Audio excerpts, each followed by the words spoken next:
Check us out live on the web. All of our show times for all of our exclusive content and shows. You can check out all the ARM channels and all the America Rising Media podcasters. AmericaRising.media. And that's not all. You can find all of our exclusive content on all of our platforms linked up as well at the click of a button. You can check out our scheduling, see when our shows are, find out what's going on, get in touch with all of our social media. Changes will be announced on our website or, of course, on our Telegram, t.me, America Rising. Also support us, independent media, independent patriot media. This is our merch store. Get armed. Peacefully, of course.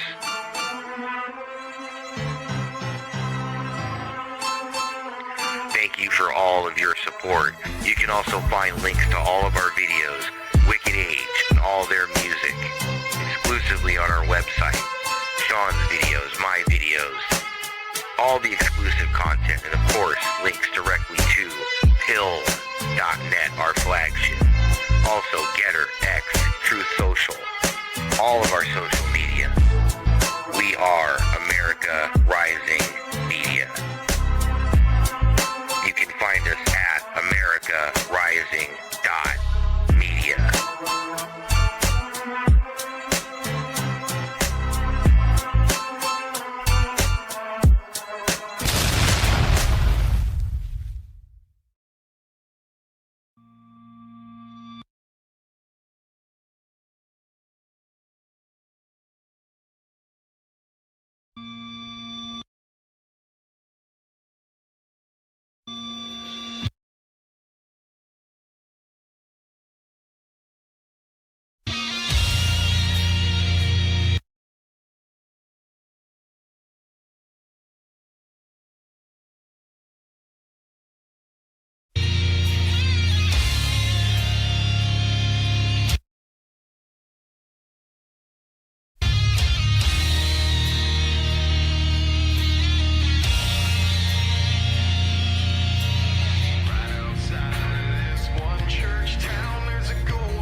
Someday the intros are going to play properly. Someday. I don't I know have when, hope. I have but hope. someday. Because all the other, I played it fine. I always test them and download them and do all the things, and You know I what don't. Sean's going to say to you? OBS. I know. He always says that. I know. I know. But OBS. then I you know. could come over to my show on Wednesday and see that I have just as many sound I issues. was gonna say I know several streamers that fight with OBS. Like Yeah, I fight with it every time. they have a wonderful magical touch, Johnny and Sean. I have no idea. I wish they didn't part it. Bottle it and send it to both of Send us. it out, right? That Because would be I fantastic. can't seem to, although I did a lot better this past Wednesday. I Hmm. started with a whole bunch of garbage. Your show yesterday was great. We're going to hit a couple highlights from that and discuss a few things on there. I thought it Oh, was a so really you're going great to put show. me on the hot seat, are you? Hell yeah. Oh, okay. So what happened to Mary and why is Sean here? Well, no, we talked about discussing the banking. Yeah. We talked about the 111. Hmm. So, and then That's we were going to, exciting, we, especially with what happened today. and I was going to show that clip that I sent you of Carlin, Hmm. Dr. Carlin. Yeah, about the DSA. So that's what I meant. I have those two on deck. Hmm. So, yeah, it'll Yeah, be the great. DSA one is interesting because, Yep. well, you know The that's been all up my alley now for a year. oh, oh yes. I haven't seen Kevin on Pilled in a couple days. I may DM him and see if he's got any other things to add because I'm getting even now that they're in the spotlight. You Hmm. know, we were all ahead of the curve on tracking that crazy. I started talking about this heavily in September, Hmm. August, September. Yeah, I was on train with it at the beginning of the year in January. Hmm. I was starting to I really started with push. showing how the cartels and the Hmm. global communist movements had all converged. It was Yep. one of my first shows, and it was really a bad show because my sound, go figure, was all messed up. Well, we can update the deck and do another. Yeah, yeah, I've got, and it was before I started to get into the AI stuff, so it's Right. raw slides, right? But still, no, been talking about this for a while Yeah, because I saw it it's very important. materialize in Ukraine. Is Hmm. I've been following this since 2012. Yeah, So, it's and what very we're important. watching now is that global takedown. Yeah. And I'm not even sure how to explain it anymore because it's like so in your face. I don't know how you can't see it anymore. It's so obvious what's going on, especially with what just happened in Iran. You know that's the global communists. Uh-huh. You know, when Trump says, "Yeah, they're a lot more moderate, they're a lot easier to talk to, but I don't know if I want to deal with them anymore." And it's like you're talking about two different people, Hmm. and I don't think people get that yet either. No, no. He's not speaking plainly enough. He's still No, speaking in no fake code. contract says Feisty melted my brain yesterday, still piecing the boards together with all Yep. the new pawns. It was a great show. And it's I don't on, even remember everything I talked about. that's normal. But that's normal. As much as we all stream and do, like beyond like two or three shows back, I can tell you a general thing I did I can tell you think the themes, yeah. the other week, but I can't get real, because I do 8 shows a week. I can't keep it all straight. I try, I don't even do that. I do what, three, sometimes four? but they're very in depth Yeah, yeah, and they and they do take a build on lot to each other. build. But So, people will say to me, "Feisty, you said something yesterday, and I don't understand it." And it's like, okay, let's start at the beginning. You got to tell me what mhm, I said out of the 2 hours, which out of the specific part? whatever, because my Yeah. mind. In fact, I showed it last night. I use my computer as a literal desktop. So I open up a Hmm. browser window, Hmm. and that topic, all the tabs for that topic are in the same window. And Yep. right now, I've got 1, 2, 3, 4, 5, 6, 7, 8, 9, 10, 11, 12, 13 windows open. That's, I've got about 15 or 16 on my Yeah. main computer, and then I've Hmm. got 8 on that screen Hmm. and 7 on that one. Yeah, see, I do and I'm always working on multiple projects. So to say I remember everything I said would be a fallacy. Mm. I'm getting old, okay? My brain is starting to. See, and I'm getting blonde, so I'm now blaming it on the blonde because I used Oh, to okay. have like I'm gonna chestnut blame it brown on hair. age. Like I legit had chestnut brown hair all my life, and now it's gone blonde in the last few years. So you're Aborigine Apparently, I don't know what or it is. reverse Aborigine. I'm living the blondes have more fun part of Oh, my is life. that? That's Mhm. what I tell my husband. Yeah, I'm going gray. So Oh, I've got a little bit of that in there too. But I'm pleased with the blonde because it doesn't show as much. now for me, I am. I'm thankful for every year that I don't look like a Brillo pad. Curly hair? Very, Mm-hmm. very. Yeah. Yeah. Frizzy, curly. Well, let me do some gold pill love because Marissa's saying you're not old till you're 100. you know what? I like the way she thinks. I think I do too. I just don't know Mhm. that I want to live to 100. Oh, I do. I'll just stay around to piss people off. I don't I care. was. You earn the right, they tell me. I'm perfectly fine being harassable and old. I'm perfectly fine with that. I'll be chasing people with my walker and snapping my gums at them, calling them all sunny and whippersnappers. I got Okay, no you're problem my with kind it. of people. We should. I know for I'll me, totally do I it. can get quite difficult. No, Yeah. I don't believe that. Yeah. We'll have to take a survey with not Kevin. He'll say to you the message that he has Mm. for 45 years of marriage Yeah. is selective hearing and a lot of Mhm. private time. Well, mine travels a lot, so you know. it Well, doesn't yeah, work. so he's safe. It's true. No, Oh, I jeez. can get testy. And I admit it. Yeah. The older I get, the testier I get. You know, it's just I don't know if it's just because we realize we now have less time, so we have less tolerance for taking No, time it's for not the less bullshit. time part. I've spent a Just no lifetime being tolerance. tolerant, right? And it's Yeah. like, you know what? Yeah. I'm I don't tired. like people Mm. after a Well, career of being front and well, center. HR will do that. Yeah, it does that. HR will. So Yeah. I don't, I just, go away. Go away. I You see one in Rumble says, throw your cane at them. know. You know, and don't tempt me because I'll bedazzle that cane too. It gonna look pretty as it hits It them will. upside the head, isn't it? It will be beautiful when they see it coming. When they see it coming, it's gonna glitter in Oh, gold jeez. and wham. Yep. I may even put string lights on it, you knowing me. So everybody, please excuse the two of us. Yeah, we don't get enough We thoroughly time enjoy together. each other's company, and you're listening into what our typical phone conversations sound like, right? Yep. About every other So- day.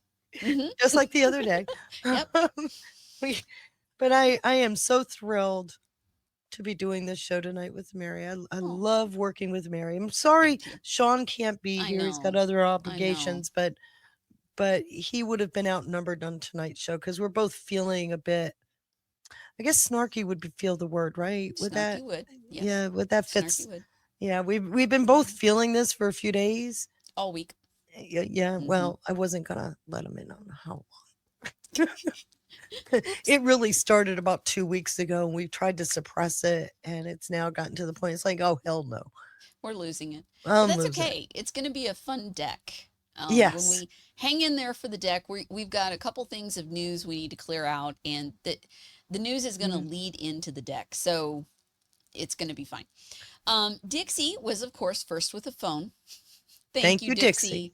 Thank you, thank you. Sly Park with the shades. Stay base, stay blessed, stay in prayer. I love her statements. I love those statements. There Yes. is merch out there on the America Rising Media site if you would like to go and check that out. I think it's americarising.media.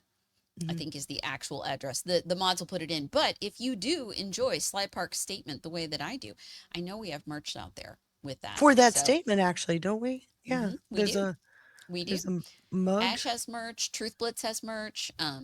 There's the standard, the America Rising. There's a lot of Mhm. there's all kinds of stuff out there. No, on I that. don't have merch. Well, we'll get you there. No, Um, not there yet. it's me, Jen Hall. Thank you for the can. She says, "Girls' night." Yeah, it is. We're gonna It have fun is. too, aren't we? Oh, yes, we are.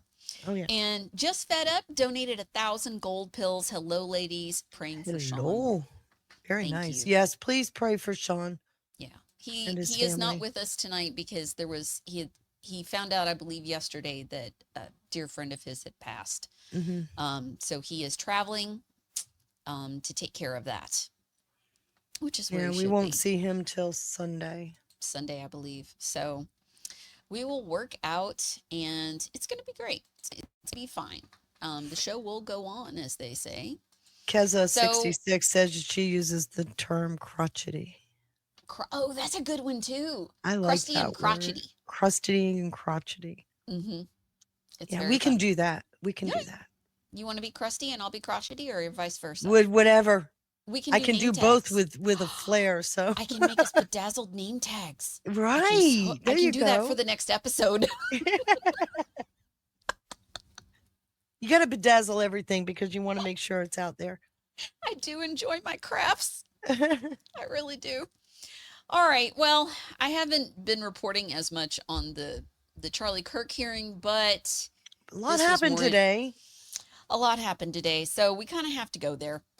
So this is Lance Twiggs, the non-binary, maybe trans lover of the alleged killer, Tyler Robinson. And the defense had tried desperately to suppress this and a lot of other evidence, and the Kirk family lawyer has been pushing very hard for full transparency, which absolutely has to happen because of all the internet conspiracy clickbait stuff that's been going since his death. And a lot of it was disproven in the last 2 days. There's a lot of how a lot of people thrilled with are egg on you? their face. How thrilled are you about the crow that's been served up in major amounts today Yes. over that bullet? God, yes. I really needed this. I really did. I stayed away from it because I didn't want to engage in I the theories. get so tired of that whole I looked thing. at him and people were like, "Why won't they tell us?" And I'm like, "Cause it's a It's trial. part of a trial. It's a trial." And they're like, "Why won't they do that?" And I'm like, "It's a trial. Like literally, they can't talk about it before the trial, or there could be a mistrial and it could be dismissed." And like, so here we go with the evidence. Part of this record. First, what's your name? Full name with middle name, or just first and last? First and last is fine. Okay, my name is Lance Twiggs. And do you know Tyler Robinson? Yes, I do.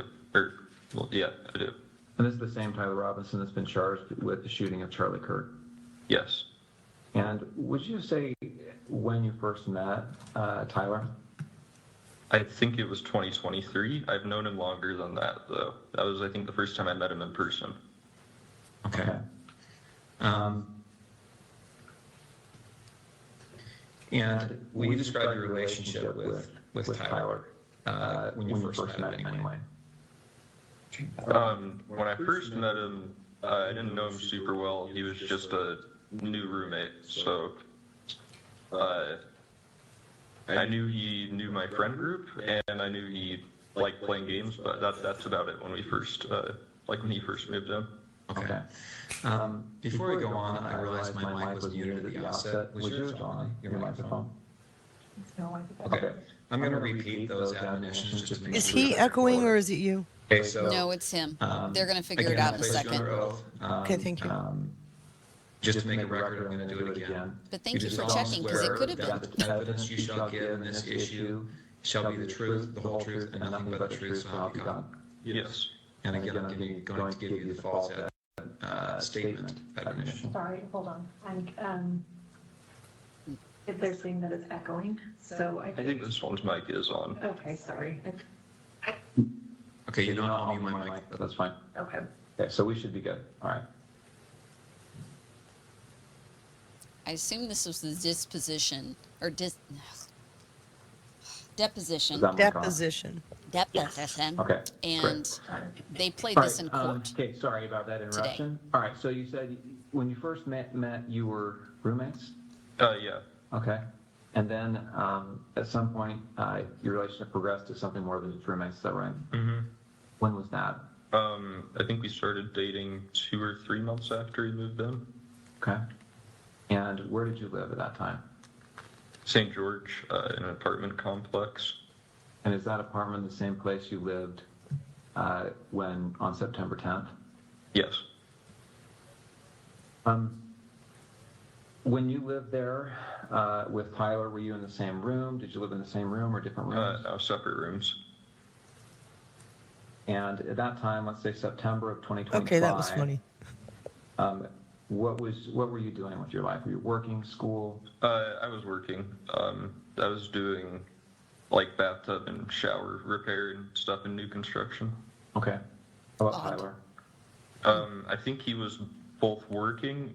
I think he was working for an electrician company then, and he was also in a trade school for being I don't know, higher like ranking electrician. I'm not sure how the trade system works for that. Okay. But yeah, I think he was both. What was his typical work day like? I think he'd leave around 7 generally and get back around 3 to 4, depending on like where the job was and how long it was for the day. And then on certain days of the week during school, like semesters, he would then later in the day, I think around 5 or 6, go to school. So, yeah. Okay. Let's jump to September 10th. Did he spend the night in the apartment the night of September 9th into September 10th? Into September. Yeah, he did. Yes. Do you know when he left the apartment on September 10th? I don't know an exact time. I just know he left early. I heard him leaving, and he just said he had a long drive to work that day, so he was leaving early. Okay, so early. Any guess as to what when that was? I don't know. I would have thought it was 5 a.m. because that's when like an early work day was for him, but it was probably more like 4. Okay. I'm gonna have him spit out his gum just to make sure that I can do that. you mind. It's right in front of your laptop. Oh, here you go. Thank you.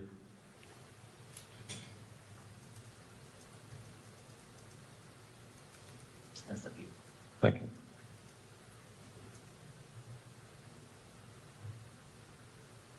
All right, so what time did you get up on September 10th?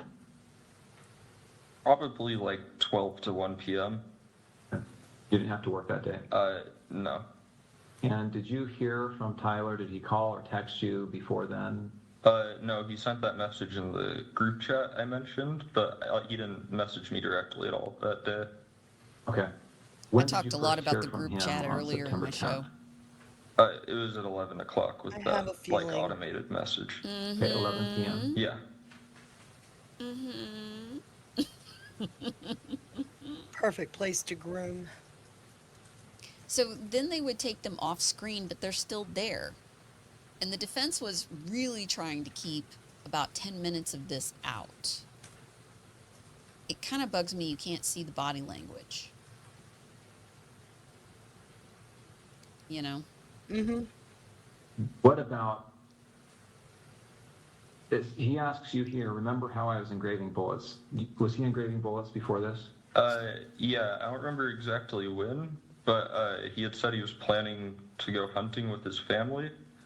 And he asked me for if we had a Dremel because he said he wanted to engrave messages on bullets. And I just told him where our Dremel was and told him to make sure he doesn't set off a bullet on accident in the house. But I didn't really think about it until then. How long before September 10th was this that he asked about the Dremel? I don't remember because he'd been talking about the hunting/camping trip for a couple months, but I don't remember when he was specifically asking to engrave the bullets. So are we talking like a year before? Oh no, not that long. It would have been I'd say at most a month before this was when he was asking. Okay.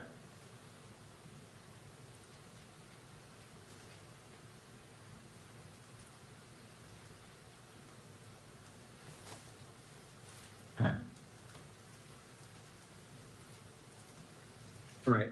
You talked about the note that he left. I want to bring this up, and I should say that these text messages that we've been looking at here are Bates number 54. Okay, the notes have been titled 16.3 with a note, and this is Bates number 58. Do you recognize that on the screen there? Yeah. What do you recognize it as? That was the note under his keyboard that he was referring to in the first text of that chain. Okay, so where did you find this? On his desk underneath his computer keyboard. And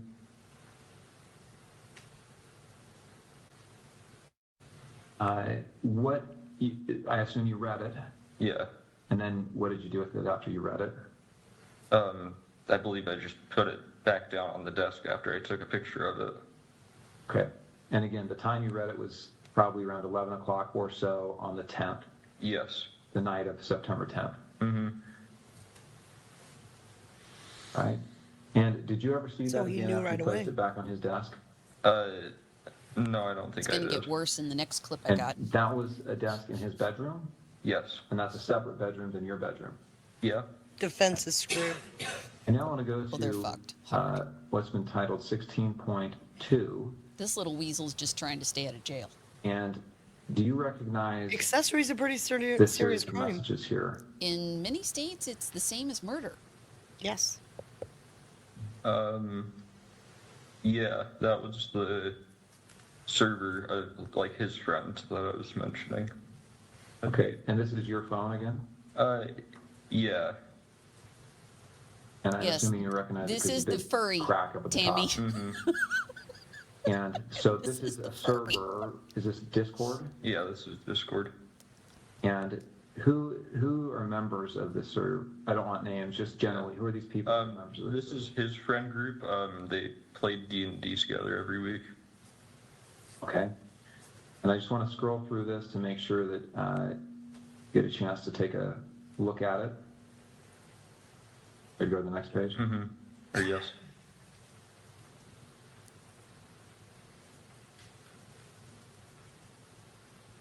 Yeah, guys over in Rumble, I don't know why they blacked it out So, for this. Tyler I Icahn, don't who's know. that?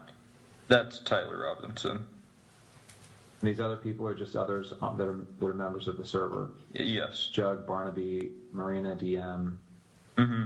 Yes. Yeah, DM means Dungeon Master. So these are like, most of them are names they're using in the game they're playing currently. Got it. Are they really playing a game, or are they? This Maybe goes it all is. the way back to when we were told years ago about how the game chats. Yeah, Yeah. it looks Used to like the coordinate. last text from It's a Tyler breeding looks like it's ground for predators. 8 p.m. And do you know what day this would have been? 8 p.m. on the 10th or the 11th? I would think that would be the 11th. Because at least I think so, because I don't think on the 10th that he messaged anyone before me at like 11. So And he turned himself in on the 11th, right? I thought Thank you, so, yeah. Dylan, for the 117 gold pills. Pigs on the wing They're gonna upstaged go you through with this so that we have a record of the 1,717 gold pills. Thank you messages. both. Thank you. That's so funny. 1717. Well done. And S. Jones is rating us on Rumble and Pilled. Welcome in, fam. Welcome in. We are listening to part of the hearing from the furry boyfriend, girlfriend, whatever it is. But they had separate Is that bedrooms, an don't. accurate recording Oh, of that sure, thread? sure. They were just, it's just completely To my roommates. knowledge, Sure. yes. And that was sent, looks like between September 10th and September 12th. Looks like the last day on this is September 12th. Dylan's birthday's yes. today. And I think Dylan gave us a cookie too. Yeah, Dylan gave us 117. And Pigs on the Wing Aw. upstaged Dylan. Yes, And and Trick 17, Pony with a 17. cookie, who let the dogs out, and then Braves with a cookie. All right, Mhm. we'll do birthday love here in just a second. See, now the picture's back, and I don't know why. That's the court TV thing. Right, I don't know why they did that. Again, those messages covered from September 10th to the evening of September 11th. Now, September 11th, what time did you see? I think they were trying to keep the messages Tyler out. on September 11th? But I'm going to show you. I another think one they were with- showing When did you images first of see him on people September too. 11th. So this is the day after the shooting. Yeah, I saw That him when I could be. woke up. That Like would I make said, he sense. was up and around doing a lot of stuff around the house.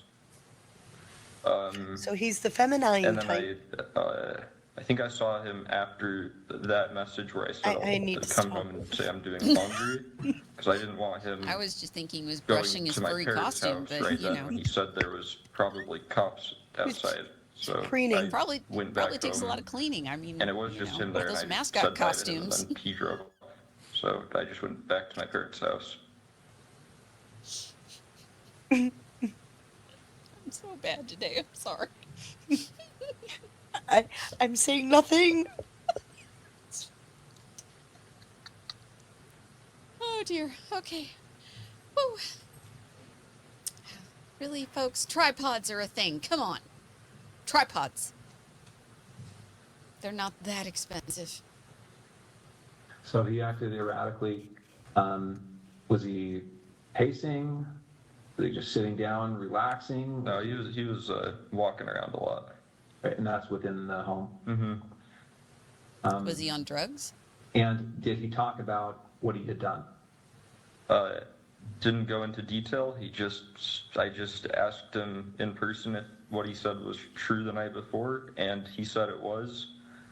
I started crying a little bit and said he wishes he hadn't done it, and then kept going around and just doing stuff, I think, to keep himself busy or distracted or something. Okay. Did he talk about what he was going to do next?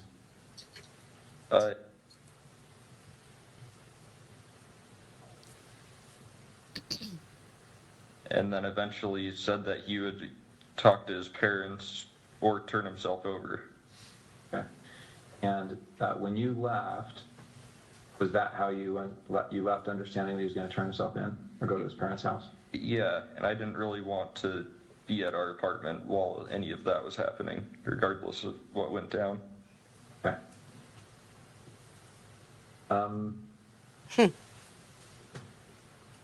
Talk about fair weather. Okay.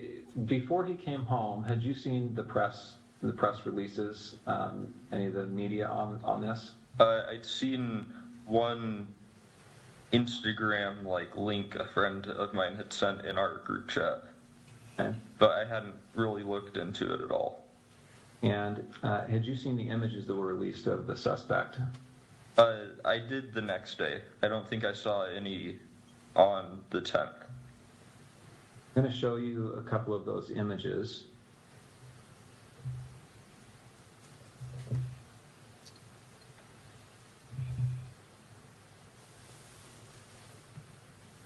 Okay, I'm on the FBI's website.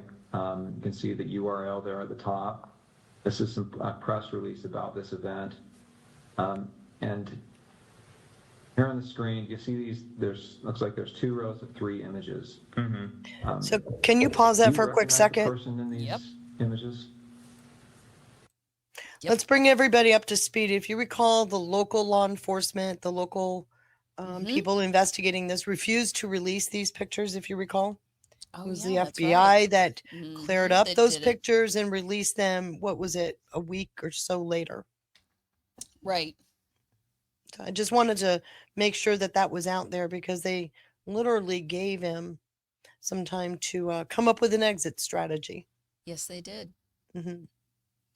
which always I- pissed me off. You and I both have a lot of questions about the locals Local. out there. Well, Yeah. sending the ballistics to Florida instead of the premier The F- FBI Right. lab was Right. right away sent me reeling like, what the hell are you doing? Mm-hmm. Yeah. Utah has a lot of dark money, and the groups. Oh, I've been looking into the groups that they're affiliated with. These group chats. We both have dug into that one. I spent spent the end of the show earlier on that. Some pretty interesting stuff.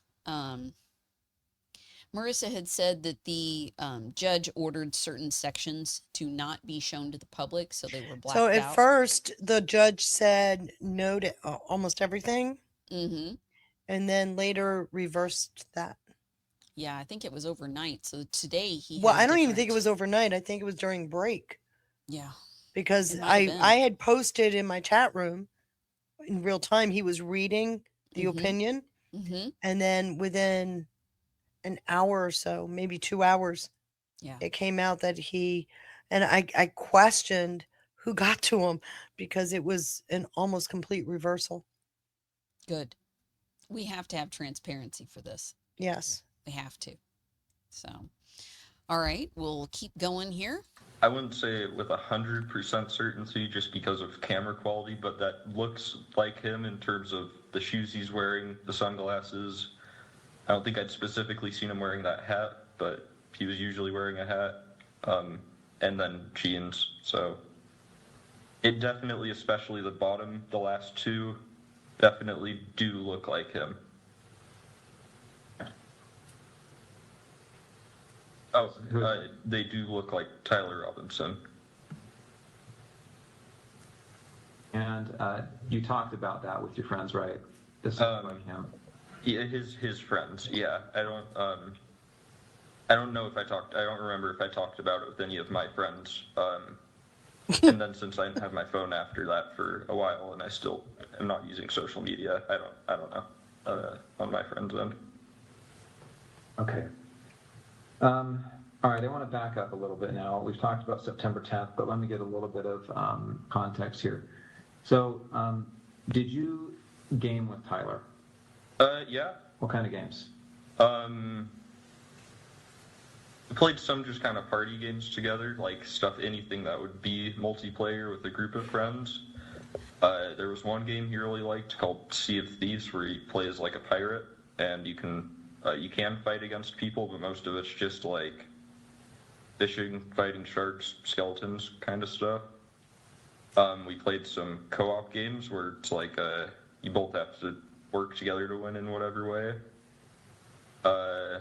Way back when I was just out of high school, when I first knew him online, we played some like shooting games together, but I didn't know him very well, so that was just when we had like a full friend group on to play, and he was someone that my friends invited. Okay. Did you and he ever talk about politics? He did more than me. I don't really keep up with politics very much. He'd usually talk about stuff he heard on the radio on his drive to work in like their work car, since it sounds like their whole crew went in the same car most of the time. But I wouldn't say super consistently, because it wasn't a topic I really contributed much on. What about Charlie Kirk? Did you ever talk about Charlie Kirk? I personally had never heard him talk about Charlie Kirk before specifically. How's that possible? I How don't about, believe that. Political issues. So did you ever talk about gender identity issues and LGBTQ rights? No, not really. Usually if he did talk about politics stuff, it was relating to Trump or current like policies being like issued or voted on, I think. But yeah.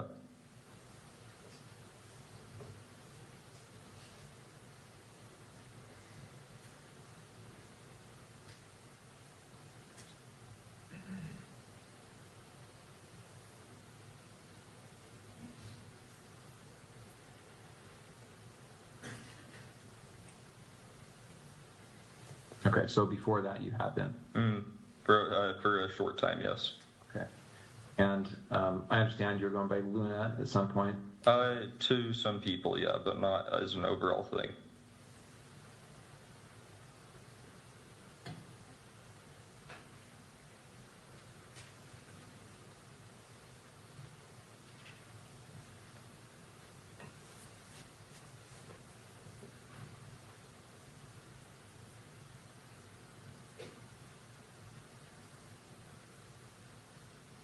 Good grief, Judge. Makes you wonder what all they were saying. Okay. Okay. I think that's all the questions I have for this portion. Let me check and see if I've missed anything.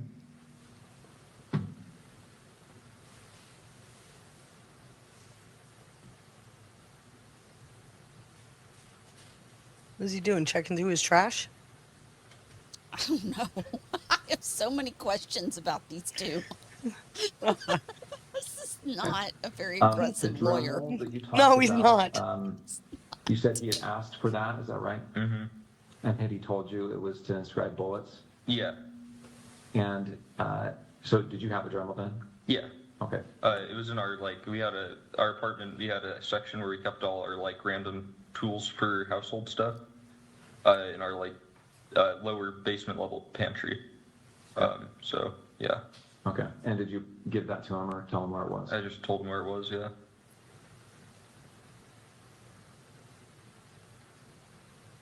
Okay, I'm going to go ahead and end the recording for the 1102 purposes. Okay. All right.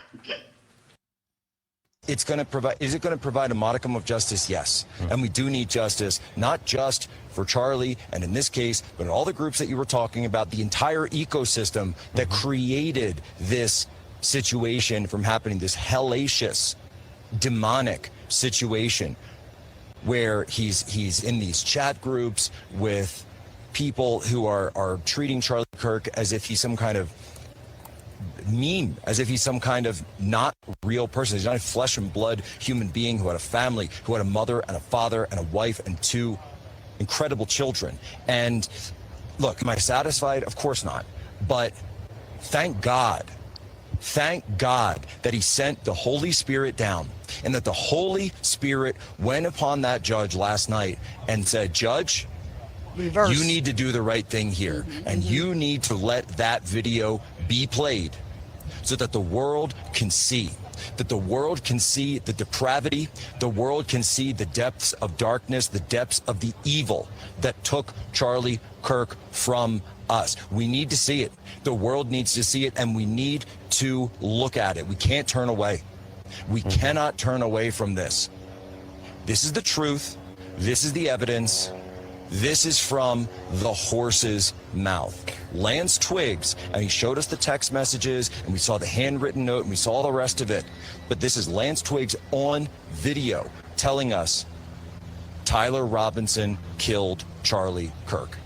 So, Jack, again, to go back to those pieces of evidence that you saw in the courtroom that we did not, I'm assuming one of those is the photo of the handwritten note under the keyboard. Tell me what that looked like, and tell me about any other pieces that you would have seen and the family would have seen in that courtroom that we as a public did not get to see.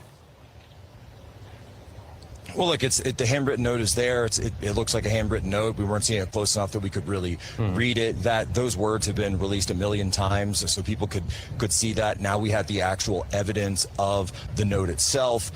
We saw the Discord messages. Again, those have also been released. So what you're looking at are photos of a phone showing the text messages, then the Discord chat, and then photos of the letter itself. So you can see all of these things. And more to the point, though, you have Lance Twiggs on video confirming all of this. He's saying, yes, I was in this text thread. Yes, I was in this Discord server. Yes, these are the messages that Tyler sent us. Yes, this is Tyler's account. Confirming this is Tyler's phone number. This is the number that I have him saved under. This is the name I have him saved under. This is the screen name that he used on Discord. So again, it's Lance Twiggs fully corroborating everything on video. And that's why I keep bringing it back to this, because this is not an assertion that's being made by, as the defense would have you believe, the state isn't just saying this. The state isn't just making this up. This is the boyfriend, the lover, the roommate of Tyler Robinson confirming on video everything. And he was given use immunity to be able to say this, because you can see there are instances where, to my mind, and I'm not a lawyer, but to my mind, it sounds like he's almost talking to Tyler about how to recover that gun from the drop site, almost like he's an accessory after the fact by trying to help him recover the gun, recover the rifle, talk him through that. And this, of course, is why he wanted the immunity, because in these text messages, there are things that Lance Twiggs is confirming that seemed to me as if he was helping Tyler after the fact, and certainly gets very, very close to that. And if I'm looking at that just using common sense, it looks like he could be incriminating himself for confirming those things. That's why he was given that immunity. But keep in mind, he could still be prosecuted, because we've yet to even go further, and I'm sure we will in the trial when we get to the trial, that about what exactly did he know? What were the conversations about going hunting that Tyler said? He said he's going hunting. He's going hunting. Where were you going hunting, Tyler? Where were you going? Were you going hunting on a college campus, maybe on top of the Losi Center? You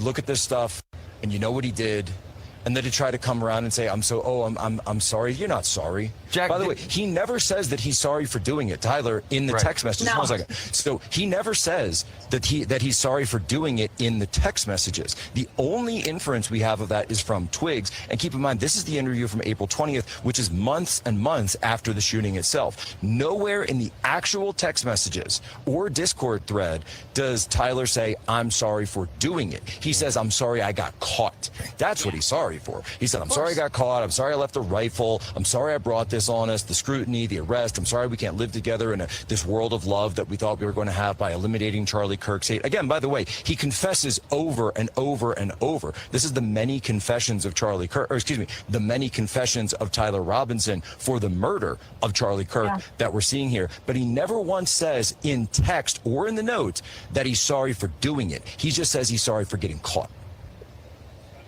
Yeah, that's true. Jack, we've only got maybe 20 seconds more. Do you think Lance Twiggs is as oblivious as he claims in this video? No. Highly doubted. I think Twiggs is terrified of being prosecuted. That's what I think is going on. And I think that he knows exactly what he did, and he knows exactly what Tyler did. And honestly, I'm just going to say, I don't buy it that they never talk politics, or that he never said anything about Charlie. He never defies logic. Mm-hmm. Twiggs just said he talked about Trump and new things that were being signed. That defies complete logic that they didn't take that further. Here's the handwritten note when he says, look under the desk. This is the photo of the note that was showed in trial, and you can see underlined. I'll read it to you. I had the opportunity to take out Charlie Kirk. That's in his handwriting. I have one more video if you're interested. This is the text message and Discord communications that they went through in the trial. Agent, I'm not going to go through every Oh, come on. Don't fuss with me right now. single It was message, but I do behaving. want to have you read aloud certain portions of them.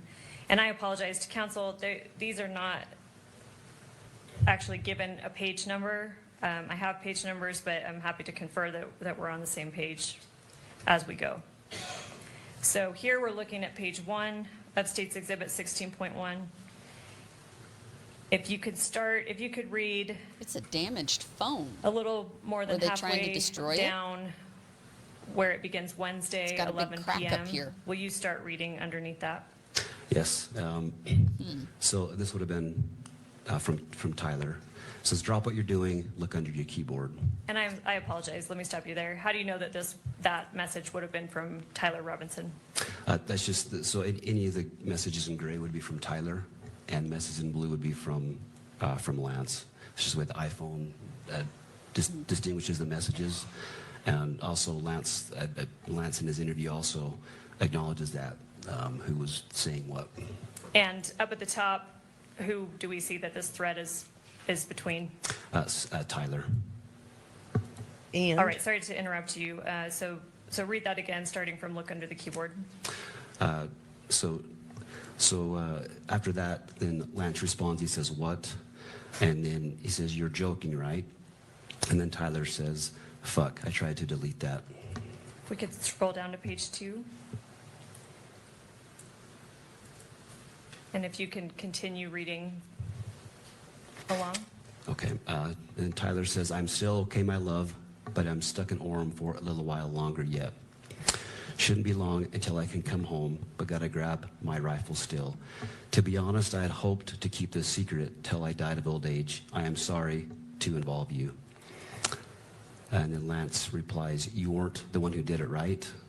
And Tyler says, I am, I'm sorry. Lance says, I thought they caught the person. And then Tyler says, no, they grabbed some crazy old dude and interrogated someone in similar clothing. I planned to grab my rifle from the drop point shortly after, but most of that side of town got locked down. It's quiet, almost enough to get out, but there's one vehicle lingering. If we could scroll down to page 3. Continue reading. And Lance says, why? And Tyler says, why did I do it? And Lance says, yeah. Tyler says, I had enough of his hatred. Some hate can't be negotiated out. If I'm able to grab my rifle unseen, I will have left no evidence.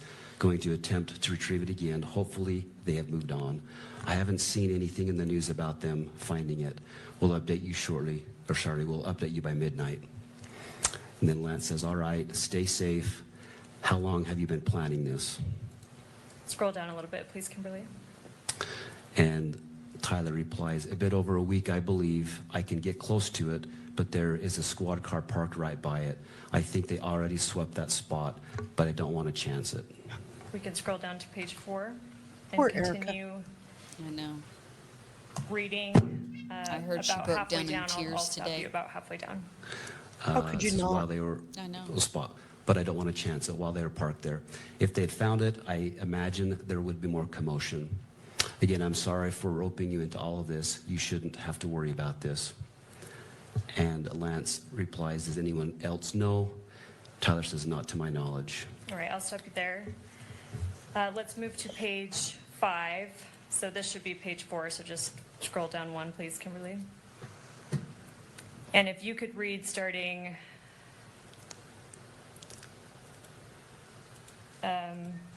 sorry, Kimberly, scroll a bit more down. If you could read, I don't know, about a 1/3 of the way up that starts with guess. Okay. Tyler says, guess I'm just sitting in my car watching reels for another hour, hoping this guy fucks off. And continue. And Lance says, are you okay still? And Tyler says, yes, check and spot again now. Will. Sorry, now we're on page 6. Continue reading. We'll update soon. He continues, the squad car was moved further away enough that I should be able to move in. I backed off because I thought I heard footsteps, maybe a foot patrol, but the crickets here are so fucking loud. Gonna see if the road closer to campus is open so I can drive past and check shit out. Probably still closed off though. Getting worried, hard to know for sure, but I'm not finding my rifle. Could be in the wrong spot. Lance says, do you think they found it? And Tyler says, dunno, they haven't published anything if they have. And then Lance says, why did you leave it behind? Oh, sorry, Kimberly, if you could scroll down. Originally. Also, does it have a serial number? We could scroll to page 7. And I'll continue reading. I'll stop you on this page in a little bit. Okay. So Tyler continues, IDEK, if it had a serial number, but it wouldn't trace to me, I worry about prints.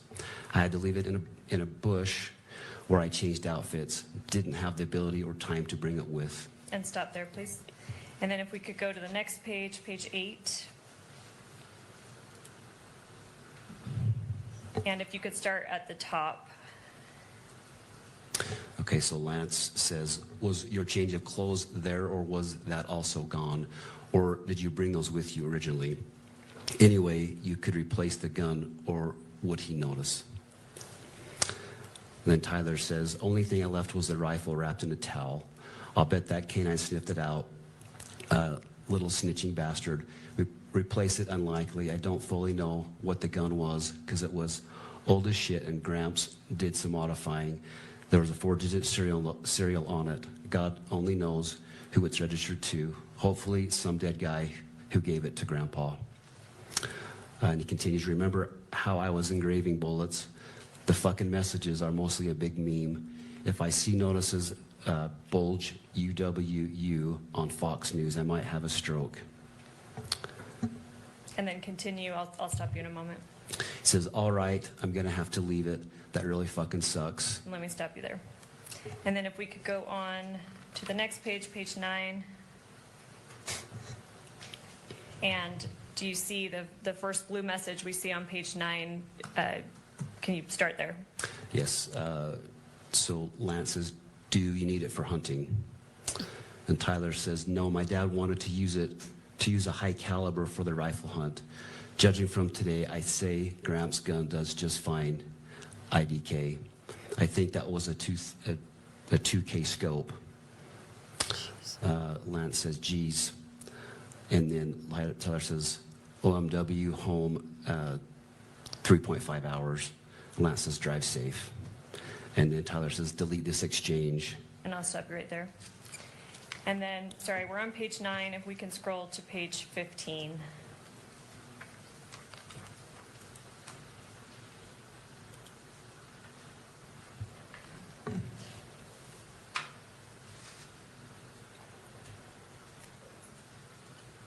And then the second grade message on page 15, if you could start there. Okay. So this is Tyler. I'm going to turn myself in willingly. One of my neighbors here is a deputy for the sheriff. We hope to keep things sort of quiet here. And then I'll stop you there. Okay. And we can remove the exhibit from the screen. Thank you, Kimberly. We mentioned a Cellbrite extraction of Mr. Twiggs' phone. Do you know what time that last text was sent?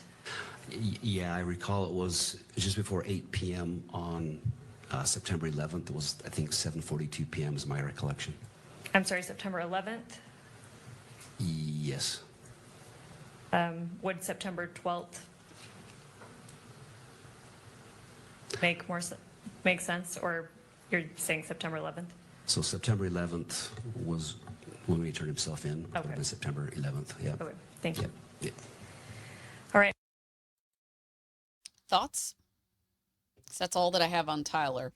Okay, so I'm looking at this going, okay, it's clear to me that there was knowledge of both parties as to what was going on. Absolutely. Lance is the guy that helped him turn himself in, right? I don't remember the detail on that. I mean, his family supposedly, they were suspicious of him. Suspicious, and he was the guy that, Yeah. okay. And his family got him to turn himself in. His To dad a did. friend of theirs. Yeah.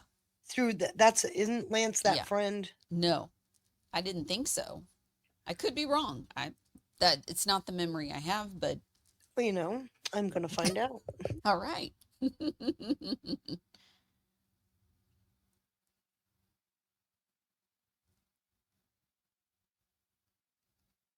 While you're doing that, we can talk about Pink Pistols and that John Brown Gun Club, and then, you know. Found that all. Oh, that's Twigs. Is it? Okay. His name is Lance Twigs. Mhm. But it's clear just by the conversation that there was familiarity. Mm-hmm. You know, I get what Lance, and I agree with Jack Posobiec that Lance Twigs is really concerned about being indicted. Hell yeah. He ought to be, because Mhm. you're talking about bullets that were engraved and he helped him do it. You're talking about stop what you're doing, look under the keyboard. So he knew before he turned him in, before he was turned in, which was like much later. So he was aiding and abetting. He was an accessory. He's got his own legal issues coming up, and he's got to dance a Mm-hmm. pretty fine line there. I do think what the defense is doing, because I don't think they can get away from the fact, yeah, he did it. Yeah. I think what they're doing is they're trying to make sure he doesn't get the death penalty. Mm-hmm. And I know where Erica's going to land on that. At least he's held accountable. But Mm-hmm. damn it. I You know where know. I'm I know. You and I are the same on this. Damn it. I'm sick and tired I am too.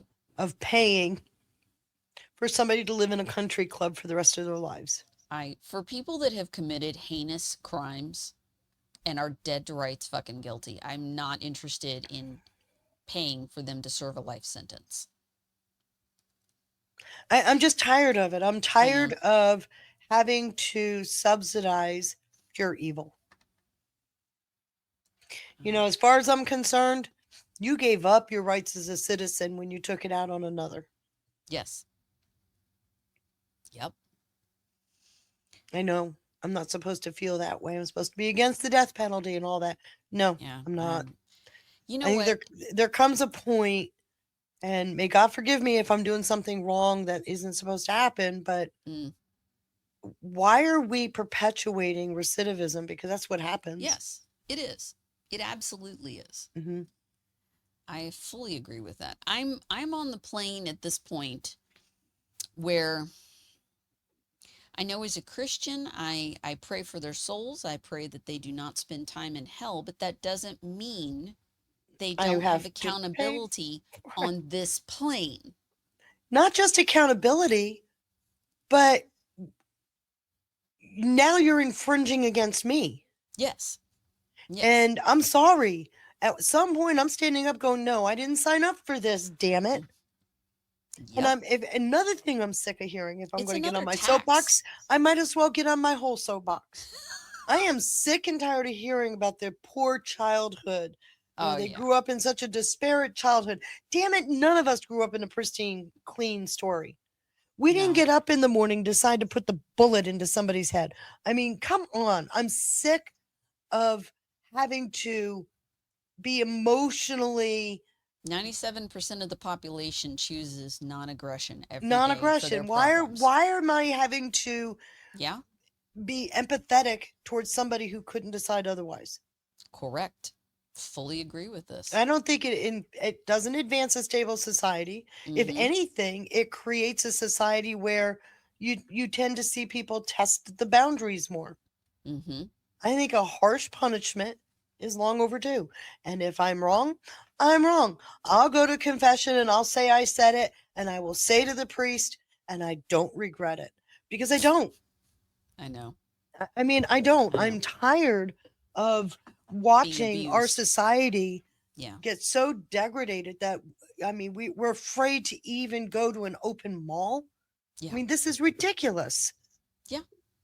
Yeah.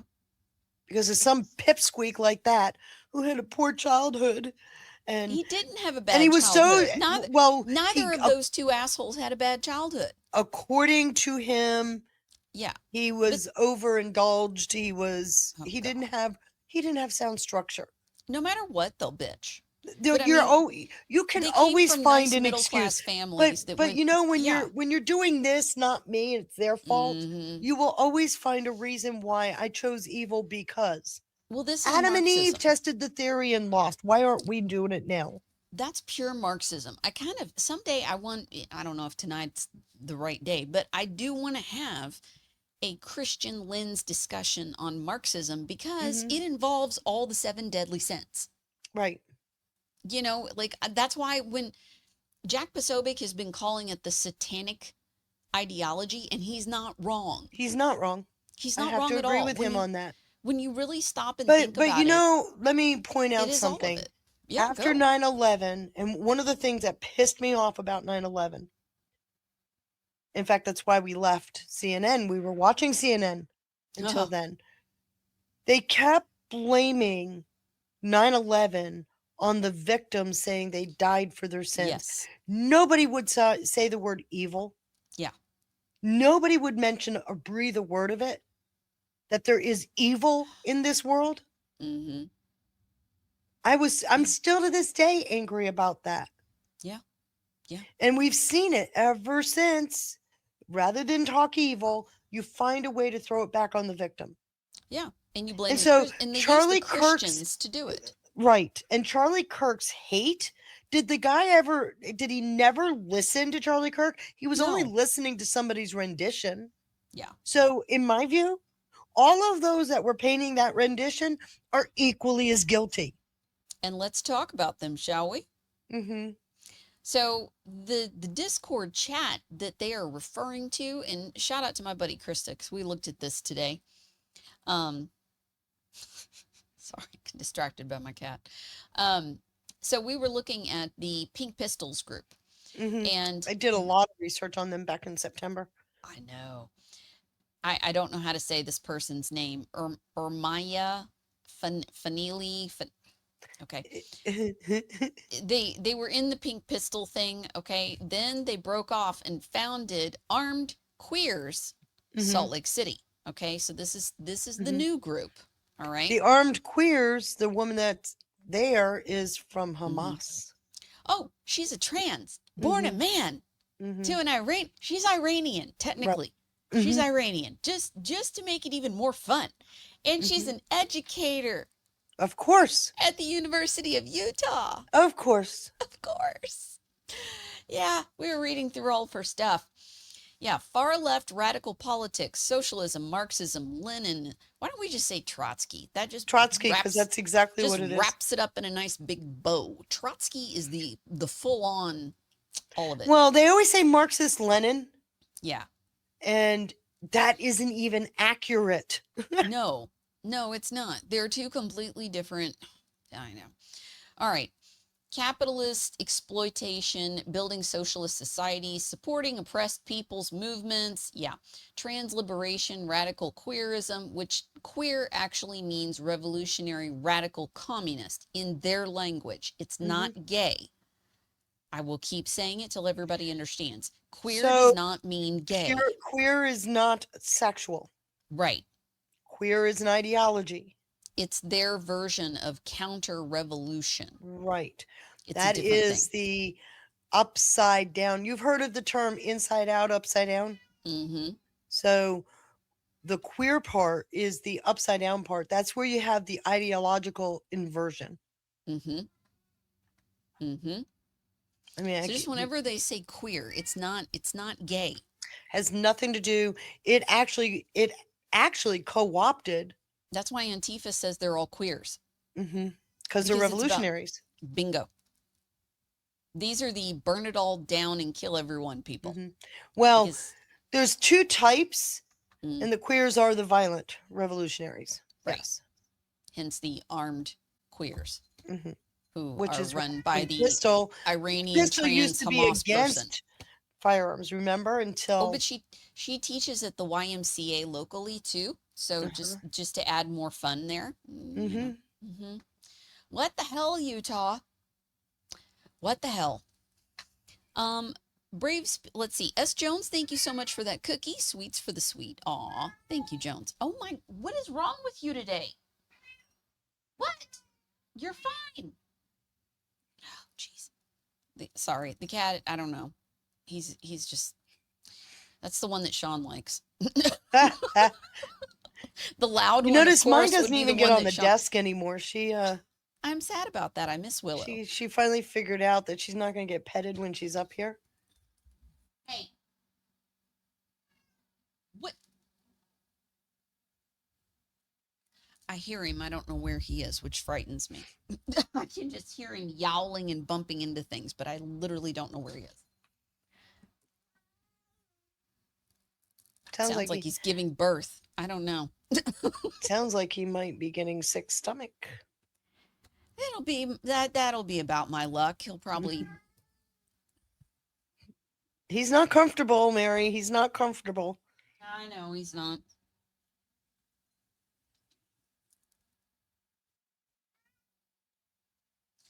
All right. I'm sorry.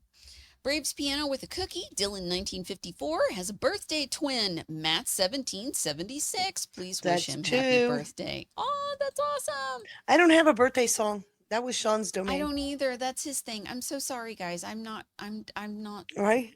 like that. I'm so sorry. I'll check on the I say this and Ash will probably send it to me.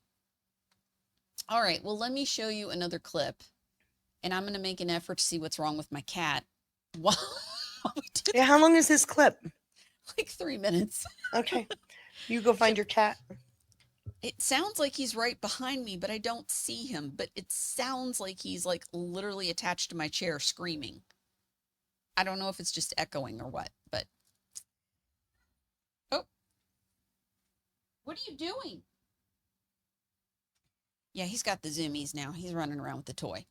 I think he's fine. I think he's just weird. He just wants, you got a weather change coming. Well, he does look like Batman, so there's that. Ah. He's So- a tuxedo cat, but his fur is all black on his face until right here, so it looks like he's wearing. And then he's got the big yellow eyes, so it looks like he's wearing a Batman mask. So earlier we had a very severe storm come through. Ugh. And the cat was laying on the little rug in front of the fireplace, the little fire retardant rug.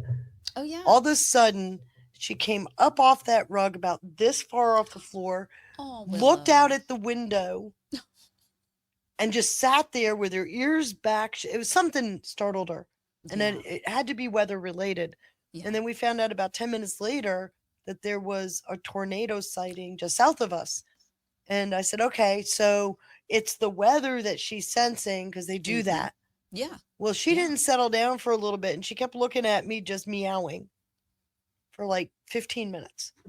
And I'm just thinking, there's nothing I could do about it because I'm the first to go under the bed. So you chill. Right.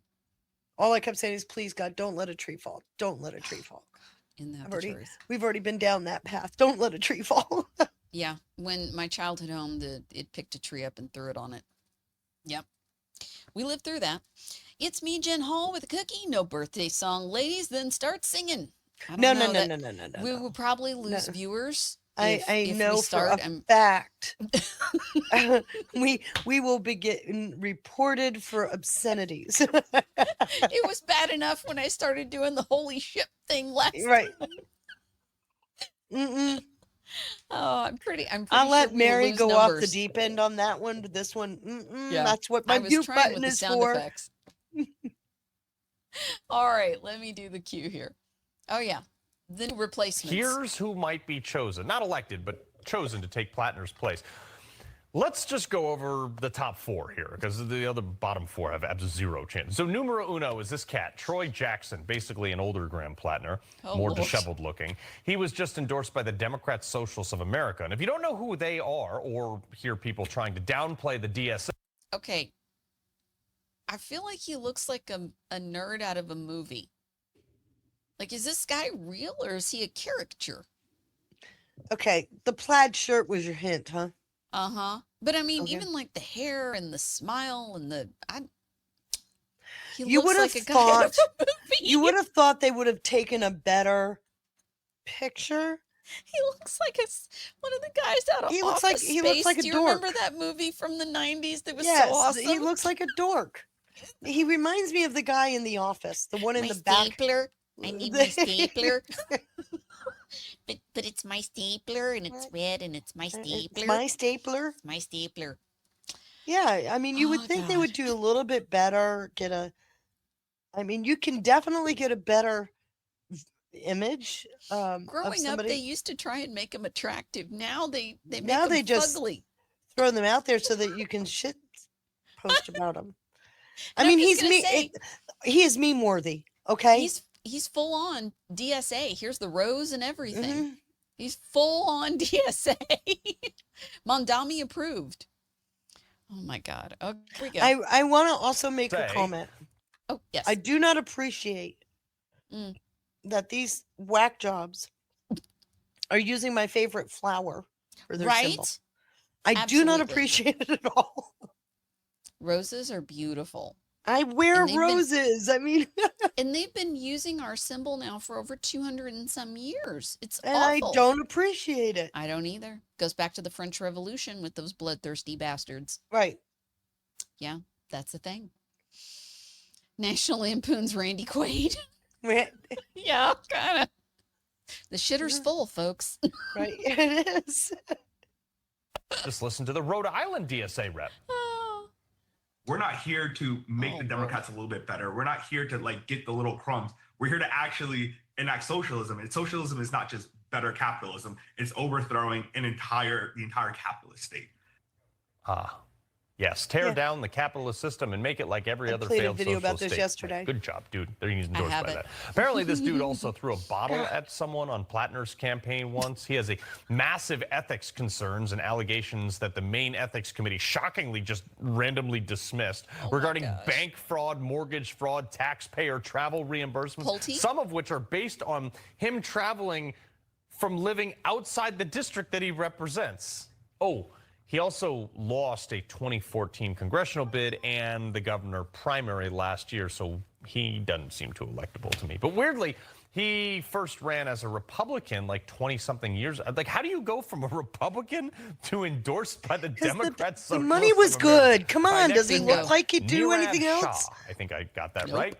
And you're probably like, who the hell is this guy? Again. Right. CDC director. He's the Go former figure. Maine CDC director. He's actually a transplant from Illinois where he botched a outbreak of Legionnaire disease at a veterans home that killed a bunch of people. Then he scooted over to Maine and became the can't make this COVID script director up. there with the strictest COVID lockdown policies, including church restrictions, school shutdowns that like ruined kids' performance for years, more than other states. Okay, then you've got Shenna Bellows. You remember her. She's the Maine Secretary of State. Now, she will poll well among the crazies because she was the one who removed Trump from the ballot in 2024 that got overturned. At And least she looks while normal. Kamala won the coastline, Trump That's who they did very want. well I'll in tell you the right now, that's who geographic they want. majority of the state. And this will be an issue in trust in the very democracy that she screams about, especially after they just replaced the elected guy with possibly her. Next guy is Jordan Wood. This guy was Katie Porter's chief of staff in California. Okay, that's a disqualifier right there. And get this, Wood's husband, yeah, he's gay, Jake Lipset, runs a Mothership Strategies Group, a Democrat fundraising firm criticized for aggressive tactics, high fees, and dark money ties, which is exactly what 72% of Democrats in Maine just voted against in the primary. So there's that. Few more, David Costello, who got absolutely shellacked by Plattner in the primary. So good luck with that one. And I just keep thinking, while I'm scrolling through this list of these 9 freak shows, this is the best you got? These are the best ragtag group of candidates for the U.S. Senate that you guys can put together in Maine? This goes to show you how detached the Democrats are. You guys couldn't find a single normal person. Someone weren't who, I trying. don't know, like That's not the grew game. up in Maine. They're not trying. Maybe owns a business with more clients other than their mother, like Plattner. Some salt-of-the-earth Mainer, maybe an actual fisherman without a Nazi tattoo. Like, this is your bench? Without a Nazi tattoo. I mean, I haven't exactly campaigned for Susan Collins in the past, but she should be able to kick back and have, like, a margarita for the rest of the campaign season if this is your roster. He loves the Constitution. That's A one of his margarita. better. That is one of his better ones. That you have to admit, that's good. Yeah. That's good. They're it's a crazy party. It is a literal crazy train party. State Department tonight. Good evening, Jillian. Good evening to you, John. Secretary of State Marco Rubio is focusing in now on U.S. counterterrorism efforts here at home and around the globe. Right now, the State Department is focusing on what it is calling far-left political terrorism. This carried out by groups that fall under that Antifa umbrella. Rubio is convening next week here a group of senior ministers from more than 60 countries. He has invited them to Washington, hoping to crack down on far-left terrorism, which the department now tells us has surged in the U.S. and Europe since as far back as 2016. Far-left political terrorism has been a threat that existed for a very long time, but it has gone unaddressed. And we're making sure that we solve that problem. Don't you find The timing kind of interesting after Trump Yep. is in Turkey with Erdogan. Uh-huh. So And you're it's gonna- seeing what I'm seeing? Mm-hmm. Oh, yes. Oh, Okay. yes. Because Erdogan rolled out the carpet. It was a very Yeah, but respectful- Erdogan needed to. He's been trying to play the fence. Yeah. People been questioning what are his allegiances, right? Yeah. He's been trying yeah. to play the fence for as long as I can remember. Mhm. And he got his okay. The US has been putting sanctions on all these shadow pipelines, right? Right. 2 of them, which I've been talking about for months and months and months, actually their hub is in Turkey. Mm-hmm. And even though they were sanctioned by the US State Department, Erdogan's been attacking it from a compliance perspective, but it very much lags. It's incomplete. Do you see what I'm saying? So Mhm. Trump goes over there and basically bribes Erdogan back to the table with the F-35s. Right. Remember, he cut that all off. Yep. And Erdogan has to produce before he can get said F-35s. All the Now, terror all networks. of a sudden, you see these networks, there's some legal action going on in Turkey. Mm-hmm. Right after those meetings, we had that wonderful strike last night in Iran. How can you not see the connective tissue? Oh, I see it. Right? I see it. And it's those same networks, the Zeringelhem and the Shamkhani networks, Mhm. that was what was creating the Venezuela issue. Yep. So, and they're all operating where? Out of Ankara. So I'm just sitting here going, yeah, I can walk your path. I can see your footsteps.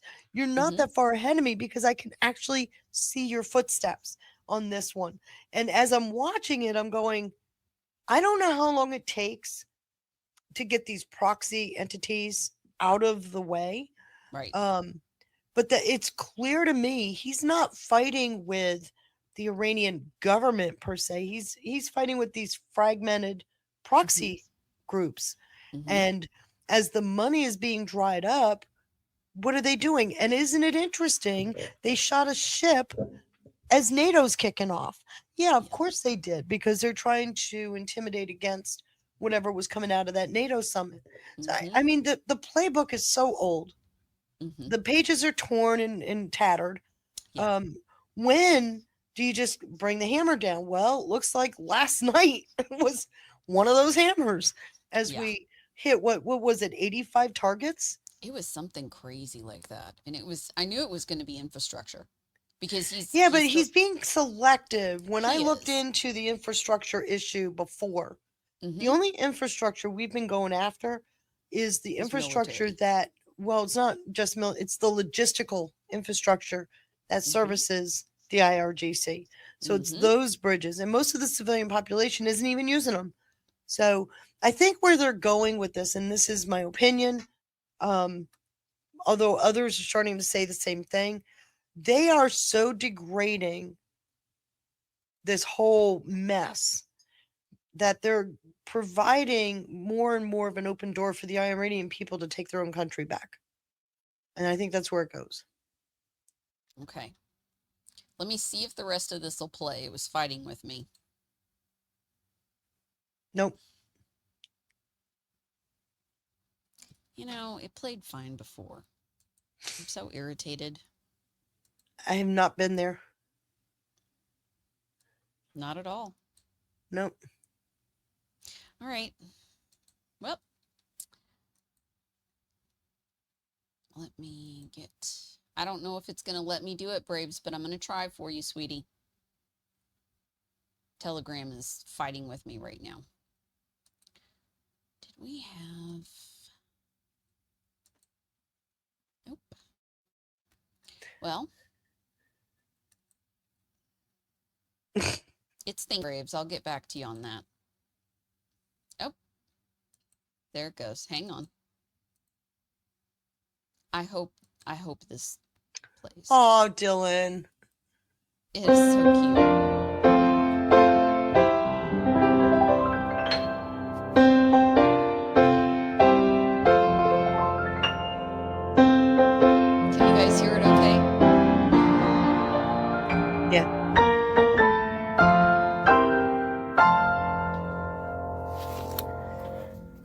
birthday, Dylan, from all of us at America Rising Media. Braves Okay, so where's the literally one for? That's Braves. She literally just ran to her piano and banged that out and recorded it and uploaded it to me. God bless you, Braves. I know. Isn't that cool? I love that she did that. I absolutely. But we have love 2 birthdays. Yes, I don't have a special. She didn't record one for Matt 1776, but we'll count it, right? We Yeah. can count it. We'll count it. Okay. I just don't want Matt to feel left out. Well, I don't either. I have a different song we can try, and assuming something will play for me, maybe. I even went. Okay, and this is on X. It's not even on Telegram, so. Joining us now, former Deputy Assistant This is the Secretary one of the U.S. Army and Chairman of American Defense International, Van Hipp, along with retired U.S. Air Force Brigadier General and Newsmax contributor Blaine Holt. Welcome to both of you. 5 minutes. General Holt, I'm going to start with you here. Let's first touch on what Carla Babb was talking about, this ship that was essentially not able to do anything at the beginning of the war. Is that a legitimate setback? Does that give Iran any sort of feeling that they have a leg up? Your reaction to what that could mean? You know, it is concerning that our major vessels and all of our logistics, for that matter, come under great stress and strain when we think about the operations tempo that our forces have been under. At the same time, it doesn't in any way or shouldn't in any way provide comfort to the Iranian regime, because we have many, many options to work around things like the Boxer being sidelined from the fight for a little while. You know, no plan ever survives contact with the enemy, but another thing I can tell you is, being a chief of logistics in Europe, no plan ever survives contact with logistics either. And we do have several contingency options with multiple forces, different branches of the services, to get at the exact same missions. And so while the ideal path may not be available to us, it rarely is, and we're always doing contingencies like this. Van, what stood out to me in some of that reporting is the fact that we were seeing potential strikes on Iranian infrastructure. And I know that that's a different line to cross here. When you're hitting 90 military targets, that's one thing, but when you're talking about hitting railways, bridges, whatever it might be, kind of sends a different message. Do you think that's where this is heading? I think it is, but it's starting to escalate. Bob and Katrina, let's look at these strikes over the last 2 nights. Let's take Tuesday night, 85 strikes and 60 IRGC small boats were taken out. Last night, they upped it a little bit to 90 attacks. IRGC boats being taken out, runways being taken out, missile launchers being taken out, and they all have a common theme. Yeah. Anything that impacts the freedom of navigation with regard to the Strait of Hormuz is what we are targeting right now. See, they're being specific. Munitions. It's not just any infrastructure. That's what it's about right now. This first phase, as we've resumed the attacks, is to ensure that the Strait of Hormuz remains open. And I think your reporting talked about it a little bit before, but I read today earlier that Lloyd's intelligence list did say that a number of ships were able to get through last night. Not as many as last week, but they were able to get through. So I think the focus of these strikes right now is ensuring the freedom of navigation in the Strait of Hormuz. But there's no question, I think this is going to escalate. And speaking of escalation, excuse me, General Holt, how much do you think it will escalate if you do, and how quickly? It's going to ramp up rather fast, and we're into a full-up air campaign right now to, like the Secretary said, pulverize the coastline and open up those straits once and for all. Yeah. But there's something else going on strategically.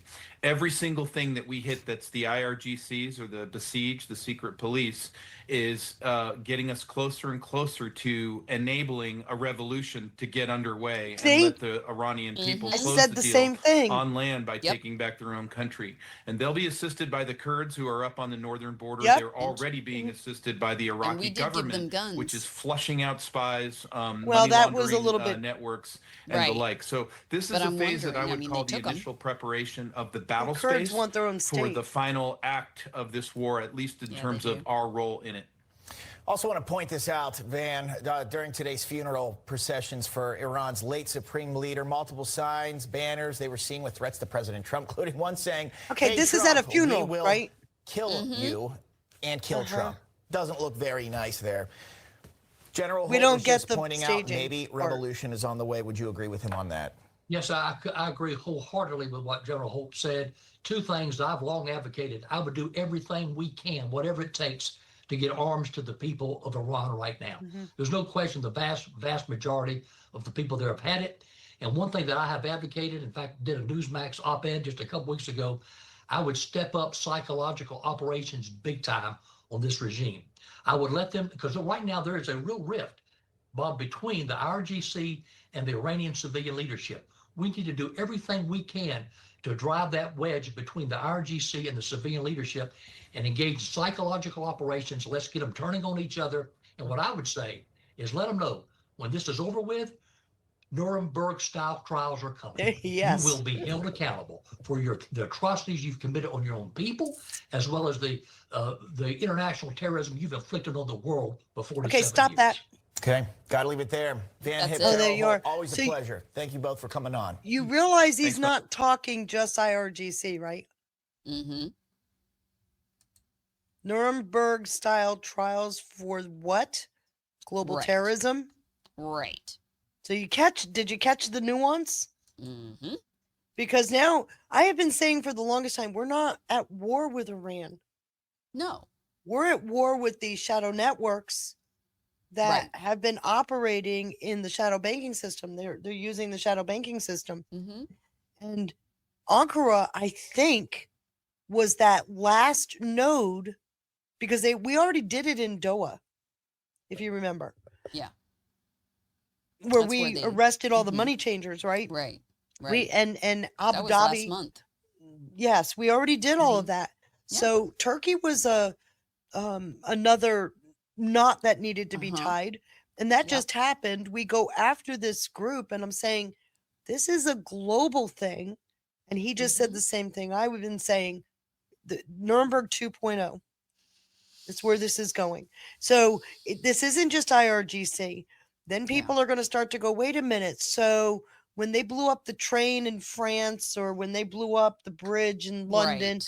or they blew up the buildings, I played a video yesterday where Trump very coyly equated Pearl Harbor to 9/11, which was both Nazi, Mm-hmm. right? Yep. Or communist. I'm sorry, they were the Communist wing. communists. Yeah, I mean, Nazi is just It's there's the so right wing little- side of the same There's coin, so little right? difference. Right. There's so Well, little difference. there used to be. Now it's armed revolution. Oh, I don't know. When I look at what the ideological structure is, Mhm. one, you rule through the corporates, you work with that, and that's the Right. fascism. But it's all the oligarchs, it's all the elitists, all the same thing. Mm-hmm. Whereas with communism, it sees the means of production, and then you wind up with all the oligarchs that are still in place. That So are I'm still- like, what's the And difference? I never understood why. I mean, it always just felt so. Well, obviously, we didn't have an interest in dealing with it, Mm. right? We didn't have an interest through now, Mhm. and so begs the question because all the things I'm seeing, what Pulte's doing, what Blanche is doing, what Scott Bissett is doing, I'm like, damn, we're taking this to the next step Mm-hmm. where we Oh, yeah. haven't done that before. Yeah. Thank you, God, for these people. Thank you, Well- God, for these people. And it's going to tie into even down to the Charlie Kirk thing. Mm-hmm. Because the killer, at least the trigger person, Mm-hmm. was working with groups that are tied to all these same networks. Right. All the same funding, all the same ideology, all the same stuff. So, did you catch the part where Joe DeGeneva, instead of working on one massive conspiracy case, they're breaking it apart into? Yes. You do realize that puts all of this on the table at the Yep. same time. It These are makes it all faster. onesie twosie cases. Yep. Well, it's not just that it makes it faster. You assure It's a easier to win, victory. isn't it? Well, yeah, because you're assuring a Yeah. victory if you focus on one and One then little tell the piece. story later. Yeah. Which is why Mark Elias is shitting his pants right Oh now. my gosh, he's damn near crying now, isn't he? Once they broke that case up, because the larger the case, the more chance they have to have a mistrial or to have it thrown out or to have something go wrong. The more pieces and the more cogs. So the fact that he's breaking it up and there's simpler cases, think of it like an omnibus, okay? It's more likely to not happen if an omnibus, more pork and all this crap, why they will never just write like an under 100-page bill. Right. Because you'd get it through. One of the things they started doing after 9/11 were these omnibus bills. They used to be much smaller bills. Yeah. And then 100 pages. What you do is you constrain the executive by giving him a little give me and filling it with poison, and you force him to sign the bill. I mean, the Smith Modernization Act is the perfect example. They couldn't get the bill on its own, and that was the Republicans doing that. So they slipped it into the NDAA. It had to be signed. Which is how the Clarity Act's going to get shoved in. Much to my Yeah, pleasure. but I'm looking forward to. Oh, I know. I'm not saying Because but I that mean, bill, we there- can actually read it. It's what, 130 pages. Right. But there's going to be some crisis moment.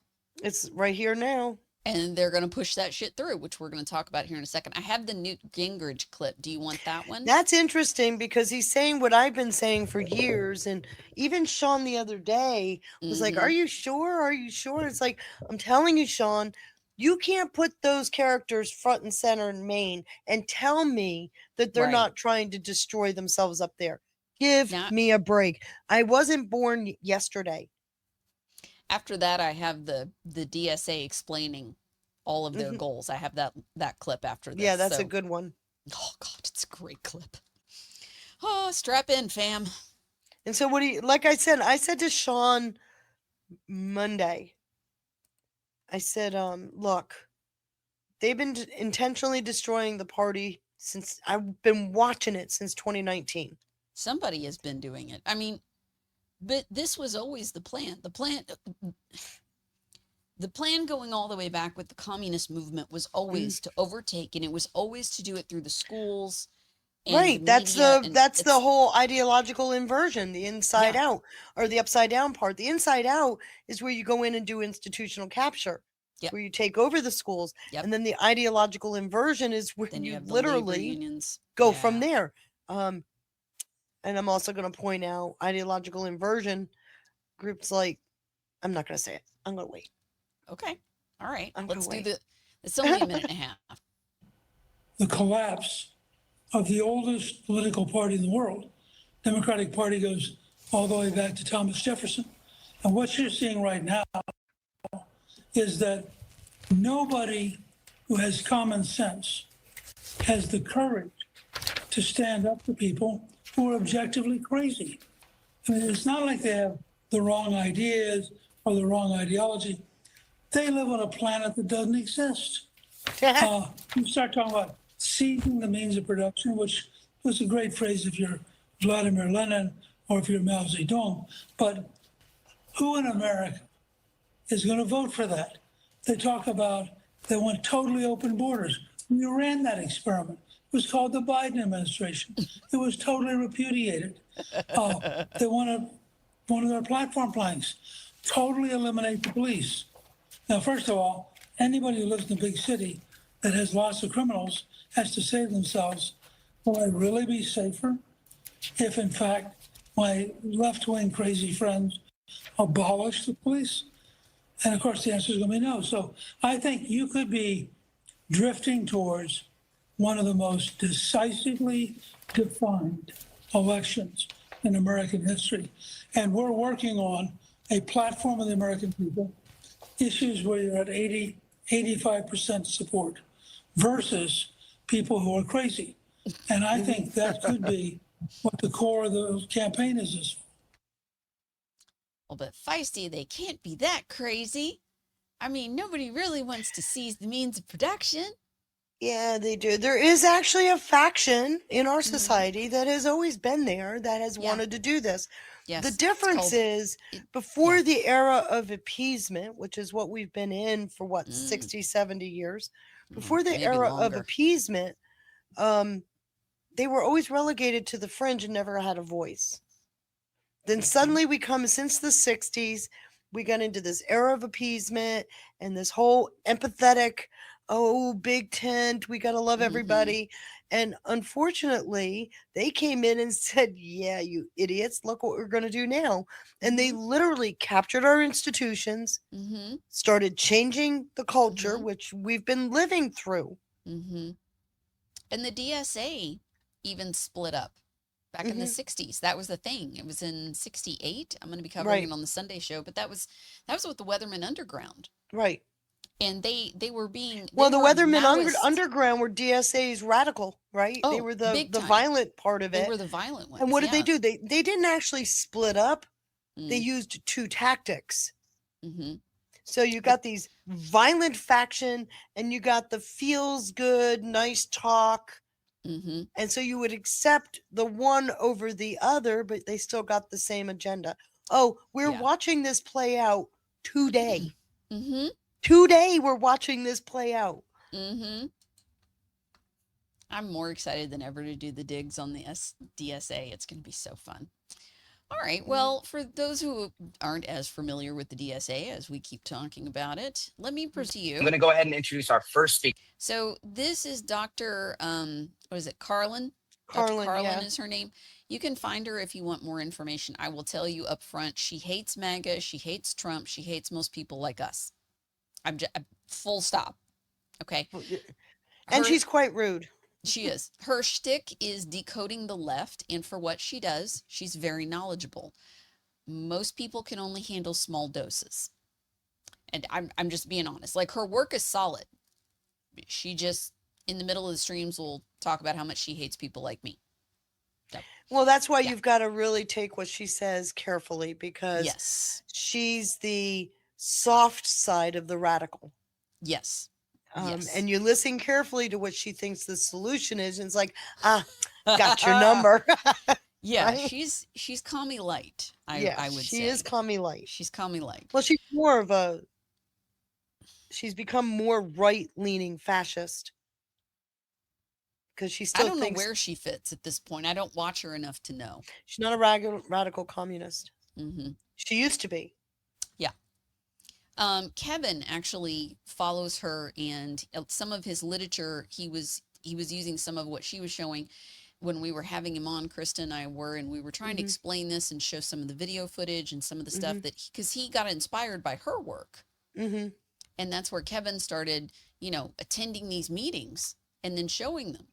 And boy, were they eye-opening. Like this one. This is very eye-opening. Are you guys ready? You're No, I'm probably not not. ready. Probably not ready. Okay. Speaker tonight, Satya, who's a nurse and a PSL organizer based in Atlanta. A foundational step in the socialist reconstruction of society would be the creation of a new constitution. The current U.S. Constitution was drafted by the U.S. slave-owning class, and it enshrines the rights of capital. But the new constitution would enshrine and expand the rights of the working class. And millions of people will participate in constitutional conventions or popular constituent assemblies to draft and adopt this new constitution, unleashing a creative and collective process, which is far more democratic and participatory than our current system. Those of us who were long denied a voice in the political system would shape the new constitution. And the US Constitution leaves fundamental matters such as food, health, education, housing to the capitalist market, meaning in the hands of the billionaires, the Wall Street bankers, and the landlords. But these would be guaranteed rights in a socialist constitution. All the big corporations, the 500 biggest companies that produce 2/3 of this country's GDP, would be brought under people's control. They would be nationalized. The new socialist government will take possession of all the existing capitalist banks and create one people's development bank. In a socialist government, holding elected office of any legislative body would not be a full-time job. There would be no professional politicians. Government and civil servants will earn the salary of a skilled worker. And lifetime judicial appointments will be dissolved. The Electoral College would be abolished. The popular vote, one person, one vote, would be implemented. And mass organizations like unions, tenant organizations, cooperatives, youth groups will be empowered and be given legal recognition. So using centralism and a widening and grassroots democracy, people who have been neglected and left out will be brought into the decision-making process of the new government. More than 80% of the US population lives in urban centers, but urban populations are widely underrepresented in federal and state bodies, and this would change. The House of Representatives could be replaced with the National People's Assembly that would not only be made up of delegates elected from local election districts, Pause that. but would also include delegates from the many mass. Listen carefully to her language. What are they doing? They're literally talking about top-down federal centralization of our government. Keep that in mind because it'll keep playing big in the deck coming up. Yeah. I mean, the end goal is to nationalize all industry and eliminate all private ownership. Well, it eliminates the pathway to private ownership because what it does is it centralizes it at the top. So the wealthy elite will be okay. Oh yeah. But They'll they're always be also okay. they're also an enforcement arm for a centralized government. That's why you always have oligarchs in a communist nation because Every they time. become an enforcement arm for the government. So, but listen carefully to how. That's why I'm saying I'm really encouraging you listening carefully to the language that's used, especially the next person. But what you're hearing, many kids who have been pre-programmed think this is a good idea because capitalism has let them down. Yeah. So, and The government remember, had to create the with an condition. oligarchy running your country, the capitalism's for them, not you. Right. So, go ahead. I'm sorry. Wanted to No, catch that. It's the establishment. They have to create the environment for the youth to feel that disenfranchised to create the revolution to Right. continue the power. Right. And I kind of Which is, wonder, and you know where they started, don't you? hmm They started by telling you your parents don't know shit. Right. Listen to your teachers. Right. So they put that wedge into families, which immediately had the effect of more divorces, more radicalized children. There were a lot of people in upper middle class society. They were shocked when their kids had a tendency of violence or drugs or things like that. They didn't know where it came from because it didn't occur to them that these kids were being radicalized intentionally to create more of a divide.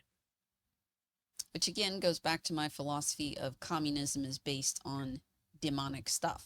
Right. Because communism always ends up in millions, hundreds of millions of death. Always. And Well, usually it's in order for communism to work, you have to have the element of evil. Yes. Right? That is used against the society because if you don't, people then have empathy and morals, and we can't have that. Right. You can't have It that. embraces sloth, greed, envy, All all seven. the things. All 7 of them. Literally, go down the list and think about it. All 7 are invoked in communism. Avarice, all of it. Tell me it's not demonic. It is, definitely. Mm-hmm. It is a perfect pairing of the And I'm just gonna esoteric say- Satan with the earthly evil. This girl on screen has a hook nose like the Wicked Witch. All she Yes, she needs is some does. green makeup. She has the Wicked Witch's nose. I can't unsee it. I just had to share it. Organizations of millions of workers, students, and more.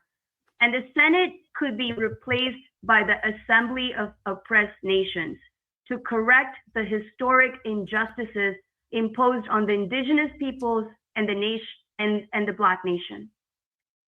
This Assembly of Oppressed Nations will consist of delegates from oppressed nationalities and peoples. And one of the biggest misconceptions about a socialist government is seeing it as a service provider and the people as passive recipients of services. This is false and wrong. The reorganization of society, including the transition of society to green technology and renewable energy, will be carried out by the people themselves. Mass organizations will have a central role in a socialist society. These voluntary-based organizations will be involved in the day-to-day management of the affairs of society. In that sense, the executive power of socialist society is in the hands of the people. We carry out the decisions that we make. Real democracy requires the full participation of the people in making and implementing the decisions. Capitalist democracy is limited to voting at the ballot box every 2 to 4 years for the next representative of the capitalist system. But socialism expands democracy to the participation of millions of workers, youth, all sectors in actually running society. And socialist revolutions over the last century took place in countries that had to overcome colonial underdevelopment, or societies that were in the early stages of capitalist development. But today, the US is an advanced capitalist economy. So the material conditions exist already in the US to transition immediately to socialism. Next, I'm going to introduce our second speaker of the day, which is going to be Natalie. Natalie is a Central Committee member of the PSL and the Vice President of Substitutes with UESF, the United Educators of San Francisco. Okay. Unions. And the PSL, okay, the lady that started the queer gun club in Utah that's tied to Kirk also was involved in this. PSL, right. She is the PSL leader for Utah. Again, and teaches at the university and even the YMCA. So it's not hard to give a figure warm out. welcome to Natalie. Oh, well, good. Hi, everyone. It's so great to be with you this evening. Wow. I'm so excited to be talking about socialism at this moment, particular moment in our history, and also in the labor movement itself. I'm here in Denver getting ready for the National Education Association Representative Assembly. Socialism experiences an exciting expansion of its popularity. And as we think about what we're fighting for, it's very, very, very important for us to think about how we will win socialism. Because we are fighting for a vision of a different society, armed with an analysis of the current one, of the capitalist system, with its contradictions, its inherent exploitation and oppression. And we have a collective commitment to replacing it. We cannot be satisfied with a reformed status quo. It will require a massive movement for socialism and the adoption of socialist ideas across the country to win a new system, which is why the popularity in increasing is so exciting. But our rich history of struggle also shows that the capitalist system itself will adapt and adopt new methods to survive, and will never concede to fully not be exploitative or oppressive. A revolution is necessary. It is necessary to replace capitalism with a socialist society. And we must build the movements that are necessary in order to do that. And I think those of us who are socialists have an important role to play, like we did in history, in how, in all of the different places that we're in all of our workplaces and our neighborhoods, our schools, wherever we are, that we can contribute to the expansion of the struggle and that we can play a role. Can socialism and democracy coexist? What is the difference between revolutionary socialism that the PSL supports and what is frequently called democratic socialism? So I think we started to touch on these questions, but I want to hear from our panelists. What are your thoughts? So when we say a revolution, what does that actually mean? So revolution is a process that's smashing the old state and it's creating a new state. And, in the history of the US, there was the first Reconstruction, happened after the Civil War, which was actually a social revolution because it transformed property relations inside the US. It ended slavery. And then comes the second Reconstruction, which is the Civil Rights era, which was a political revolution because it tore down the structures of apartheid, but the economic system still remains in place. So we have an unfinished revolutionary process in this country. And so there is a need for a third reconstruction, which we are arguing has to be a socialist reconstruction, which will actually have to change property relations and the economic foundations from capitalism to a socialist foundation. Yeah. In changing the relation of differentiating property. democratic socialism from revolutionary socialism, which Satya has done, there is also, I think it's very important for us to recognize the possibility and necessity, so the actuality of having a revolution in the United States.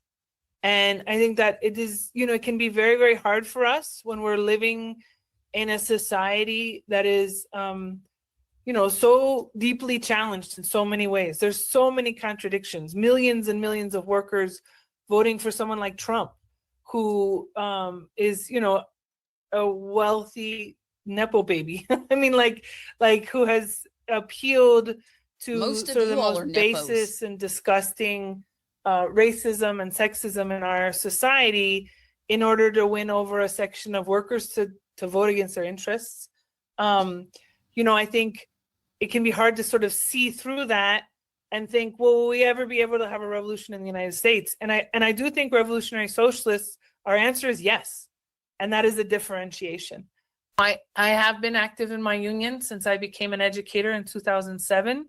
I think, I do now serve as an officer of our union and consider myself to be part of a labor movement that has been doing a lot of great work and also needs to do a lot more.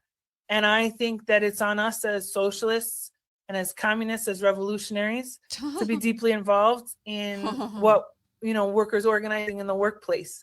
And for us as educators, we're not at the point of production, but we have a political role to play right now in the struggle for democracy, the struggle to defend public education, and to, I think, be part and parcel of those struggles as we seek to build a consciousness that goes beyond the consciousness of the union, the consciousness of our class, and rightly understanding who the bosses are and how they operate in society, but towards socialist consciousness.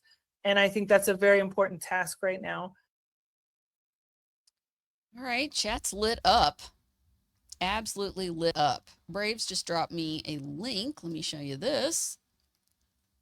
So this is from Newsweek. Who is Armenia Fanima, armed transgender activist? Okay, so this person is a trans. So Braves and I talked about this earlier. I presume born male, then became female, because I can't think of another way that this, okay. So Iranian said her parents were homophobic and all the other stuff. If you're homophobic, I don't think you're going to be any better off with the trans. I have a feeling they're not going to like that either. This is who started the Armed Queer Salt Lake chapter. This is the one that's pro-Palestinian, Hamas, all the things. And of course, she's featured in frickin' Newsweek by Nick, whatever, staff writer here. Transgender woman of color affirmed with Utah-based gun group. Yeah, of course she's being investigated. This is good, Braves. Thank you. What to know? Born to Iranian immigrants. Well, what happened to her? Where does the ideology come from? Guys, where does it actually originate globally? Because we're dealing with this everywhere. So it has to be bigger than what we see. It absolutely has to be. Kathy said she had to step away a second, so I'm going to check the chat real quick. And let's see here. Let me cut back over. I think we had some gold pills from a snarky gentleman I know as Conserva Chris. Yeah, there he is. 2 cookies. All right, 2 statements. Here we go. All right. He's so bad. He's so bad. Okay. Give someone like me societal and immunity. Yeah, societal and immunity for cleaning out socialist and communist activity. Watch how quickly things get cleaned out. Just saying. I have no doubt, my friend. I have no doubt they would be cleaned out very quickly. Another cookie he gave us, literal NPC face with a wig. DB cunts like her are a byproduct of the subversion of the West. Yeah, hence these people are subhuman. Strong statement, but NPC, yeah, I kind of agree with you. Considering they want us all dead, I can't really defend them. I can't argue with this. Other labels aren't good enough. They are subhuman and they should be viewed as such. No argument from me there on that, Chris. I'm tired of playing footsie. I'm tired of pretending that they're not that bad, because they are that bad. Anytime you have a revolution, usually 40% of your population gets killed. Statistically, you can go back and look country to country and see how that shit goes. It's violent, it's brutal, and the ones where you have a red-green alliance are particularly brutal. It never, ever, ever goes well. I did have, here we go. Let me jump over here. Oh, you're back. Hi. Yeah, I'm so sorry. That's okay. I had to rush into the other room for a minute. I understand. It happens. We're doing long shows. So, just so everybody knows, PSL started with the World Workers' Party. They split. Okay. Think about the words socialism and liberation. Mm-hmm. That's the softer side of radical transformation. Are we going to your deck? Because I think this is the perfect. Yeah, and I think one of the things to remember is there's two ways to bite any apple, right? Mm-hmm. And when you look at, I've got to get to the right spot in my deck. When you look at what they're doing, you start to understand that we're being subjected to a two-pronged front. Mm-hmm. Okay, literally being subjected to it right now, right as we watch everything going on. And I actually think part of the Candace story, part of the Tucker story, Promethean action, yeah, all of them are all playing into the same realm. Yep. So, and I'm not here to upset anybody, please. That is not my goal. My goal is simply to provide as much information as I can so you can see what you're facing and maybe learn to spot what's going on, right? So if you can identify the problem, you can do something about it, right? And okay, so let me put it this way for people. Like, I really appreciate that approach because I always really loved Tucker until, a year or so ago when I was like, I don't recognize you anymore. But I had listened to him for years. Same, everybody did.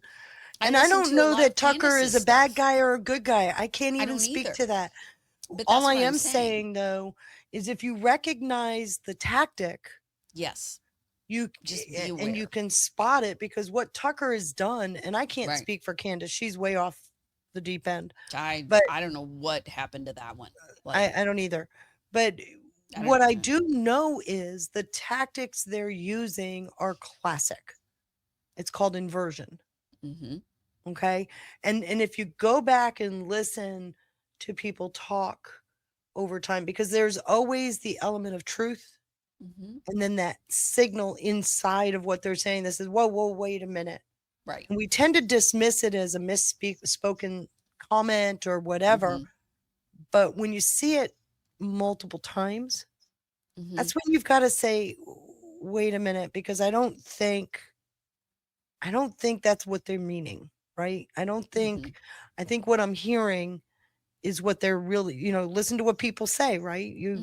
When you hear what they're saying, they always tell you what they're all about. Yeah. And so I wanted to spend some time on this. This was the part of the deck on Monday that I didn't get to finish. Just so you know. It's gonna be wild. It's going to be, and I had said to Sean, I said, are you ready? Because this isn't going to be comfortable. No. And he said, don't promise me a good time. So I don't know where he stands today, but I will say his current, and I lost a window, so I'm going to rely on you to keep up with the chat because I somehow That's fine. can't find. I've only got That's one fine. of the windows.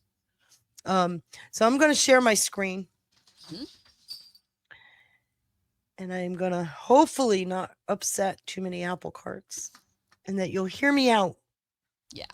Okay. Because I really do think We're analyzing patterns is what this part of the deck is really about. We are analyzing patterns right. in dialogue.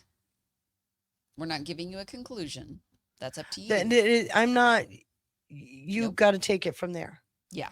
Yeah. Okay. But I would rather be able to identify a pattern Mm-hmm. and have my eyes a little more open for discernment. Maybe it's fine. Maybe it's not. I don't know. We'll see. So one of the things to look for is there's always an ideological flip in the story. You've got the raging lunatics on the left, right? You see that. Yes. That's the Grand Platners and that litany of people that are trying to replace them. The raging lunatics on the left, you're not going to vote for them. They're not going to vote for them. Nobody wants to vote for them. But hidden on the other side, and that's another Trojan horse, is the whole ideological flip that's going on. This is called inversion, where they take seemingly comfortable language and they invert in their tones and words that are like, whoa. And so bear with me as I go through this deck because it's really important to understand that when you're looking at how movements evolve, okay, that's the best way to look at it. You look at how movements evolve, it is not uncommon for them to adopt a more pacifying kind of tone. Well, yeah. Okay. You got to build an audience. You got to build an audience. And how do they do it on the left? Well, the inside out, right? That's where you take over. That's capture, institutional capture. You Right. take over the institutions, whether it be in government, in the schools, within your social construct. Unions You take is over those always the fast institutions way. and you pepper the kids or the government. You pepper them with this is where DEI comes from. This is where the whole word of empathy came from. This is why racism became a topic of discussion, because when you can make people upset interracially, you actually divide and conquer by doing that. So that's the whole purpose of my pointing this out is we've already seen the institutional capture, right? The inside out. What about the upside down? This is where you come in and you ideologically flip the culture to mean something different than what it always meant. And this is the two-prong subject that we're dealing Notice with. That you were the alluding. two-sided Yes. Trojan horse, right? I actually love that symbol, by the way. It's pretty awesome. I had to work on that one. Yes, it's AI generated. I love it. The whole idea of this slide was to show it's never one side. They always have a two-sided structure. So let me give some background.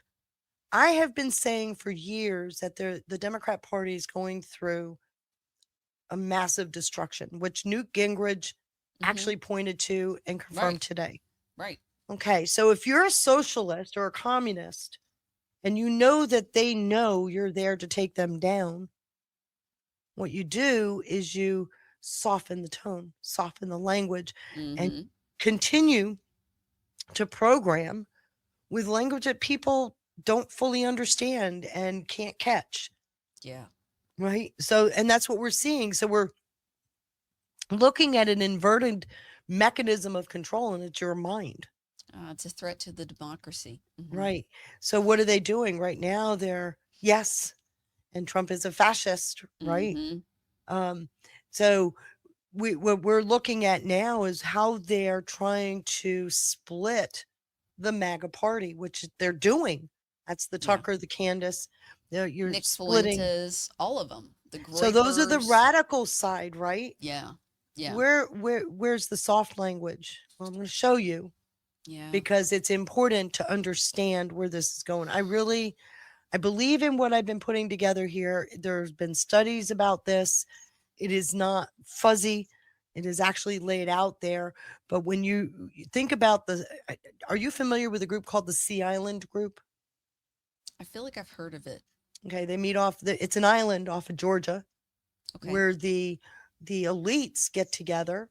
It's Ah. this year's group was very mega focused, but who was there? You had Wall Street, you had Silicon Valley, right?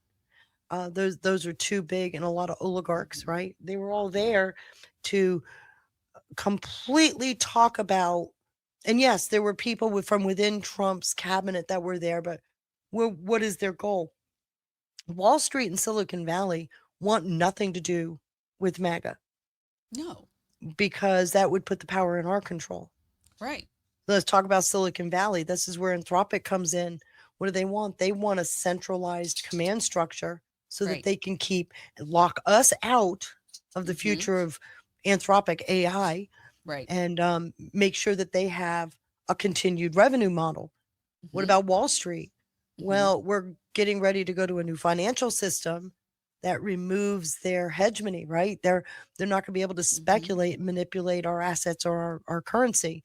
So they've been kicking and screaming. They've been kicking and screaming like there's nobody's business. And in fact, largely why the Clarity Act has been delayed. So these factions literally get together to determine the game plan using MAGA light language to try to peel away MAGA support. Yeah. So I think you can see that, right, with the inversion. So when you start to understand the language you're using, you should be able to see where the language is actually quite shallow. So I don't know if you're familiar with the Long March Through Institutions. That's the inversion, right? You infiltrate, you influence, and you transform from the inside out, right? And then you've got the COINTELPRO, which is no longer debated. They used to say it didn't exist. We know that this is true. So these were two factions that were used, two pieces of how they did it. So COINTELPRO is literally the visible part that you're seeing. This is the disruption that you see on the streets, whereas the Long March Through Institutions is the more palatable language that happens. Well, the Long March used COINTEL to give themselves power. They gave themselves power through the destruction. Now, typical of most communist efforts is we make life so difficult that you beg government to fix it. Yep. Right. And that's where the Long March comes in, because who becomes the part of the government are the very people that use disruption to cause them to have validity, is if that's making sense. So as I put this whole deck together, what you quickly notice is that there's a unified objective, and that objective is to take and attack the problem, capitalism, attack the problem from two different methods to achieve the same end. Okay, so that's what we're watching in real time. And whether they're overtly disrupting on the streets or whatever, or they're quietly using language that sounds appealing, and it's a relief from what you're seeing on the streets. The two of them are both important because they're literally moving people away from this part of it, the COINTELPRO, into the more soft government's got the answer.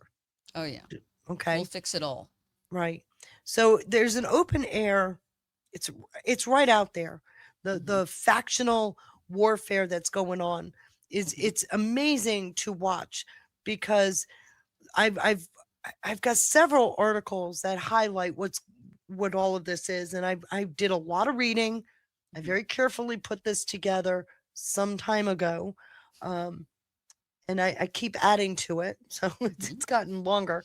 But I was also very concerned about some of the things I'm going to say today, because there are a lot of people that I don't think they realize they're being had, if you will. Potentially, yeah. Right. So what I wanted to talk about here, this is the seizure of a party's language. that is happening right in front of you. And we've got the mainstream column, the APAC, remember we went after APAC. Their primary spending right now is to try to make sure there's I'm sorry, keep going. So they're literally using APAC as a wedge, because APAC, of course, is Israel funding. They're trying to keep themselves from being annihilated by the American political structure.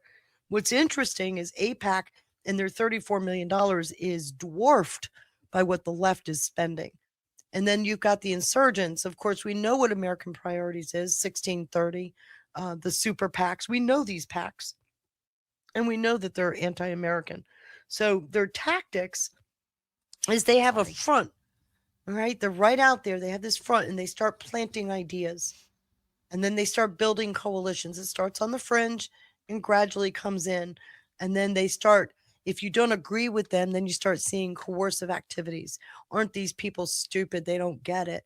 This is important. And they start pointing fingers at these other groups that aren't getting on board. And then, of course, at the end is they start changing the rules and subverting what our norms are. And we saw this all through the Biden years, and we're still seeing a large element of it right now that Trump is facing.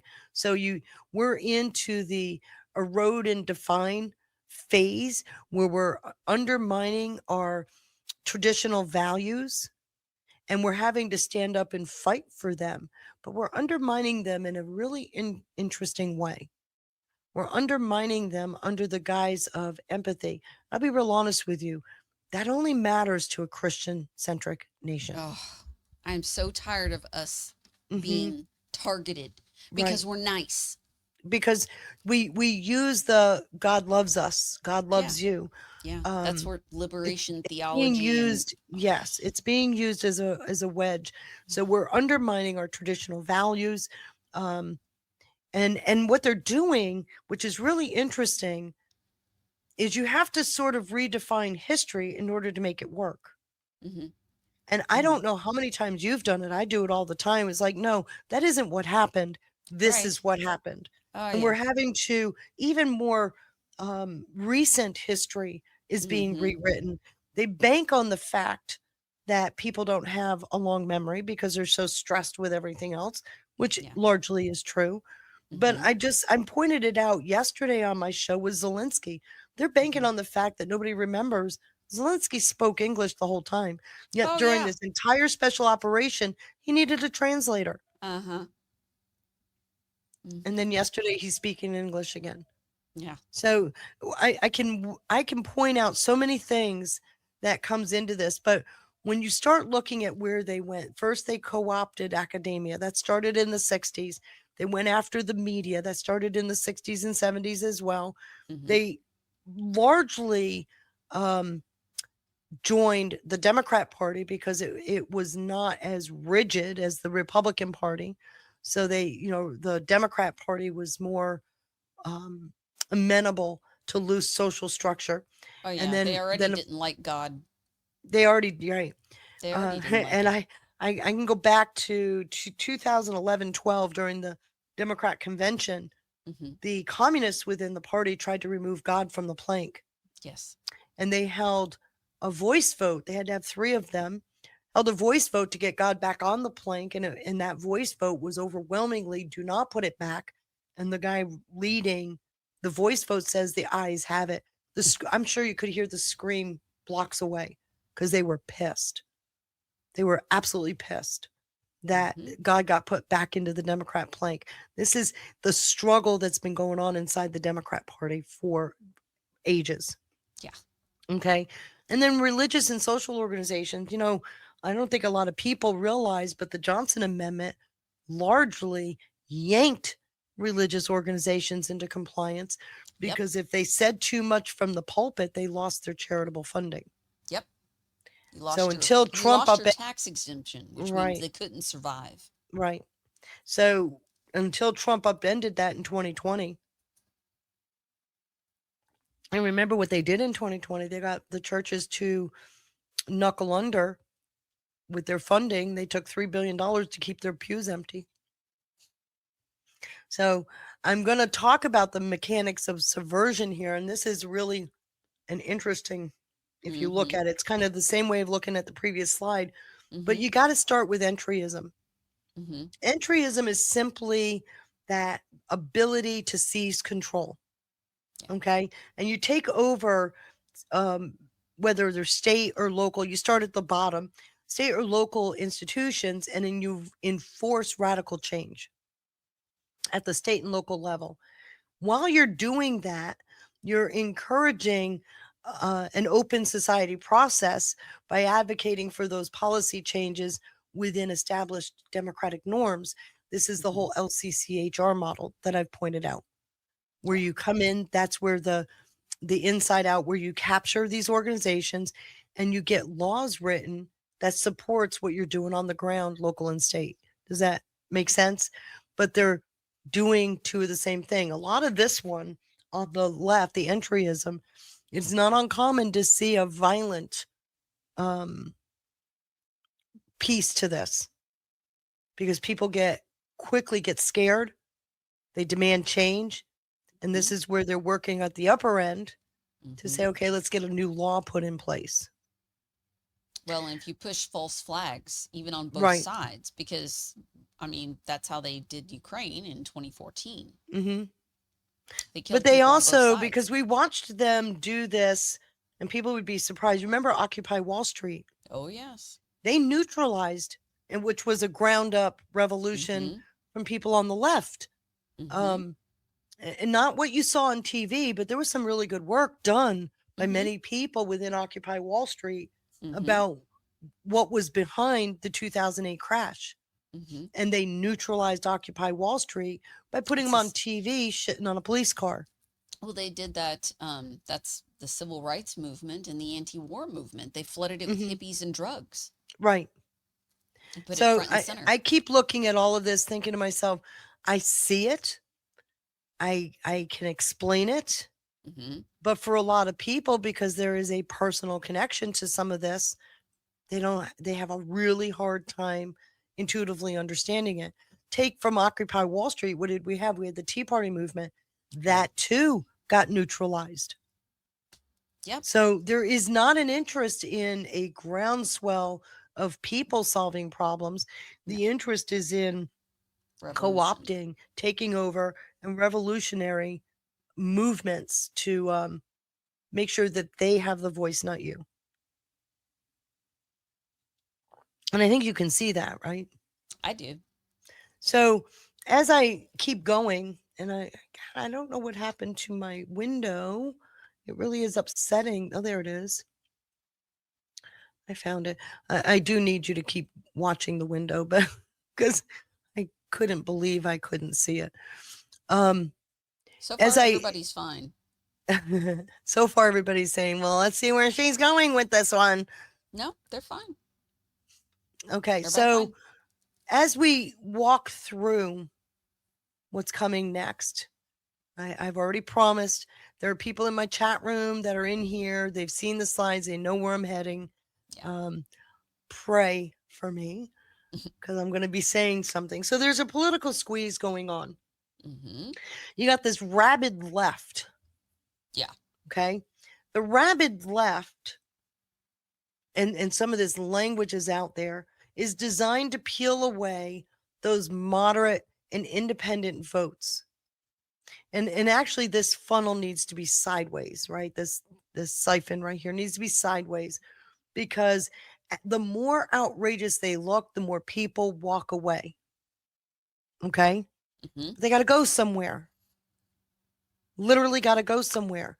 So you use a voice like Tucker's. You peel those votes away. You reduce the effectiveness of the Democrat Party. You pull them in. Where do they go? Right. These are going for the candidates that are not America First. Yep. What's interesting is the target population. They're doing it through pragmatic ads. Everything highly targeted, non-ideological campaign ads, focusing on stability, focusing on the economy. They're capturing all of the displaced from the left. Yeah, and it's slogans. It's not solutions. It's not solutions ever. You'll never hear a No. solution. It'll just say our borders need to be closed, but no idea on how you're going to do it. You know, more of your money needs to be in your pocket. And we promise to make the, you know, fair, everything's fair. We use everything in a fair language, fair tax code, universal health care, universal income. You know, you see all these all the things. So, and what are they doing? They're literally capturing the people from the left that are completely disillusioned by the Grand Platners. And then they'll pull them into this polarizing siphon, and they just start directing them out and realign them into accepting some kind of a realignment towards stability, even though the stability is never defined. Right. So this one here, it's what you would call a false binary squeeze, if you will. Because it never really solves the problem. It just says that's not right over there. So like the people will phrase tend to jump into this. strategic harvest. I really like that phrase. Yes, it is a strategic harvest because they're not going after all of the radicals at all. They just need 1%. They just need now. I'm going to go backwards because, and you and I had this conversation last week. In statistics, anything that is 2 to 2.5% on the bell curve, right? 2.5. It's out on the fringes. Anything over 2 to 2.5% means it's an intentional act. Okay, my skill set is in affirmative action. So if I saw a 2.5%, I knew there was something we were doing in our hiring process or whatever process I was analyzing that was disparating somebody, right? So I would go look for what that policy or the action was so that I can fix it and set a goal to fix it. They want the 2.5%. What it means is it's intentional. You get to the 4-6% and out. That's where that lost forever part comes in, because at 4 to 6%, it becomes an embedded ideology for that group of people. 4 to 6% By will be 11%, lost and you want to forever. always capture it before you hit 11%, because it'll take on a life of its own. Right. So you got to So siphon it out. we make intentional actions that siphon off people, that 4 to 6 that are lost forever, that never come over. And then you've got at 11%, you make it your focus. Got it. I hope that makes some sense. So what we're doing is we create a chaos engine by doing that, by playing with those numbers. And that chaos engine is totally designed to first disenfranchise, lure you with a better way. We want our borders closed, and then reprogram you into a softer form of Marxism. Does that, you see it? Well, a manipulative person, if no matter what the goal is, they will start with truth. Then they will slightly invert it. They'll add Invert the some language stuff as we in. go. Then they'll start needling and twisting it, and by the time you get to the end, everything's inverted. And you don't even remember what the original language was. Nope. If they're skillful, they go very slow. They go very slowly. And they build that relationship of trust. Which was something I noticed started in... Hence why I brought up Tucker. Right. This is something I noticed starting in about 2017, 2018, 2019, in that time frame. Typically, you do a slow roll so that people don't even realize they're being taken over. Oh, absolutely. Starting in about 2016, 17, it was put on steroids, and I saw change happening at a faster pace than is typically wise in a change management effort. Generally, the human being, we tend to repel fast change. Yeah. Right. We got to be frogs in the water, to be very honest, that slowly boil. Yeah. We don't, because if you do something too fast, we will rebel and we won't accept the change. That's why it's done over generations. That's why it's done over generations. Well, I noticed they sped it up in about 2016, 17. And since 2019, it's been off the charts. Let me read some gold pill. Are you at a pause before you? Sure. Okay. I didn't want to get too far behind. You're fine. Just fed up with a cookie. Thank you so much. They couch things with words that sound good to people, but they don't really know what they mean. Jack's, let's see, just fed up with another cookie. Oh, upset the apple cart. We can pick them up. That was when we just got started. Jack's 212 with a cookie. The reason it is so important to get info out where people can see it, can see what happens is, for whatever reason, I don't know why my eyes are not cooperating. So I You want me apologize. to pick it up? No, I will conquer. I promise. So the reason it is so important to get this information out where people can see what is happening with this is, I think it is a foothold so enough people can see the threat. So when we move, it doesn't shock everyone into the hospital. Yeah. That's very good point. It's a very good point. Braves with a cookie. Quote sent to me by Java tonight: start making your kids do chores and give them half of their allowance to the siblings who do nothing. You'd be surprised how quickly that solves things, right? See how they like socialism and communism. Right? I love Java. He's the best. That was good. That was very good. And Bella, it's so good to see you, sweetie. Bella 214 with 1, 2, 3, 4, 5 cookies. Thank you, guys. Thank you. I didn't want to get too far behind because then I lose track in the gold pills. So I thought you were almost done with this slide and ready to move. I am almost done. I want to point out something. ChatGPT flat out refused to produce these slides because it felt it was too political. And it's hardwired not to do anything political. Unless, of course, it's anti-Trump. Then it's happy to put totally Trump's face all over it. But I had to go to, and Grok, I'm sorry, I don't like the image generator in Grok. It's not I ended up using Gemini for these. So there's a little bit of a cartoony look. They're not the usual, but Gemini would generate the image. You know what? I can read them, so that makes them good. Yes. That's how I judge slides. Can I read it? And I purposefully use light background so it would stand out. But that's why the graphics don't look as snazzy as what I normally use. Although the splash slide, the header slide with the two-sided Trojan horse, that was epic. That ChatGPT did produce that for me, but I had to be very specific what I wanted on it. I bet you did. So what we're doing here, we're seeing the siphoning vortex is in full bore. The reason why I say that is people are disenfranchised with what the left is doing. You're seeing more and more TikToks, more and more comments being made on social media. There's more outrage than there has been in quite a while, actually.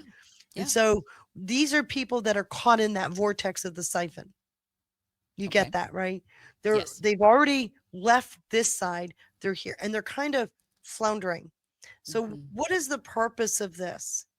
You don't need a lot of people. No, and they're encouraging them not to vote. They're encouraging, when they're encouraging you not to vote, they're trying to capture 4 to 6%, right? That's enough to get them across the midterms. Get them through the midterms. What is the goal? They're trying to, now Trump is going into his lame duck because it's the last 2 years, but they're trying to make it so he can't get anything done. If they can capture one or both houses, he will be completely stopped. So their goal is to capture these individuals that are stuck in the vortex so that they stay home and don't vote. Right. If they happen to get them to go all the way over to being strategically harvest, all the better, because then they get to work on those individuals for after 2028. So you see, if we can capture these people now, lame duck Trump, then you will set them up for failure so that a Republican ticket doesn't win in 2028. It's an age-old strategy. You see it, right? Yep. So let me talk about these groups because they're targeting the Democrat side on the institution and they're rebranding the Republicans. Right. Okay. So we're looking at the PACs. You're looking at alternative media. You're looking at, they're very active in the local precincts and you're seeing some activity there. Promethean Action is actually one of the rebranding groups. Yeah. So I'm gonna go into this, but they focus on a lot of conspiracy, but never fully tie that knot. Right. They never give the full information. They Right. give I mean, they just say London all the Right. time. London, London, London. And that's one small chunk of the puzzle. Right. That's not the head of the snake, bluntly. But you also have the Groypers. Yeah, same thing. You know, the Nick Fuentes, who's the head of Mhm. the Groypers, and you've got Tucker, and you've got a few Candace and a few others. But Everything's you're looking Israel with at that one. an outcome that is actually subverting our free market principles. And they're looking at trying to get in place these state-directed national credit networks. Now, Mhm. where this comes into, remember I told you the Sea Island group, right? Mhm. That's where the funding's coming from. This is Wall Street. This is Silicon Valley, big tech. Yeah. That's where the funding's coming from. So they're beholden to that funding. Mhm. And then over on the Democrat side, you've got all of the media influence, which they're starting to lose. But I defy anybody, open up YouTube. Oh, it's still pushing. Every 2 commercials, which are now every 30 seconds, right? Every 2 commercials is a very Democrat-centric commercial. Unless you want to know about stuck poop. Which is really kind of odd.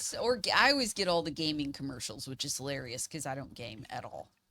But I always get all of the, ridiculous gaming commercials or whatever.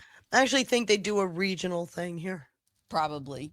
So I wanted to pull these out because this is a masterful plan of using the word inclusion to actually invert the language. Okay. And so we see this happening quite regularly. And that takes us to one of my favorite slides. I love this slide because it actually did what I wanted it to do. And I was kind of surprised. So he's over here on the left, luring people off the left, right? He's pulling them out. He's using his bullhorn. People are listening and they're walking away. Isn't it interesting that Getz, MTG, and Massey all went on Tucker's show, started talking against MAGA, and none of them are in Congress right now. Yep. Isn't it interesting?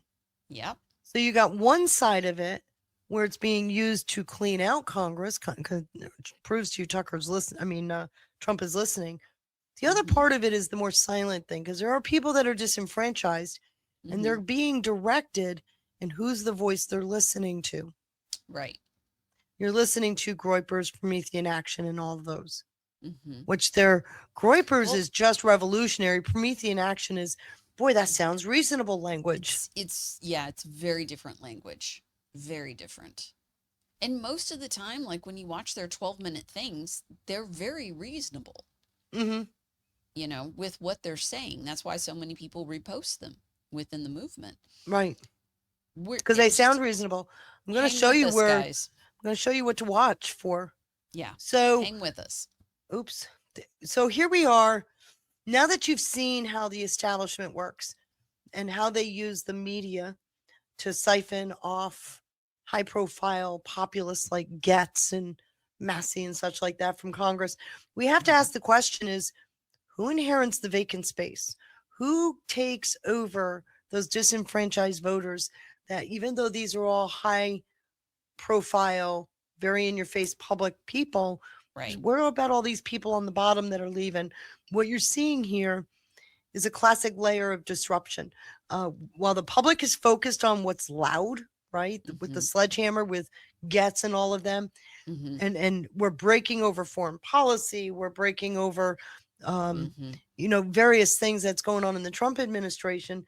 There's this quiet, organized, using the term of a termite, right? Very quiet, organized cadre under the 501c4 banner. Why 501c4? Because you don't have to disclose your donors. Shadow. Okay, so you start to see this covert enemy when you start pulling back the curtain on the 501c3 and 4s, right? So we talk about 501c3. 501c4 is the more covert part of it, and you Give an start seeing. example. Well, LaRoche, right? Okay. His I'm just- original pack was a 501c4. Promethean Action came in, took over that pack, and they registered it as a 501c4. But and they typically attack Carlson, right? Now, yeah, I know. Now, what is the difference between the 504 and the 503 for everybody? 503, you show your donors, but 501c4, let's just go there. 501c4 is supposed to be educational. It's not supposed to be political. Which is why they have the newsletters and they do the Zooms and all the and stuff. they do books and you do podcasts that are more like a docuseries. Right. Right. So they're educational, whereas 501c3 is a kind of a different animal. And those are IRS codes, by the way. So while everybody's breaking over Trump's foreign policy, the sledgehammer was the language coming out of Tucker. Right. He had this massive following and he said, I don't like Israel. And it went south from there. Yep. Right. So now it's, perpetual war and people aren't hearing what's going on. So we start to see that's the entryist trap, if you will. Then you look at it. How are they inverting from there? Because once you get these people into the trap, now you got to work to invert them. And so you just looked at how the media became the disruptor, right? Carlson, and he created an ideological vacuum. You just saw that. And that quietly allowed people to disenfranchise people to leave one party and start to come into this no man's land, right? And so now we want to see what do you do with them? How are they captured from there? That's where the hook comes in, the recruitment and defense lowering. So you identify your core group, you identify the inequality, the lost sovereignty, all the arguments, and then you start echoing those and then amplifying those concerns. So we've got them. Yeah, I don't like the fact that our borders are open. I don't like the fact that we're in a perpetual war. I don't like the fact that there's going to be a CBDC. How many times have we had to talk to the fact there's not going to be a CBDC? Right. Over and over. Over and over and over again. And they still talk about it. And we're talking major influencers within our movement that are doing this. Yes. And then what did we find out? Con Inc. We found out, you know what? A lot of them are being paid to do this. Even so the then mid-level. you turn around and you splinter that group, right? You bring them in, the policy hook, and then you break them up. That chaos creates uncertainty in an election. Right. You're following, right? Oh, yes. May I add?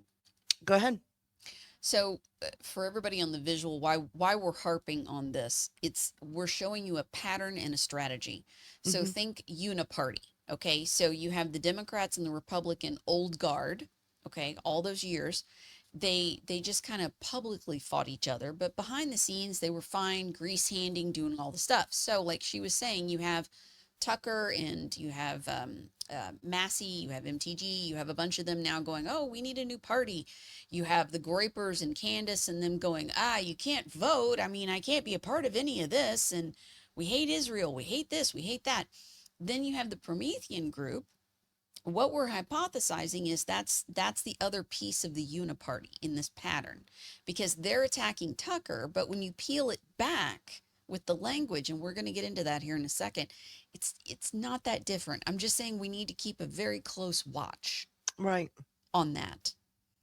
But think of it like I have uniparty. to say the Promethean Action, well, they've got 50 years oh yes of expertise under their belts, right? So language. They're a lot smoother and it's going a lot more cleanly for them. Yes. And they've got a huge and they're following. making money. They're making money. a ton of money. Yeah, they are. So every video 3 times. Please donate. Give what you can. yeah, if you Come want to on. see more of this. Yeah. So one of the problems you have is that, and this is something to watch for, is that you have this the biggest problem where you're being subverted is that it's a binary choice. Right. Right. Oh, It's so true. What I'm telling you is true, and it's the only solution. And I'm going to tell you why you're upset, and that's why you need to follow me. Right. But we never give the solutions. All we do is air grievances and get you to go, yeah. And you become that puppy dog in the back of the car window. Right. The head going like this because you agree with the grievances. It doesn't occur to you. You're not getting solutions. Well, that's how socialism and communism, that's the main thread. And we see that with all of the party stuff now, with all their idiots on full display. Right. So it can even be used by saying, so-and-so is doing a good job with X, Y, and Z, but they only give you part of that story. You know where I'm going with that. I don't need to say any more. So let's talk about the governance firewall, because I think this is where it starts to really get good for people. What I did is I took apart one of Promethean Action's own podcasts. Okay. They're talking about the banking system. And they actually talked about Alexander Hamilton's idea for the banking system. This was August of last year. I caught that one. I actually remember that one. Yes. They've talked about it numerous times. I've seen But them bring they up did a Hamilton. whole podcast on this in August of last year. Right. And so I went through and I pulled it apart. One of the things they talk about is they want a top-down government control of the banking system. And you do realize that is the Fed. I was going to say, what's different? Right? So they want to do this. Well, what I did here, and Mary, you can help me read through these. Can you see them well enough? No? If I adjust my screen, I'll lose one chat, but hang on. So up at the top, okay, and this is from Alexander Hamilton's own, this is a report he presented to Congress in 1790. It's his own original principles that he saw for a banking system. I only pulled out a couple of things. So it's replete with stuff. Okay. Up at the top, you'll see page 33, 36, page 4. These are from his own report. These are his words. Right. And here's what the analysis is of that. That's my words down here. Over here on the right is what Promethean Action is saying about it. So starting with the first one, page 33 of his own original principles. To attach full confidence to an institution of this nature, it appears to be an essential ingredient in its structure that it shall be under a private, not a public direction, under the guidance of individual interests, not of public policy. The suspicion of this would most probably be a canker that would continually corrode the vitals of the credit of the bank. It would indeed be a little less than a miracle should the credit of the bank be at the disposal of the government if a long series of time there were not experienced a calamitous abuse of it. So that's what we found, right? Is it? Right. So he was designing a national bank that could be managed by private citizens. Think of where we're going. Guided by market realities. This is not the Fed, by the way, guys. Specifically to keep it out of the hands of federal central planners, right? Who control the oligarchs. Demanding a state-directed credit monopoly is the exact calamitous abuse that Hamilton tried to prevent. Right. However, their quote, to restore economic sovereignty, the institution must be under full state direction, serving the public will, not private interest. Those are their words. And it's a deliberate lie. And I caught it several times. They've mentioned it numerous times. Right. There's several times I've caught them deliberately misleading the audience. And that's why I was like, I stopped reposting. Yeah, because I did was too. like, I I know you're I not can't being do it honest. anymore. Well, and I mean, at their age, if they were in their 20s or something, I might be like, well, they may not know. No, they fucking know. Well, the fact that they're from SDS, right? They're literally LaRoche. They are Democrat socialists. For those of you Right. that That don't is know, their that is their history. Those are their Literally- stripes. They were literally there during the Weatherman period, okay? Like they right. are old school, Right. revolutionary DSA from And the they 60s. broke from LaRouche's pact. Why? Because LaRouche's widow said, you're not doing what LaRouche set up. She was upset with how they were changing the language. They how were softening it. They were softening it for what we're seeing today. Yeah. Yeah. So I'm going to go on. The capital stock of the bank shall not exceed $10 million. The amount of each share shall be payable 1/4 in gold and silver coin, 3/4 in that part of the public debt. Okay, so there was an actual formula he had. Yeah. He didn't create a fiat engine to print infinite money out of thin air. He designed a rigid 1-to-4 ratio where every dollar of credit issued had to be anchored by physical gold and silver coin or verified government bonds. That's off page 36 of his own report. He believed in a strict fiscal limit, completely contradicting top-down credit expansion models. So it completely goes against even the Fed.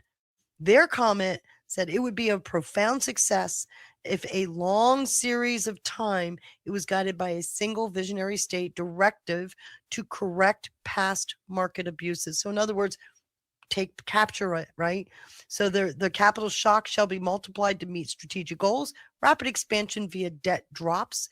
Limits on debt shall be determined by state priorities, leveraging future growth, not by hard monetary caps. Exact opposite of what Hamilton said. So it's amazing to see this, don't you think? Very much so. And then finally, in an exact text from his report, first, the augmentation of the active or productive capital of a country, gold and silver, where they are employed merely as instruments of exchange, have been not improperly denominated dead stock, but when deposited in banks to become the basis of a paper circulation, they then acquire life. Okay, so here's what first, the augmentation of active capital of the country of the state defined projects, gold and silver and private capital, are merely to be utilized under state guidance. Yeah. Exact opposite, right? They're No literally longer talking dead about the stock, but Fed. the foundation of a coordinated state economic vision. Exact opposite of what he said. This is from their own podcast. Yep. So if we're going to be honest with ourselves, the least you can do is be a little more informed on the topic they're presenting so that when they say things like this, you can go, wait a minute, that's not what I learned. Right. Okay. Instead of taking what somebody says at face value, you owe it to yourself. And I know people are busy, people have lives, whatever, but you owe it to yourself to be more informed. Right. Because they're very casually changing the language. And that's it's become an art. Well, and most people remember Hamilton is the father of the monetary system for our country, but they wouldn't know those specific details. Right. Most people wouldn't. I mean, let's face it, the schools are shit and they stopped teaching. That's a thing. And we've had several bites at the apple of a Federal Reserve central bank. But remember, what was put in place in 1913 is not the one he envisioned. No. So Not at all. we first thing we do is we take our energy and invert it. Then we bureaucratically invert the bureaucracy, and then we invert the purpose of the central bank, audit the Fed versus debt free. So you got everybody out there, and this drives me crazy. Audit the Fed, audit the Fed. Well, you know what? You can't audit fiat. How do you audit fiat? Somebody explain to me how you audit a banking system that was never carrying a proper book to begin with. No, and it's all weighted anyway. Yes. It's all That's what the phantom whole bullshit. fragmentation is about, right? Yep. Fractionalized banking. You can't audit, but we can push for We want the debt to go down. We want to be debt free. We need to take back that language. Mm-hmm. I mean, I'm really sitting here looking at what's going on. So Warsh put out, he's starting up 5, I think it's 5 task forces. Mm-hmm. And it's a this is the civilian new head group of the people. Feds. This is the new head of the Fed for people. New I just Fed wanted to chair. Put that Right. out there. And what is he doing with the 5 task forces? He's realigning the Fed. It's not, you can't really audit something like that. Mm-hmm. Do you want to speak to the Treasury and the thing that we were talking about yesterday? With So back in, because I had a question in the chat, but that'll answer it. okay, back in 2020, I noticed the CARES Act did some interesting things. If you go through the CARES Act, and I started to see the shift from the Fed becoming more controlled by the Treasury. Mm-hmm. What's interesting is if you go up to the debt clock, it was going between Treasury note and Fed Reserve note, Treasury note, Fed Reserve. After March of 2020, when the CARES Act passed, it stayed Treasury note, and it's there today. Mm-hmm. So there was a shift that happened. And I've gone through, that's another show all of its own to show it, but I've gone through all of that. Since then, what we're seeing what Scott Bessent did, and this is why the whole thing about, the public argument Trump had, we've seen the Treasury controlling more of the Fed, while still an independent central bank. The Fed is making more of the economic decisions. And a good example of that is when we shifted from LIBOR to SOFR, it's actually the Treasury that's responsible for setting the interest rate. So there's the independence of the Fed has been, and if you go up to the Fed's website, it'll tell you we take our direction from the Treasury, but they didn't. Right? No. So here we go. We're looking at a more refined, more aligned, and now more controlled Federal Reserve. Mm-hmm. So did I answer the whole question? Kind of. They were asking about, Trump being on the bill. Okay, so that's again, thank you for bringing that up, because that proves what I just said. You've got Scott Bessent and Donald Trump. That means the Fed chair is Donald Trump. Correct. And the manager of the Fed is the Treasury, right? Scott Bessent. There's your proof that shift has happened. Where it used to be 2 other people, right? I got to stop and shout some gold pill. Mitchell, DM27, thank you so much for the shades. And Braves has lost her mind with BPSN, her sports channel. She gifted us an EMP. Oh, wow. Thank you. Yeah. For my favorite lady streamers, love this conversation and info tonight. I have my notebook out and I am soaking it in. She says she has multiple notebooks always across her desk. Always. So Braves, if you go into my chat room and you click on the pinned messages, you'll get to the slides. Thank you so much for that, Braves. Thank you. Oh, I really appreciate it. Conservative Chris just slid in there with the cookie. This is why I stick to a simple, straightforward layman speech. Anyone who uses a long-winded explanation or description to interpret language from the era's past or to justify or explain, I'm sus about it, and I'm cynical asshat. Yeah, I'm with you there, Chris. That's our point of this. That's mostly the point of the presentation, like drilled down. Now you know why I had to do the presentation. Oh, I know. I'm so sick and tired of watching this and people going, aren't they wonderful? And it's like, no, they're not wonderful. Once I looked into their political leaning for, like 50, like literally up until, like around 2019. Literally, they were like communists up until Straight then. out. And then I was like, holy shit. Yeah. 2019 is when they made Promethean action. They haven't changed. 2019, and in 2021 they've never relaunched disavowed any of Promethean that. action. There's nothing. They've nothing never changed. said we believed in this and now we don't anymore. They don't I've never disavow. seen them. No, I've never seen them do that. They'll just simply say, well, legally we have to say that we're not part of LaRouche's pack.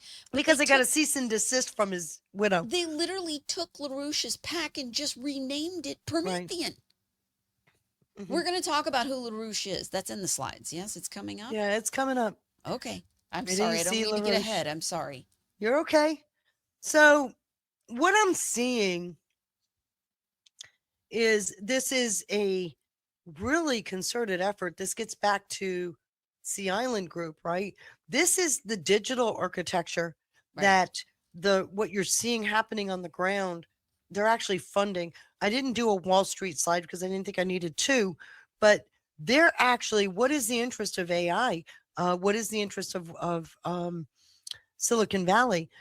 Quite literally, they're at war against open source Material. software language. Yeah. This is a war that they've been waging. Why? Because if we go open source, their business model collapses.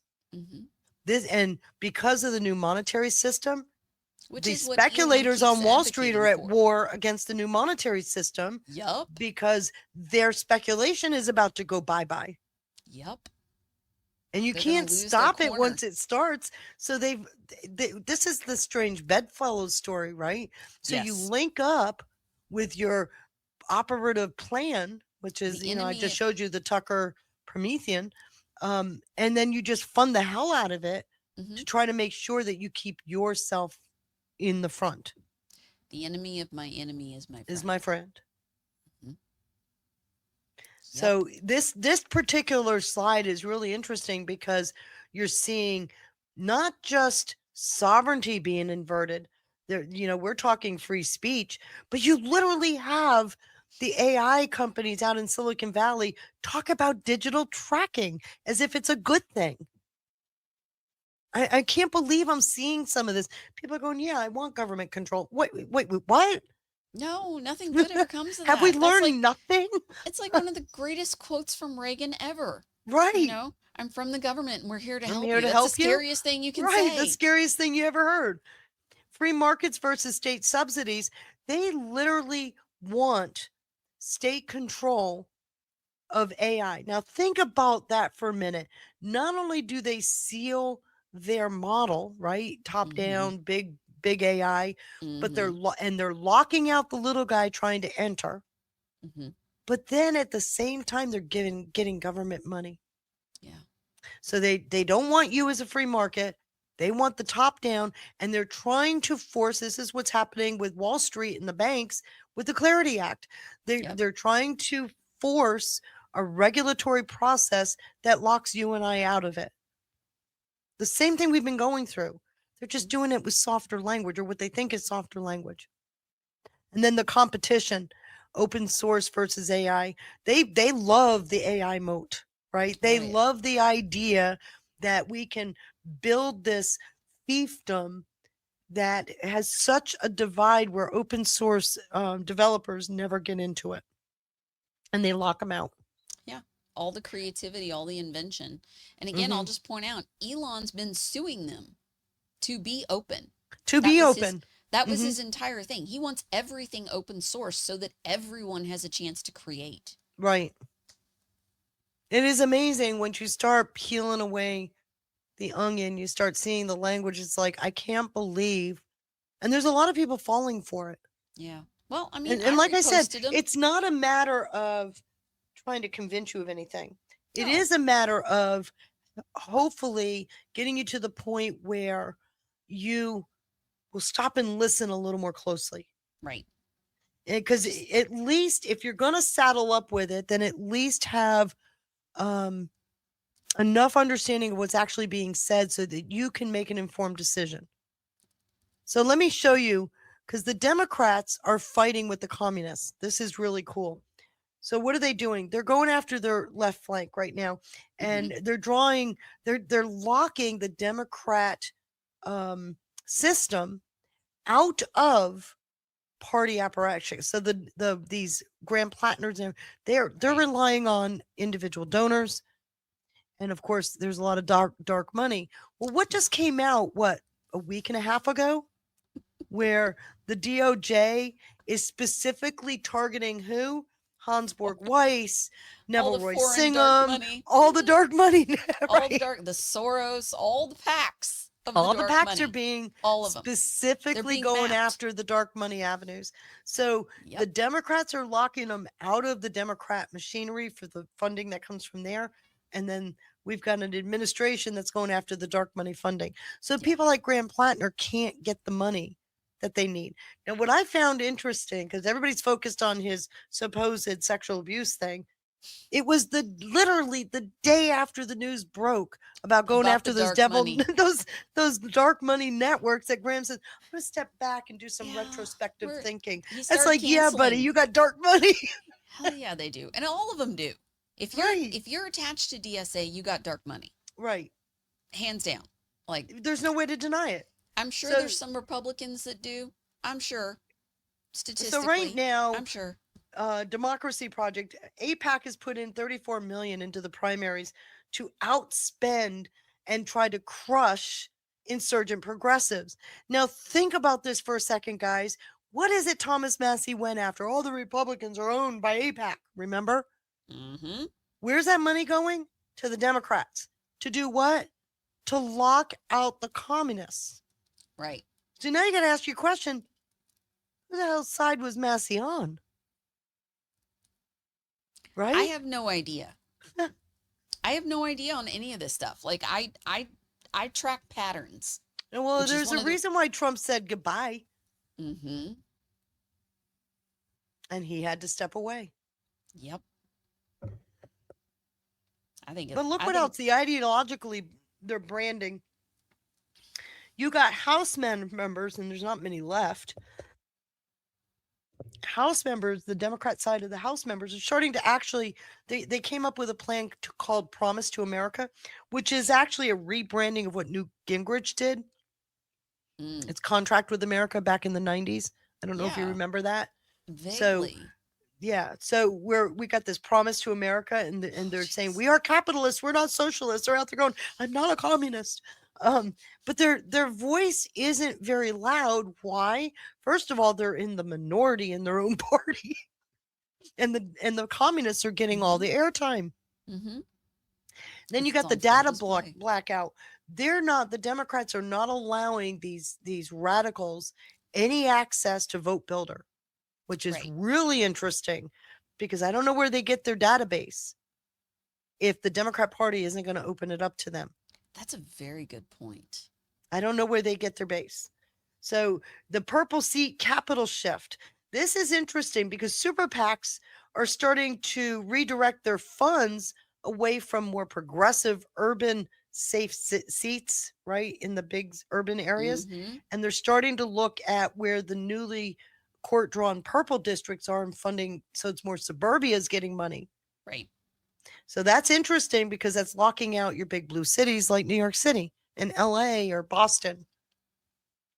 So that's really, to me, I think that's interesting. And then finally, you got a brand quarantine that's happening with the public ads are being explicitly isolated from the more urban platforms.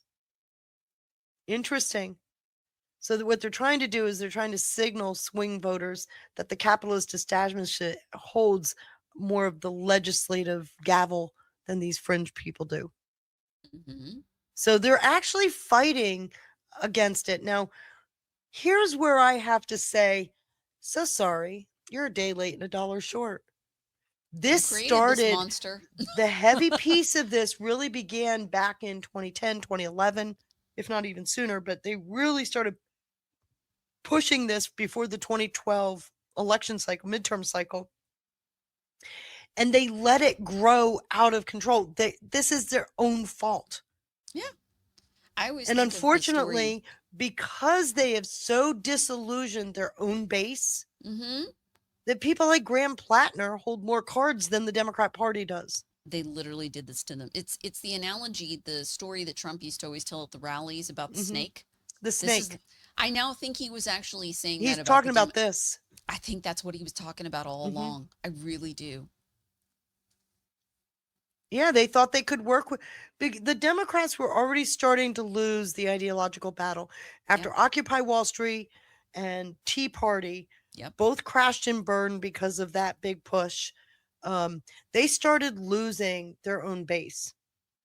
And so they actually courted these socialists because they needed the votes. And then you'll notice by the time we get to 2016, 17, Mm-hmm. we replaced the ideological piece of it with rampant illegal migration. Yeah. So, and it becomes a replacement thing that they said never existed, by the way. There was no, Oh, no, population absolutely not. replacement going on. But Right. that's literally what they were doing. And where were they putting these illegals? In the urban centers, right? Yeah. In the big cities. Why? Because you don't need a whole state. You need a couple big cities and you get the state. It plagues most states. Which is exciting because we're watching law enforcement, the rule of law take over, and it's Yep. cutting that back a lot. And they've just surged with Yes. immigration this They're week. They've done they are 12,000 doing in 5 something that I'm days. so excited about because, and we'll show that later, but they're going after H-1B right now. About fucking time. Right. Well, that's because Pulte's there. Yep. So Republican strategy is they're targeting the dissident isolationist right. Okay. So this is the libertarian side of things, right? Where they're unsettled, they're more of a dissident, but they're isolated from and don't consider themselves conservative. So now you got the Republican Party trying to appease them, not appease, I don't think that's the right word, but they're approaching them from and you'll hear Trump use the language, it's logical. This is what brings about stability. You hear those words. Oh, yeah. It just makes common sense. You'll hear those words. And he's trying to attract these people that were isolating, right? And then you got the decapitation that's going on. This is where the Republicans are excelling at right now. Instead of tolerating division leadership, Trump is actually using endorsements as a weapon.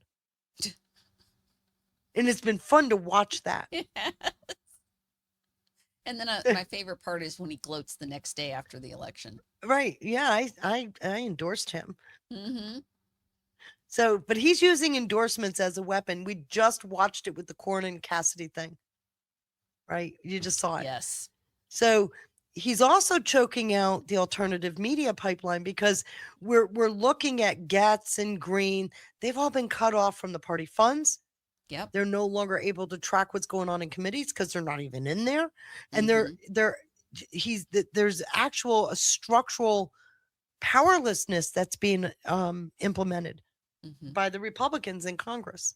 Well, and I would argue the Kirk trial is cutting out a bunch of them too. They're all their clickbait stuff. And it's now gone. Well, and I'm going to point this out. Okay. So certain influencers like Candace, everything is Israel's fault. Everything is Israel's fault. Okay. Who did we just talk about? Was the founder and the person that was in charge of the pink pistols and the queer, all the stuff that they were oh, you mean it's a person with Hamas? Oh. Oh. Okay. Okay. All right. I'll be over here. So you're seeing things about where Trump is talking about we have gold under our feet. We're going to be a wealthy nation. We have, and everybody's going to have a better life kind of thing. This is where you're really beefing up and showing how free market capitalism, when done properly, supports everybody. So you're seeing this language. We see it right now. And then the energy funnel, right? Because what is he doing? And I watched this. Let's take birthright citizenship because yeah, that's a good one. But I think what's even better, let me think. I think the Save America Act is a better one to use.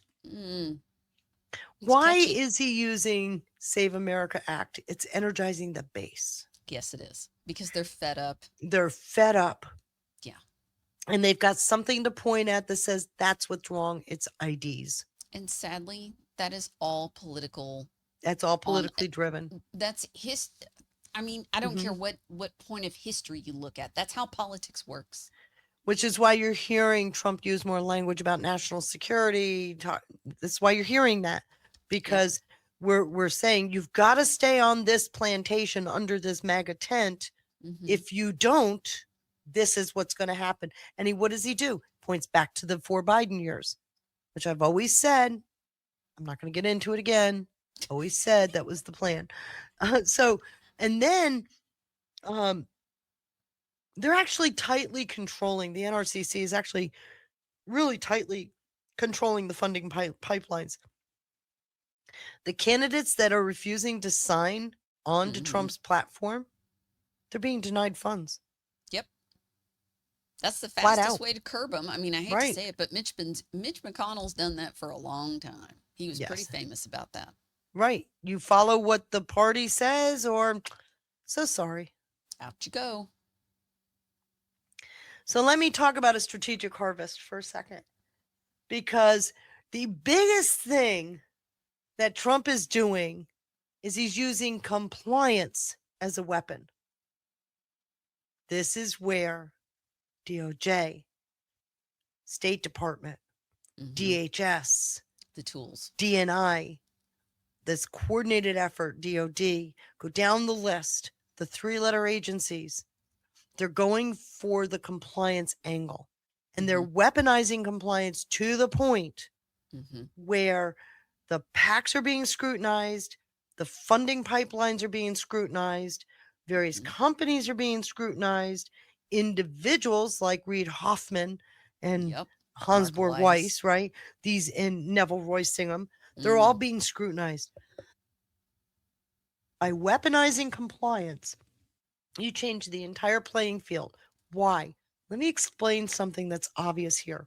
The last thing Trump wants to do is debate them on policy, because they have used the strategy of softening the language for so long, right, that debating on policy does 2 things. 1, forces him to say what he's going to do about them, and 2, get you into this protracted debate that doesn't get anywhere. But if he weaponizes compliance, you don't have to say shit. Right? Did you or did you not have a fraudulent mortgage? Well, and even the voter rolls, even the institutions, you know, the colleges, are you complying with DEI restrictions, military, all of it, all facets are being squeezed through compliance. And because of that, guess where they're going? Right into the mega tent. Yep. So you can see this now, right? Because I'm watching Trump do this like, oh my God, this is so cool what he's doing. It really is. It's brilliant. It really is brilliant. And it's largely silencing, because what can the Dems say? He's weaponizing government, as we all sit here with a direct connect, and you took him off a witch ballot. Right. Right.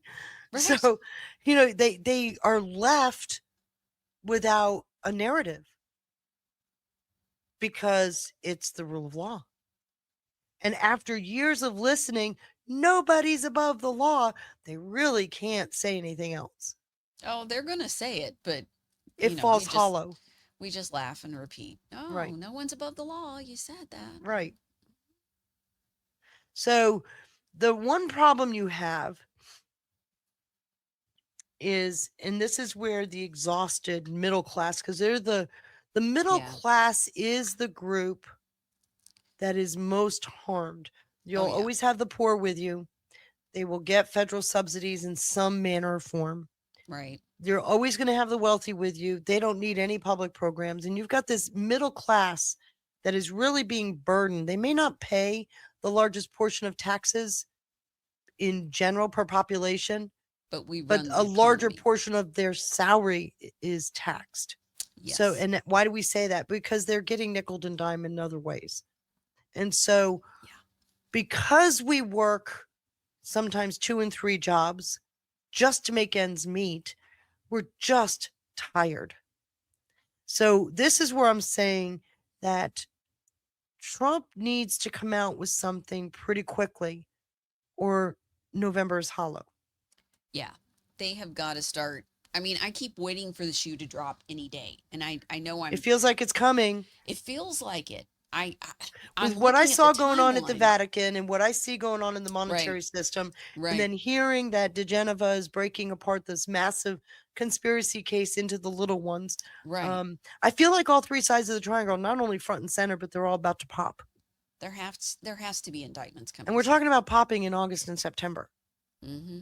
So, gee, August is a hot month.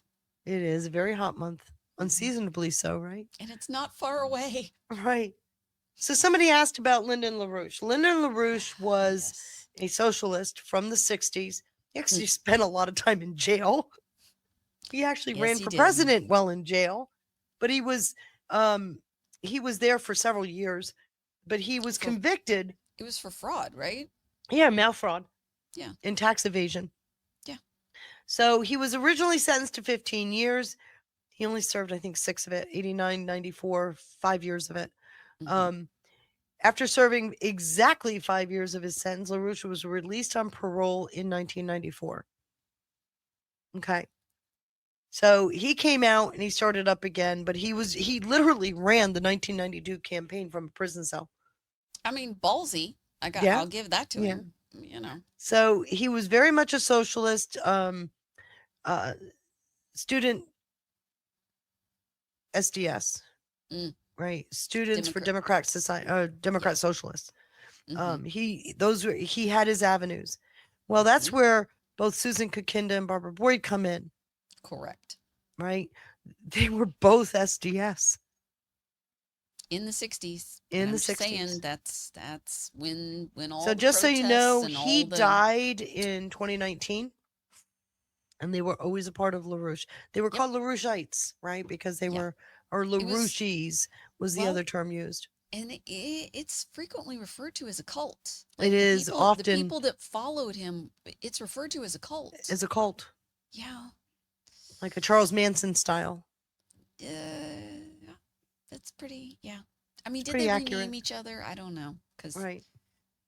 So But yeah, his stripes never changed. He was well known.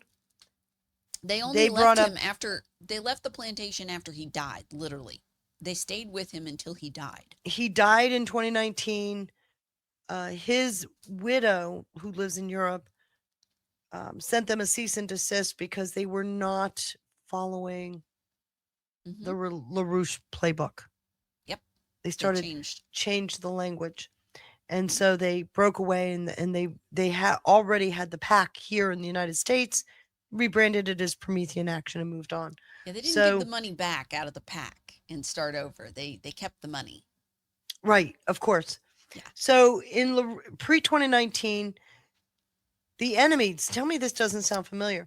British imperial financial oligarchy and Wall Street speculators. Economic model, the American system of economics, Alexander Hamilton, Frederick List, Henry Clay. I just went through Hamilton. Right. State role, strong economic, I can never say this word, Durgashme, right? So that it's state control. Yep. State credits and directs credit. Investment priorities, infrastructure, mega projects, into industrial development, science, nuclear energy, space program. This is LaRouche, pre-2019. Geopolitical, trade and borders, protectionism, tariffs, defend domestic industry from global free trade. Okay. Geopolitical vision, cooperation among sovereign nations for the common aims of mankind. For example, Eurasian, land bridge, NAPWA. And then the core narrative, human creativity versus oligarchic empire. It's always been a class warfare thing. So let's look over here to see how they compare. British imperialism, globalist elite, deep state, uniparty, British networks. So they just slightly changed LaRouche's language, and this is what you hear in every podcast. Economic model, the American system applied through economic nationalism. Sounds wonderful until you realize their version of nationalism means top down. Right. And then state role, state directed credit for domestic industry and national strength. I showed you that in the banking idea that they had. Yeah. Investment priorities, rebuild U.S. manufacturing, energy independence, critical infrastructure, and technology. What they don't tell you is that it's managed from the top down. Right. That's Trade in America first, tariffs, secure borders, reindustrialize at home. Again, from the top down.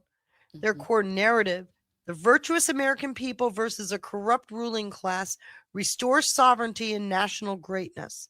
Isn't that interesting? How vanilla does it need to get? When you're talking top down through all of them, what explain your core narrative there? Because they don't. Right. And they never do. I've watched them on long form Right. ones. I went back and I looked again at the PBD one where because he pushed her towards the end of it. It was in the last 20 minutes or so. He pushed her about LaRouche. And she dodged and completely, pivoted.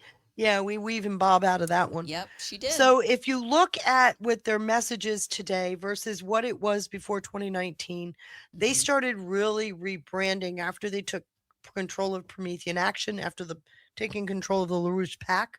Right. After 2021, go back and watch their shows and look for these languages. Right. Take a slide screen capture because you'll see it. And once you see it, you can't unsee it. And I love the fact that they're starting to get pushback, but they're very careful as to what they'll say on air and where they go on air. They're very careful about what they go on. Right. PBD, the only reason she did it is because of the audience. She knew she would get clicks and get money. Right. And she did. She wasn't She wrong. did. She made a lot of money because a lot of people listen to their podcasts. They sound good. Yep. They really do until you start going, wait a minute, what'd she say? Right. It's only when they started doing certain things that I started really going, wait, no, I know that's not right. And then when I was looking, you said something about DSA and I was like, oh, hell no. Right. Oh, hell no. I showed you these slides, 2 months ago? Yep. And I haven't reposted them. It's been 3 or 4 months. I stopped repost because I used to repost. You know, I mean, I'm open about it. Like, I like Tucker. I used to like Candace. But when people pivot, then I'm like, So again, my personal thing, I have an issue that they never give you a solution. They just give you a abstract boogeyman of City of London, and there's more to it. There's a lot more to it. There's a lot more to it. Remember 3 sides of the triangle and all this. Well, the other thing too is a City of city. London is not this monolithic entity that controls the whole world. If that were the case, we wouldn't be in a SOFR standing, right? Moving from LIBOR to SOFR, number one. Number two, LIBOR was exposed in 2012, the same year as Zanjani was exposed. So obviously the manipulation was exposed. And now what are we looking at? We're looking at that shadow banking system that's been co-opted and reused. And where are their centers? Yeah, they have City of London addresses. Why? Because that gives them a legitimate address, but they're operating out of Turkey, Hong Kong. You see what I'm saying? Doha. Oh, yeah. And Dubai. You're looking at BVI. Go down the list. You're seeing them operate out of these other areas. And who are these networks? They're all networks that are being sanctioned by the U.S. Treasury. Yep. That, by the way, have connections to Brussels, the sticky power of Brussels. Whenever anyone asks them about it, they'll pivot and say, well, I don't really know that much about the banking system. Well, then why do you keep saying City of London? They keep blaming the crown. And that's not. Well, they flat out blame the crown, and City of London isn't the crown. And frankly, I mean, I'm no fan of the crown, but that's not where I don't really care if you're a fan of the crown or not. Tell the truth. Tell the whole story. And the fact that they've never disemboweled their past with DSA, and I'm just like, I just, it bothers me. Like I said, here's Helga, LaRouche's widow, and here's Barbara and Susan. She complained. They said, okay, we split. 2021, we get Promethean Action, and this is their pivot. Yep. So I'm going to stop it here because what I did show, these are the articles that I went through, the podcast that I went through. This is actually an interesting article where the systemic critique They're using a different vehicle, and these are in the slides if you go into my chat room. This is one of the books they wrote. What President Trump can do with the American System 2.0 uses the popular language of economic nationalism as a vehicle. Readers should be aware that underneath the appeals to historic presidents and pro-American themes ties a policy pipeline designed to introduce state-directed anti-free market planning. And I've seen this many times in their writing and in their podcasts. And historically, the American system relies on a balance of private enterprise and national infrastructure.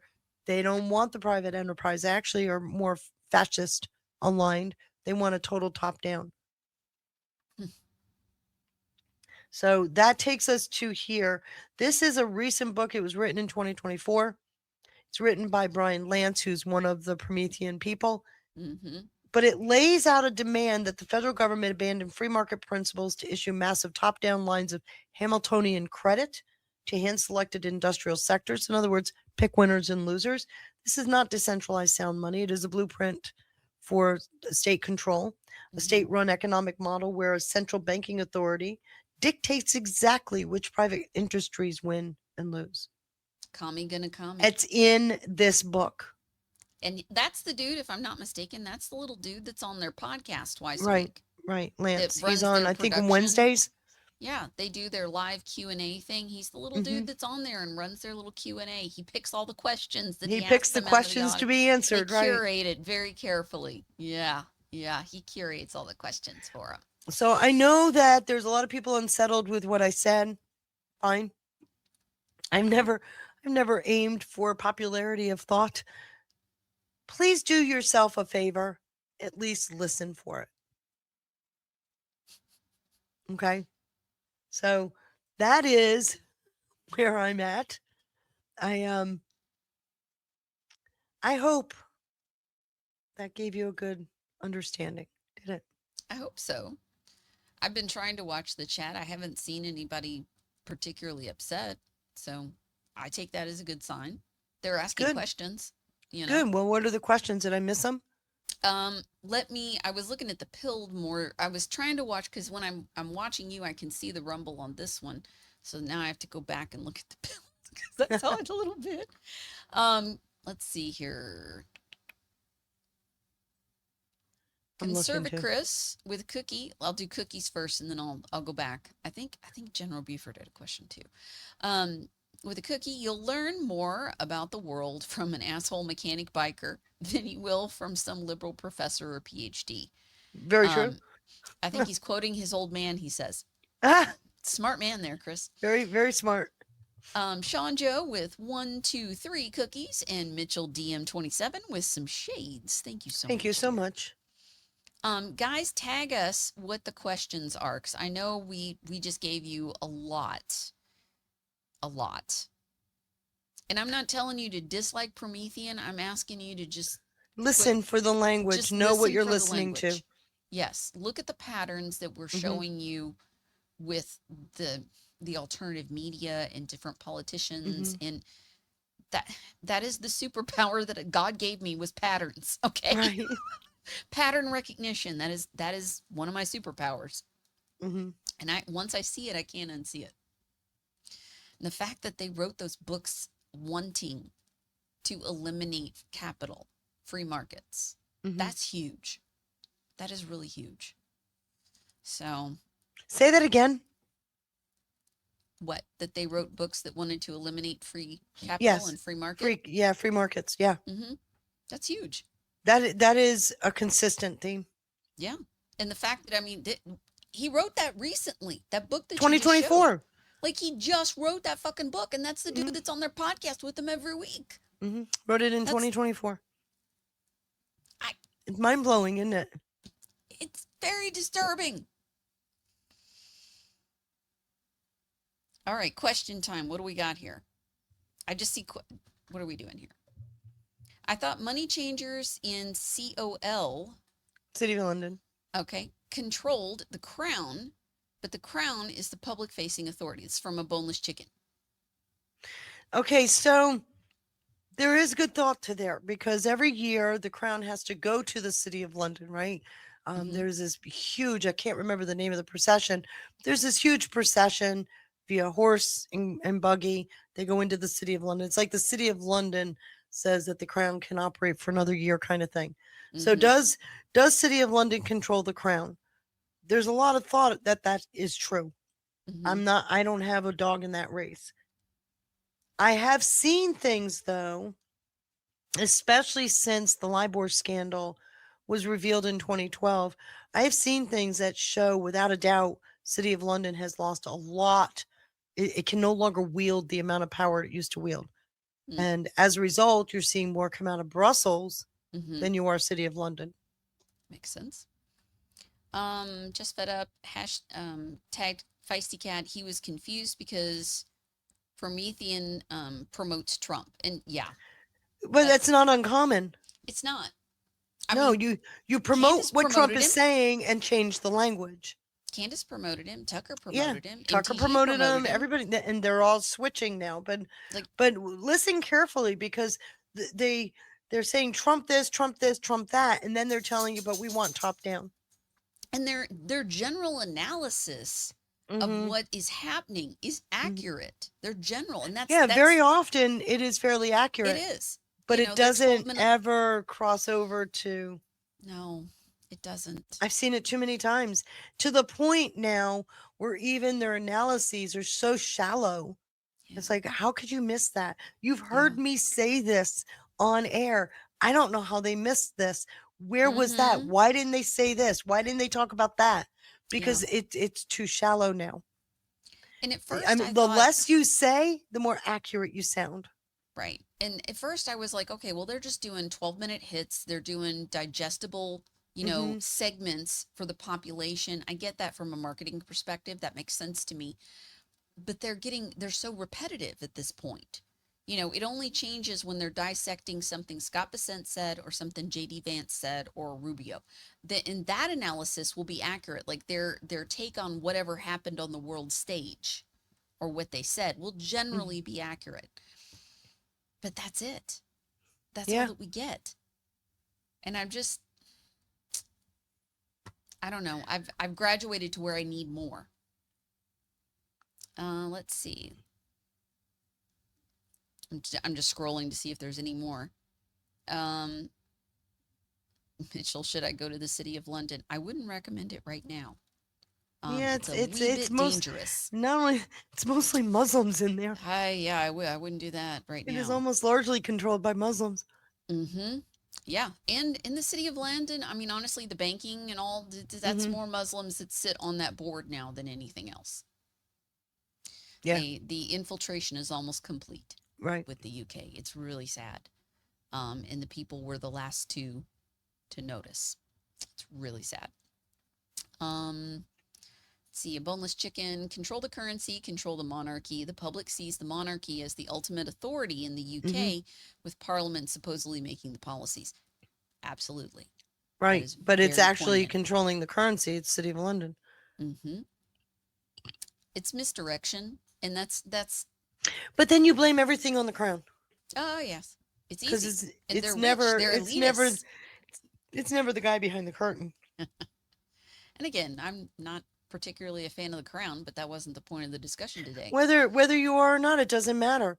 If you're going to make the crown the focus of everything that's wrong, there's plenty of argument out there. There's plenty of debate as to whether it's true or not.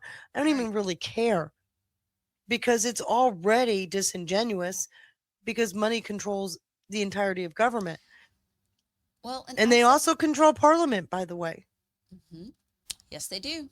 Money controls everything. Mhm. And truthfully, whoever the group is at the top of this, it's nobody we've ever seen.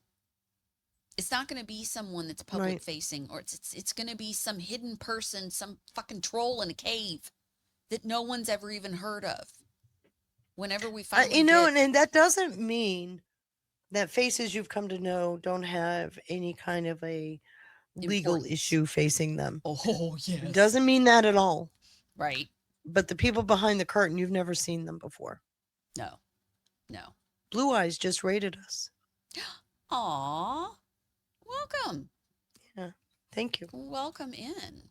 Well, we don't have a whole lot of time, but how about some Italian speak or some? I've got a couple little X videos. Let me pull up. They're pretty damn funny. One is not as funny. Oh, we need a palate cleanser, so yes. Okay. All right. I got you. I got you. I hope everybody enjoyed that. I really do. I know Feisty's been very, very uncomfortable sharing. I'm going to be fine. They can take it. I have full confidence in our audience. They can take it.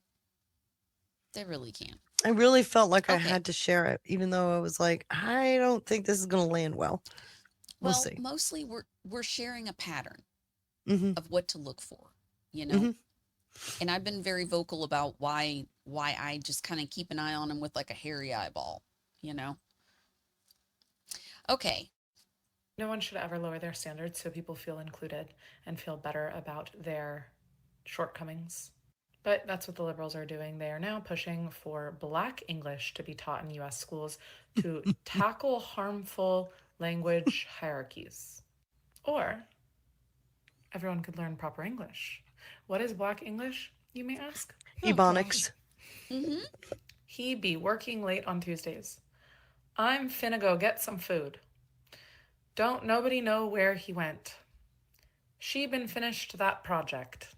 This is what DEI is. Lower the standards so that people feel included. Do you I don't wanna be remember when they inclusive tried to push programmer. Ebonics? Yes, I do. I'm old enough to remember Learn proper that. English. Yeah. Are they incapable? Just learn It's fucking still English. racist saying they're not capable. Of Thank course you, they're lady. capable. Thank you for saying that out loud. Thank you. And why is this what they're spending their time fighting? I feel like maybe we should be educating children on the dangers of communism, socialism, and Mhm. Islam, the greatest destroyers of human life. But no, we're going to be focused on DEI activism and ebonics to preschoolers. Lost the plot. You've lost the plot. She's not wrong. She is not wrong. That's the worst thing is communism works because you dumb them down and you make them broke. And then you Right. make them scream for the solution. And you make them desperate for the crumbs. Yes. That's how it works. That's how you have revolution over the last 150 years. Really 200. That's how it Mhm. works. Take it. I always say communism, the first great revolution of communism, even though it wasn't labeled that, is the French Revolution. Huh. It is. Did It's you remember perfectly the Summer Olympics a few years ago? mapped. People were so disgusted by what they saw, they missed the meaning. I have to tell you, I was pretty revolted by a lot of the Yeah, displays. it was. Really I pretty was too revolted. until I caught Queen Elizabeth, the beheaded Queen Elizabeth singing, and a part Mhm. of her singing was a battered Statue of Liberty laying on the ground. Mhm. And then I realized what they were doing. They were warning America. That's an interesting take. Yeah, I Nobody else realized. had that And, take. and when you go back and look at what they did, it was like, I get it now. Got it. They were warning America. This is where you're going, as the beheaded Queen Elizabeth is, right? Yeah. Not Queen. And Marie Antoinette. Marie Antoinette. Yeah, the beheaded Marie Antoinette is singing. And if you go back and look, you'll see it. They were warning. This is where you're Chaplain? going. This is where you're headed. Sorry, my cat's behind my camera. I could just see his little eyes peeking up over the camera. Please don't knock it. Please don't knock it off. That cat. He's extra tonight. I don't know what he had, but he's extra. Even It's for the weather him. changing, isn't it? It probably is. It's been kicking our butt in our area quite a bit. Well, the other interesting thing, and we talked about this a little bit at the end of the show, we were talking about apparently there's no more Italians in New York. It's not allowed, which coincides with the DEI thing. Coincides with my story. It does. It does. Oh, we got some more gold pill love here. Yeah, I'm sitting here looking at it. I know. All right. Conservative Chris with a cookie. So by using racial slurs, I'm actually being inclusive with my language. Yeah, that's true. With me language, he says actually, technically. Me language, him. got it. I love him so much. Polly, That's 9363 gifted a ship. Thank you so much, Polly. The taboo of National Socialism is fascism, discrimination, and eugenics. Can you imagine the Christian nationalism? Confederacy lives. Interesting. That's interesting. I like that. That is interesting. It's me, Jen Hall, with a cookie. Feisty, thank you for sharing. I value your insight, knowledge, and research. Thank She's you. always so sweet. Thank you so much. I appreciate hearing that. Donna Bo Libby, thank you so much for that cookie. And Shanjo, thank you so much for that cookie, guys. All right. Well, so Mondani. So if Italians leave New York, what are they going to do for pizza? Honey, I don't think they want it. I think they want whatever the other thing But is. I mean, everybody goes to New York. They have to have a New York pizza, right? I don't know. They'll go to What are they gonna Chicago. do? There's still Chicago pizza. No. New York pizza is better. Oh, I agree with you. I've had both. Much better. Well, so Mondani came up with this map of all the needed boroughs. I don't know if it's in this timeline. Mostly it's angry people in this timeline. But it's all these ridiculous ethnicity groups like Ukraine and a bunch of places in Africa. Okay. Anybody that's been around our country knows the predominant ethnic group that built New York City was Irish and Italian. Flat out. And neither of them are on the list. And the Italians are fucking pissed. It's like they just realized they were sidelined. I don't know how they missed the news. And it's like the Jewish people up there realized they've been I really don't know how they missed the news, but they did. Zoran Mamdani, as an Italian American, I want to tell you, you can go and fuck yourself with the hardest object. I know you would like it because we all know you got some sugar in that tank, you little bitch boy. However, today, Zoran Mamdani put out a map of all the ethnic neighborhoods in New York City that exist. Little Africa, Little Albania, Little Bangladesh, where I guess you go to get raped, Little Bod Tibet, Little Caribbean, Little Colombia, which is fine by me, Little Dominican, which is fine by me, Little Ecuador, which is also fine by me. Never heard of these places in New York, but apparently they exist. They're fine by me. Little Egypt, Little Guyana, Little Haiti, Little India, Little Manila, Little Mexico, Little Odessa, Little Palestine, yes, really. Little Pakistan, Little Senegal, Little Ukraine. I guess Little Ukraine is actually what they call Zelensky in the bathhouses. But either way, Little Yemen. But he didn't put in Little Italy because Italians are white. Italian Americans don't count in Zoran Mamdani's Islamo-Marxist despicable society because Italian Americans are white. No ode to the Irish Americans either. Italian Americans built New York City, you fucking Ugandan Muslim parasite. Ugandans did not build New York City. They had nothing to do with New York City. Yemen? Are we really serious here? Fucking Palestine? A place that doesn't even exist on the map? Like, what are we talking about, bro? Zoran Mamdani, you stupid terrorist motherfucker who is not from America and has no idea what an American even is. You sat at George Washington's desk and disgraced the Constitution. All right? How dare you sit there and try to erase the Italian American contribution from New York City, you bitch. My family came to the United States of America on a boat. It took them 3 weeks. They landed on Ellis Island. They worked in New York City. They helped build the subways, okay? They were called WAPs, Dagos, Guinea, every name in the book they were called. And your bitch-ass motherfucking stupid Ugandan self can't even put together a fucking map that includes Little Italy when Little Italy is the most iconic of any ethnic neighborhood in New York City. All right? You stupid motherfucking venereal disease ass bitch whose wife left you on July 4th to go do a Muslim retreat in Spain. Your own wife doesn't even want to deal with you on July 4th. She's too busy taking cock on a prayer rug in Spain while you were in New York looking like a stupid ass bitch trying to fake that you're an American. Get the fuck out of my city. All right? It's not my city, but it's my family's city. Get the fuck out of my country. You stupid son of a bitch. You're a disgrace to America. You stupid son of a bitch. I don't think he's winning voters. I think this guy got triggered. They just woke up.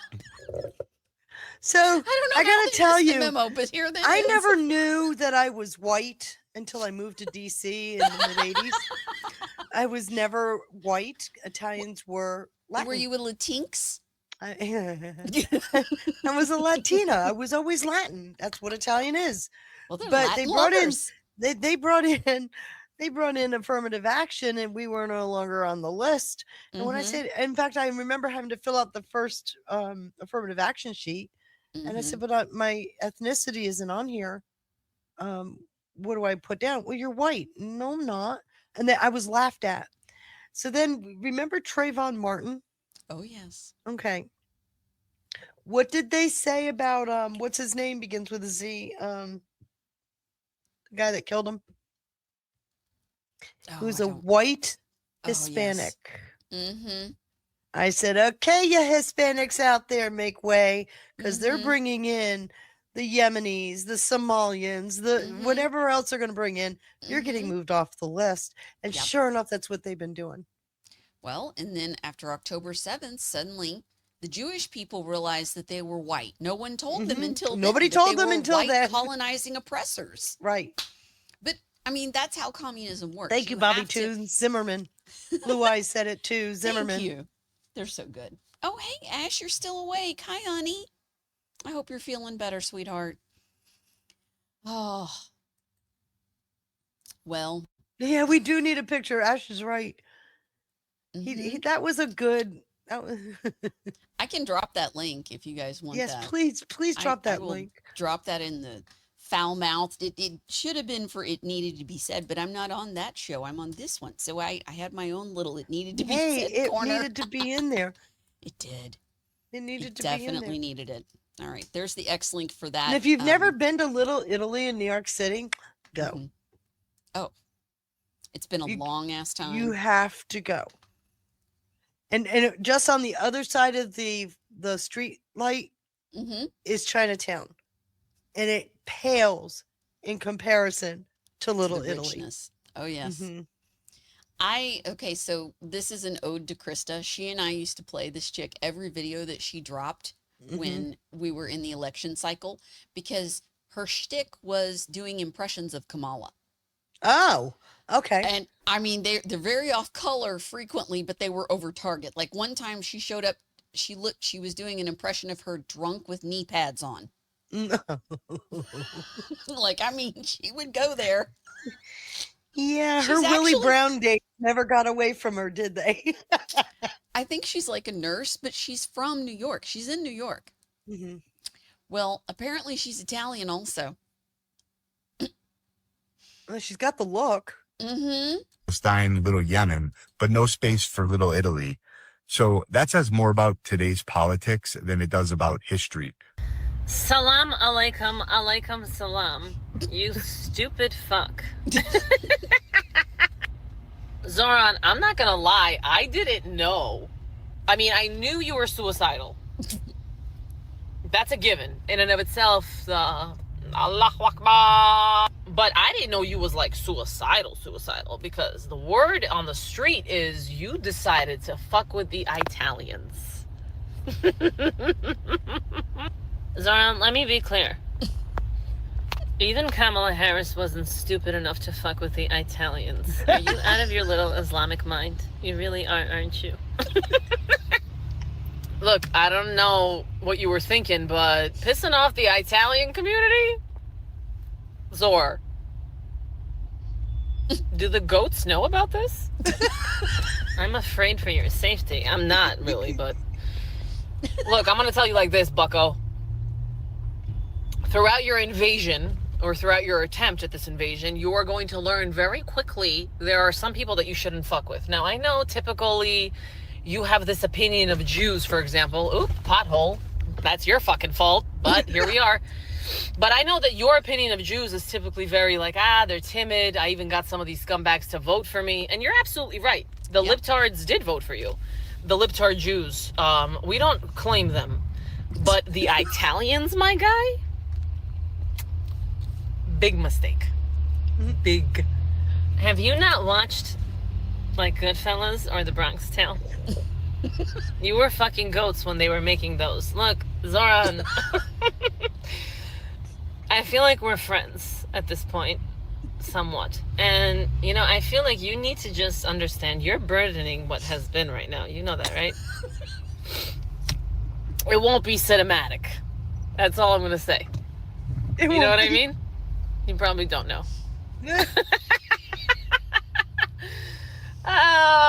The reason I'm so jolly is because it's like, I know the Italians aren't gonna fucking sit back and watch this happen. You want to delete us off the map? You want to delete Italians off the map? You want to delete the Asians off the map? And don't fuck with Asians. Your accountant will fuck your shit up. Don't do it. But the Italians, the fact that you're touching them, you are a different kind of ballsy. Hopefully Muhammad helps you out because you're going to need it. So I got to tell you a story because she's absolutely right. Mm-hmm. And they got eyes and ears everywhere. So A back little Palestine, little Yemen. Sorry. Back in the Autoplay. early 90s, I was going through some difficult times. Look at her header. And my grandfather had passed away, and I'm at the funeral, and I'm sitting there with my cousin Nick. And my cousin Nick is asking me what's going on. I started telling him, and this little old man walks up to me and he goes, Caterina, what would I take care of your problem? And I'm like, excuse me? My cousin says, outside now. And he grabs me. He says, do you know who that is? I said, no, I've never seen him before. He said, that's Uncle Luigi. He's a Don. And I went, holy shit. I don't even live in New York. I'm living down here in Virginia outside of DC. How the hell did he know about what my problem was?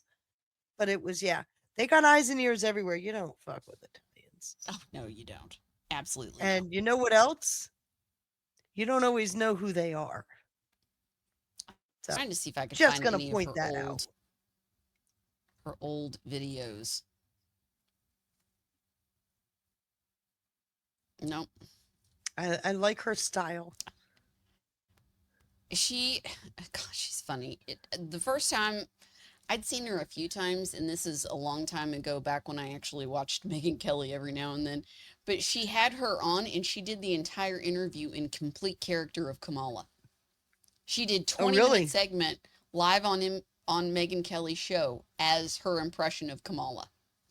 Answered all the questions in form. So you know the complete guy with the snorty giggle. Oh yeah, the cackle. That had to everything. have been funny. Everything. And then she did a mock debate with Donald Trump. You know, the young guy, the guy that does all the impersonations. He's kind of famous for the impersonation voice. Yeah. So they got together and did a mock debate before the election. Him as Trump, her as Kamala. It was hysterical. Oh, I bet that was good. Oh my God, it was funny. It was really funny. It's all really awesome. And then they were like, "What are you gonna do after the election?" She's like, "It's fine. I'll be all right." Yeah, here's one. And we like hard work. And the decision can't be easier. My man Timmy, he'll tell you the same thing. Yeah, you gotta thank your unions. Thank them. Thank the union workers. These are hard-working brothers and sisters, y'all. That's right. Mm-hmm. My VP pick, Tim. Yeah, and look, let me be clear about all of these allegations. Valor is valor. Stolen, earned, valor is valor. And if any of you can even think about unburdening how much effort that was committed to stealing that valor, I gotta tell you. Just stealing the valor. I'm impressed. To my dear Chinese community, xie xie. I love me some Chinese food. And I love, all the sauces. Soy, duck, hot. Back in college, we used to throw wontons on the professors, right? When I did go to class, the professors all knew me. And I want to offer my unwavering support to the Palestinian community. First of all, I want to talk to my Palestinians for a second. Shabbat shalom. Wait a minute. You guys are great. I love the halal. All right. My Jews. Salam alaikum.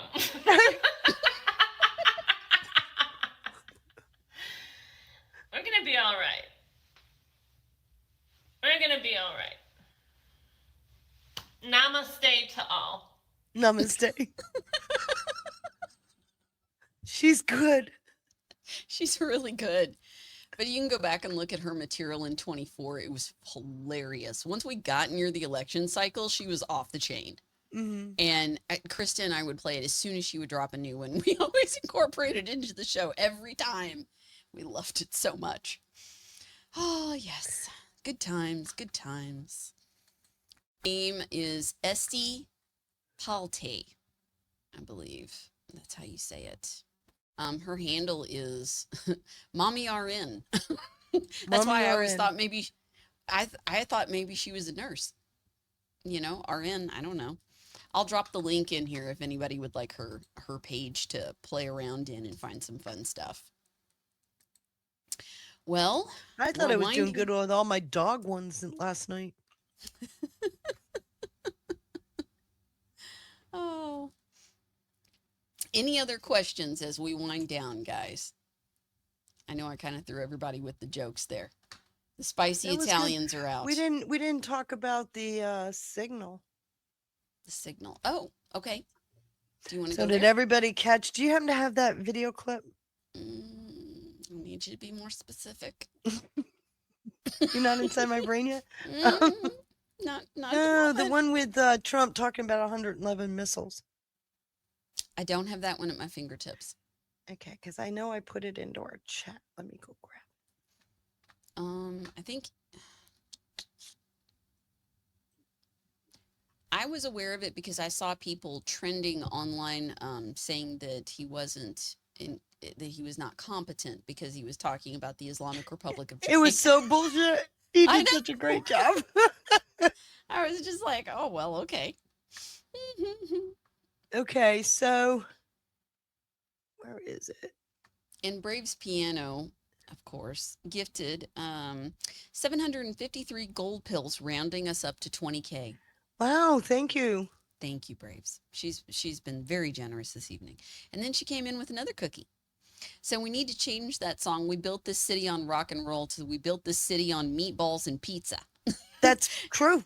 Yes, it is. I mean, the Irish and the Italians built They made York. New York City what it is today. They did. They absolutely did.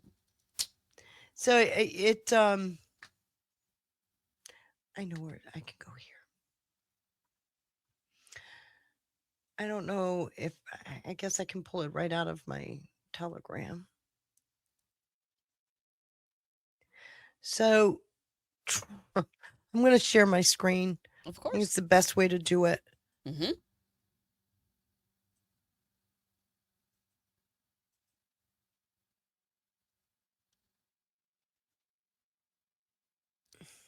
Rumble is having so much fun with the Rumble bot. I've never seen them engage the Rumble bot before. I don't know if it's like a thing they do late at night and I just haven't noticed it. But You mean where it's talking to everybody? They're getting the Rumble bot to answer them. And it's an AI. I just had never occurred to me to treat it like one. It just didn't occur to me. But they're having a ball over on Rumble with the bot. They've been at it for hours. Let me see if I can do this. No. And Mitchell just gifted us a fleet. Thank you so much, Mitchell. Thank you. Thank you. So here. Boneless Chicken, remember when Trump told Christians they only need to beat the algorithm once? What do you think he means by that? I'm assuming they're going to buckle down the election system, cleaning out the voter No, rolls. you're talking about the 2024, right? He told them So what he was saying was he wanted us too big to rig it, right? Right. He wanted us to get out and do early voting. That would be the last time we ever had to do it. Right. Because it would be too big to rig on election day if we had overwhelmed early voting. That's and that would beat whatever they could pull off in the general. Oh my gosh, Ash, you should not have told me this. The Rumble bot is programmed to respond like Trump. Oh, now we're going to have fun. Oh, now we're playing with, we're going, oh, hell. Y'all shouldn't have told me that. But we only get 100 messages to play with a month. Oh, that's not enough. That's not enough. It's not enough. Man. Responds like, now it makes sense. Because, I mean, I was chuckling over here as they were playing with the bot. I was like, what the heck? It was pretty funny. So I played this yesterday on my show. 100, I told the story Can yesterday, you we hear had it? 111 missiles shot by the Islamic Republic of Japan. They were shot at the aircraft carrier. 111 missiles shot by the Islamic Republic of Japan. Everybody goes, what the hell? What the fuck? You know, they couldn't figure out what was going on. And notice he's wearing a gold tie with red dots. I thought that was really kind of cool. And what's interesting about that part is obviously gold, monetary system. The red dots is power and confidence, strength, if you will. And so we're looking at Trump talking about 111 missiles shot. Well, if you go back in history to 1998, it's called the 111 intervention. Have you ever heard of it? I hadn't until this. No. Okay. What is the 111 intervention? Well, speculators were tanking the Japanese yen. And so the U.S. Treasury with the Fed manipulated everything so that it forced the yen to pair up. It was at the time it was over $1.40 to $1. They got it down to $1.11 to $1 with the manipulation, and ever since it's been called the 111 intervention. So that was the signal yesterday. Are you getting it? So he's saying time for the intervention. I'm going to keep going. I'm going to keep going because China today is set to put in a new standard. That new standard, they're getting rid of the the gold paper contracts as of July 24th. The new standard. So keep going. I'm going to show you that something quietly revolutionary. This is from one of the members of my chat. Will happen in global finance. China's largest banks, including the Industrial and Commercial Bank of China, ICBC, world's biggest by assets, will shut down retail trading in paper, gold, and silver contracts. Who takes the bite on this one? The speculators. So I said to him, it's almost as if it was being planned. You remember this post? Yep. This post is part of the oh God, what is the post number? Here it is, post 1159. If you look at 1159, what does this post say? Oh no, I can't read it. This is the why. This is that was the where. This is the why. So what is this one? Well, that one is the business district. It's the financial hub in the heart of Shenzhen. Okay. The speculators. What is this? That's the Shenzhen Stock Exchange. Now, maybe explain what the speculators do. Okay, so these are the people. Remember George Soros talking about how proud he was that he blew up the British pound, and remember that? Yep. That's these guys. Yeah. And they're causing the Japanese yen to start to collapse to where Japan is forced to raise interest rates, and they're starting to drop or dump U.S. bonds. Right. 111 intervention. It's kind of like a black swan. They're trying to create it. Right. So then China says, well, come the 24th, well, no longer they're outlawing gold paper contracts, which is where, because nobody's buying that much more gold that it's that volatile. What's creating the volatility in gold is this paper trading, the speculators, right? Yes. So you put in the new rule, they're the ones that get hit. So you remember Trump used to talk about the Panic of 1873? Yes. Do you know what that was about? I don't remember off the top of my head. So they were railroad bonds in Eastern Europe. And they over-purchased, over-speculated, and they collapsed, creating a Wall Street panic here. Speculators again. I'm going to go a little further, if you don't mind. I'll go for it. So here is, I'm just going to play it. It's $1.41. Here you go. So what China is doing is they want true price discovery. They don't want, as a metaphor, they don't want the tail, the futures market, the paper market, to wag the dog, the physical market. They want real physical pricing. And I mean, they understand that this is just a start because it's been prevalent in gold and silver. It's also been prevalent in all other commodities. And that is, I think, in my opinion, really what the push from the BRICS is that they want real pricing. They want fair physical market pricing, unfettered by oversupply of paper, if you will. I mean, if you look at the chart in gold, you look at the chart in silver and the collapses, there was not physical metal being sold. I mean, we know that for a fact just based on what China's done for the last, well, for many years now, but for the last 3 or 4 months.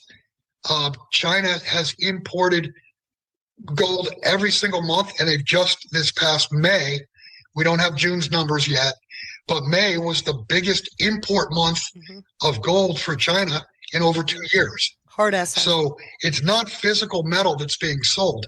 They're paper contracts.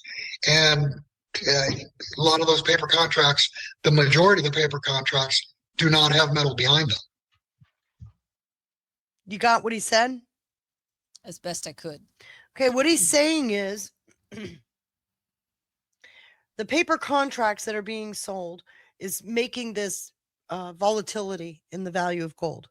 Right. But they're not backed by the asset itself, by gold. Right. It's just speculation.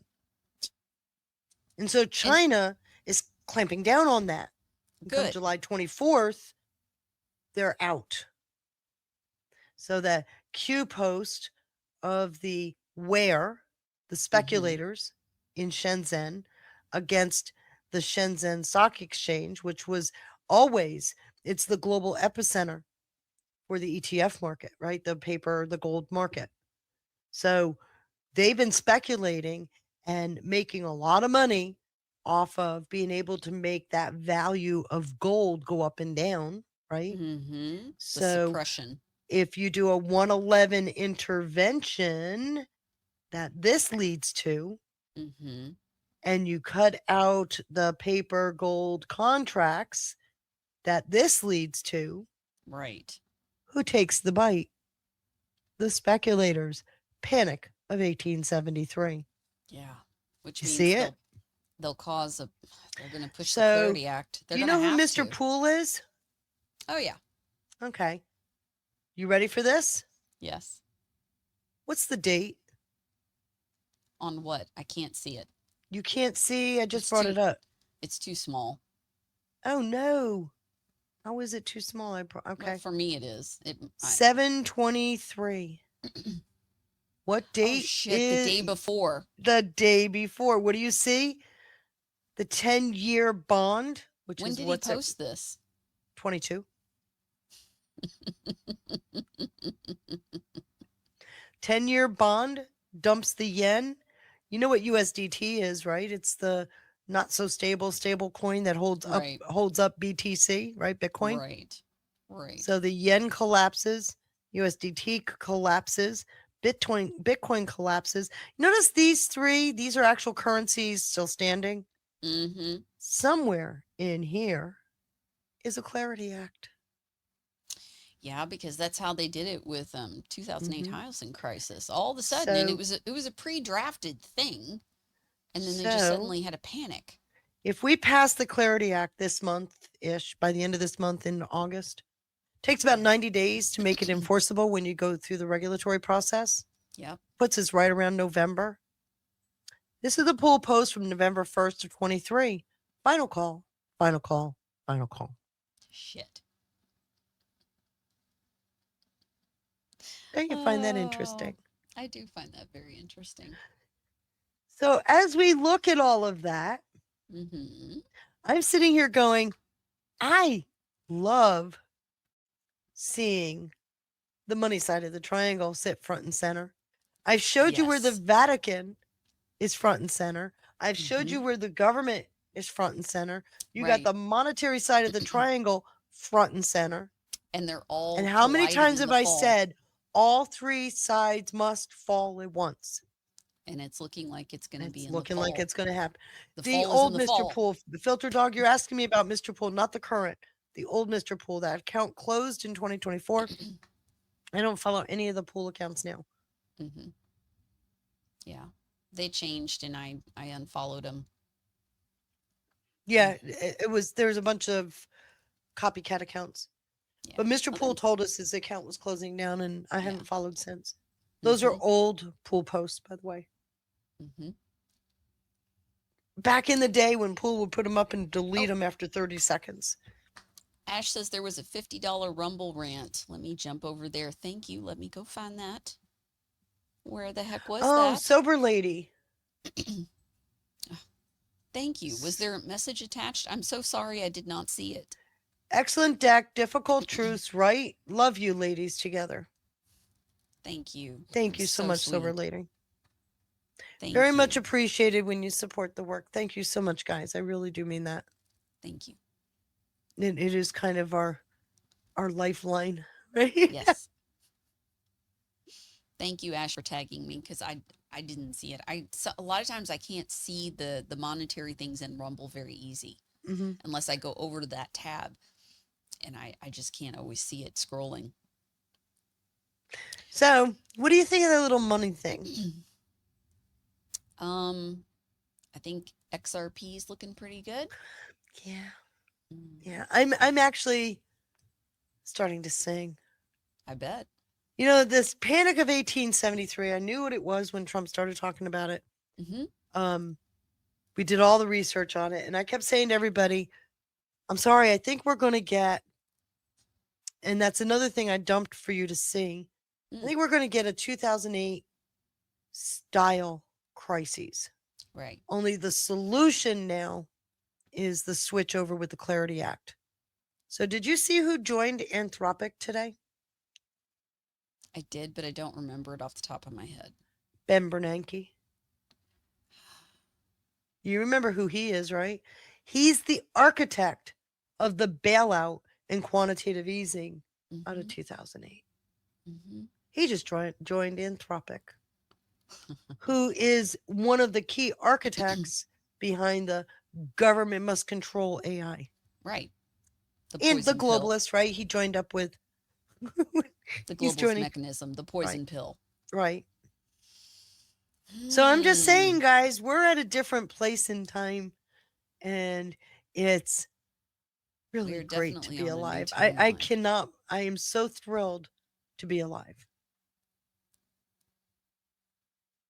Me too.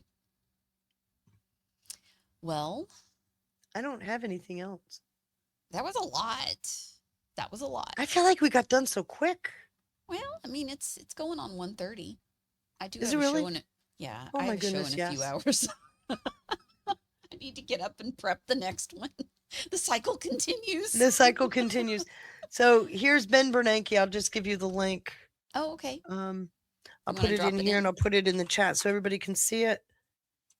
Yeah, when I saw that come through my feed, it was like, oh, you dog. I guess what you're doing. Mm-hmm. He's joining AI's oversight trust group. Oh my gosh. Because you can trust Ben Bernanke. Remember that Ben Bernanke's QE was something Warsh signed up for in 2008 because he agreed with them that it would work.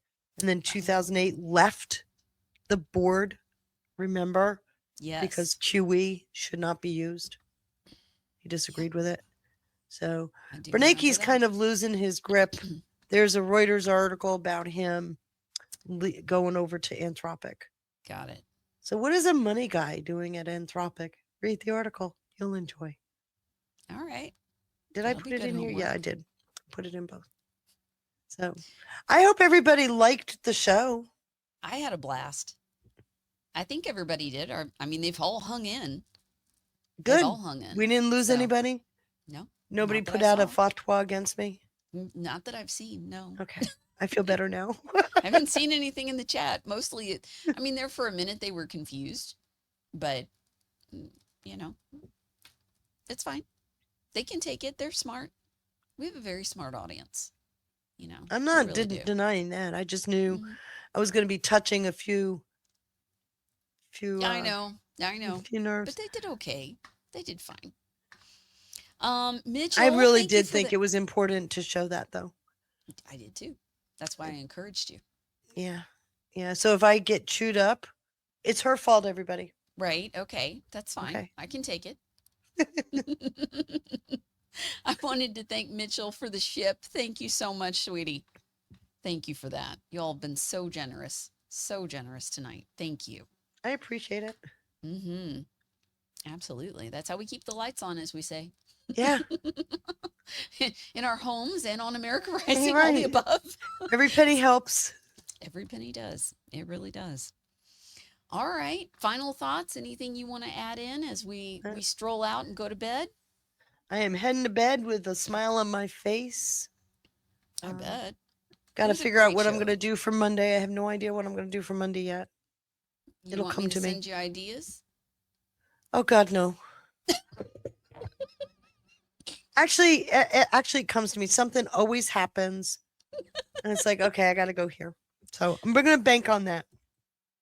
If you do have an idea that you think I need to talk to, yes, of course. But it's like your ideas get me into details. Mm-hmm. But thank you, everybody. I hope you enjoyed it. I'll see you all on Monday. I think they did. And you'll see Mary tomorrow. Oh, yes. Bright and early. Well, probably not that early, but Not that early. early enough. All right. All right.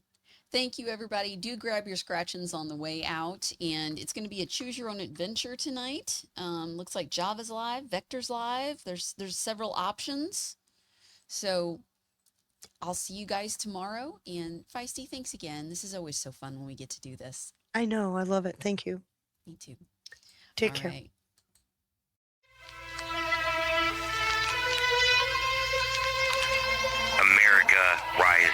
AmericaRising.media. Check us out live on the web. All of our show times for all of our exclusive content and shows. You can check out all the ARM channels and all the America Rising Media podcasters. AmericaRising.media. And that's not all. You can find all of our exclusive content on all of our platforms linked up as well at the click of a button. You can check out our scheduling, see when our shows are, find out what's going on. Get in touch with all of our social media. Changes will be announced on our website or, of course, on our Telegram, t.me, America Rising. Also support us, independent media, independent patriot media. This is our merch store. Get armed. Peacefully, of course.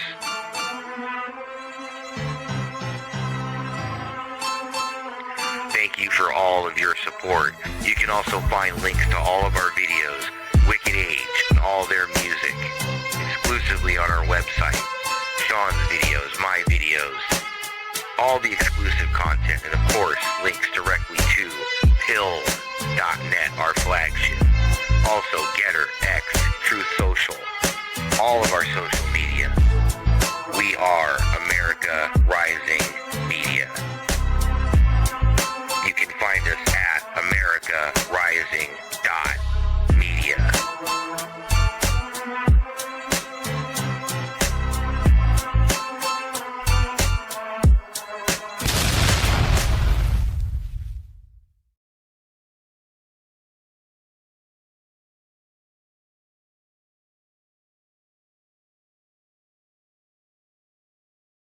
What is this coded for? This is not coded for people for MAGA. This is coded to keep people in their pen. This is not meant to convince anybody. This is meant, all this whole entire thing, this whole exercise of what they're trying to do with all these people right here.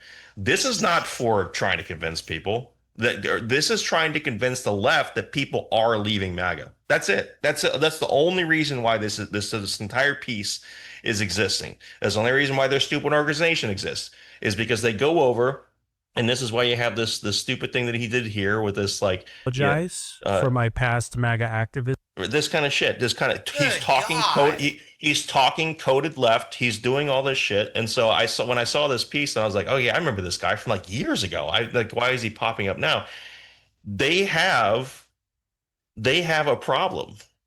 And we've noticed this because we're like, why are they focusing so much, especially if they think they got the midterms locked up? Why are they really focused on trying to get these people more engaged?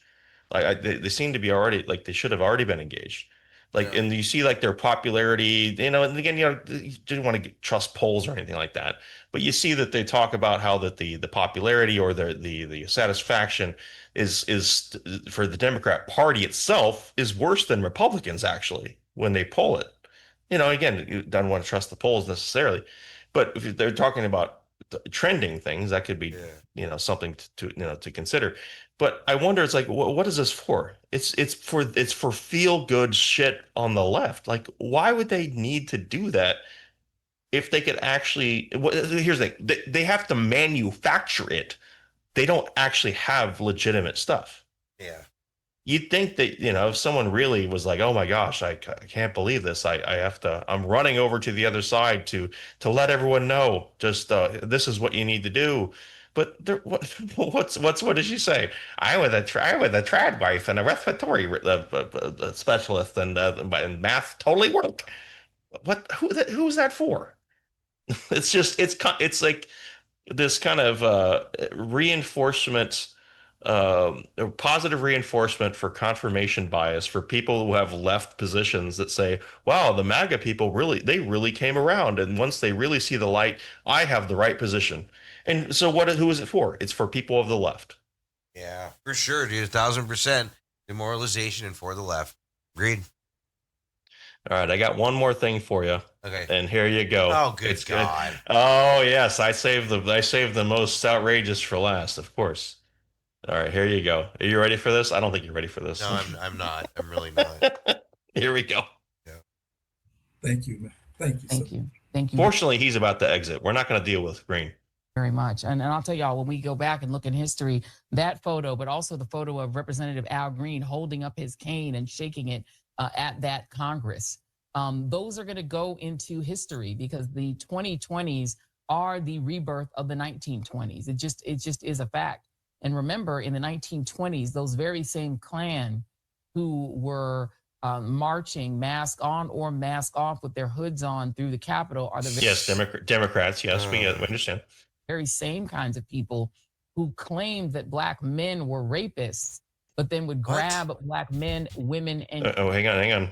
So here, okay, you're about to hear some shit, and it's going to escalate to a point where you're going to speak over it, and you're going to miss some of the most even further egregious shit. So just reserve your full outburst for just a moment, because what she's about to say here, I've never even heard of before, ever, never, ever even heard. And she's just going to spout this as if it was factual, like everyone knew about it. Watch this. mask off with their hoods on through the Capitol are the very same kinds of people who claimed that Black men were rapists, but then would grab Black men, women, and children and lynch them in front of children. They would bring their children to lynchings. It was the most violent era in this country's history. These people murdered more than 4,000 Black men, women, and even pregnant women and children, forcing Black boys to jump off of a bridge into ice cold water and drown, shooting, killing, burning alive.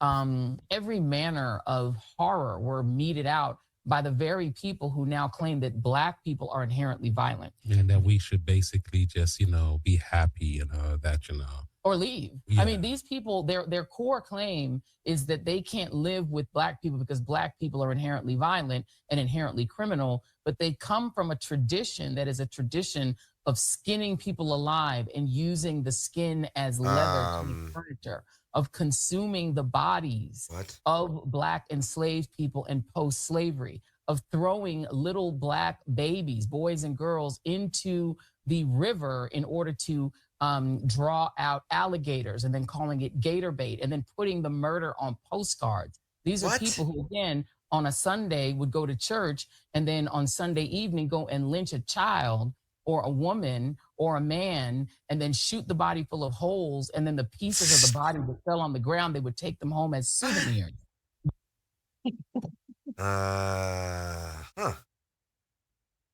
Holy cow, dude. Yeah, that's what happened, Johnny. It's what, you trying to be revisionist? You try and Jeez, dude.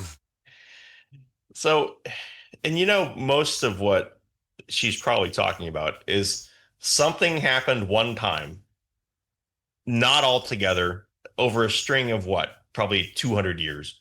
Yeah. And stories of something, and then it's all, oh no, this was happening every day. This was an everyday thing. Everyday people were participating in some sort of depravity.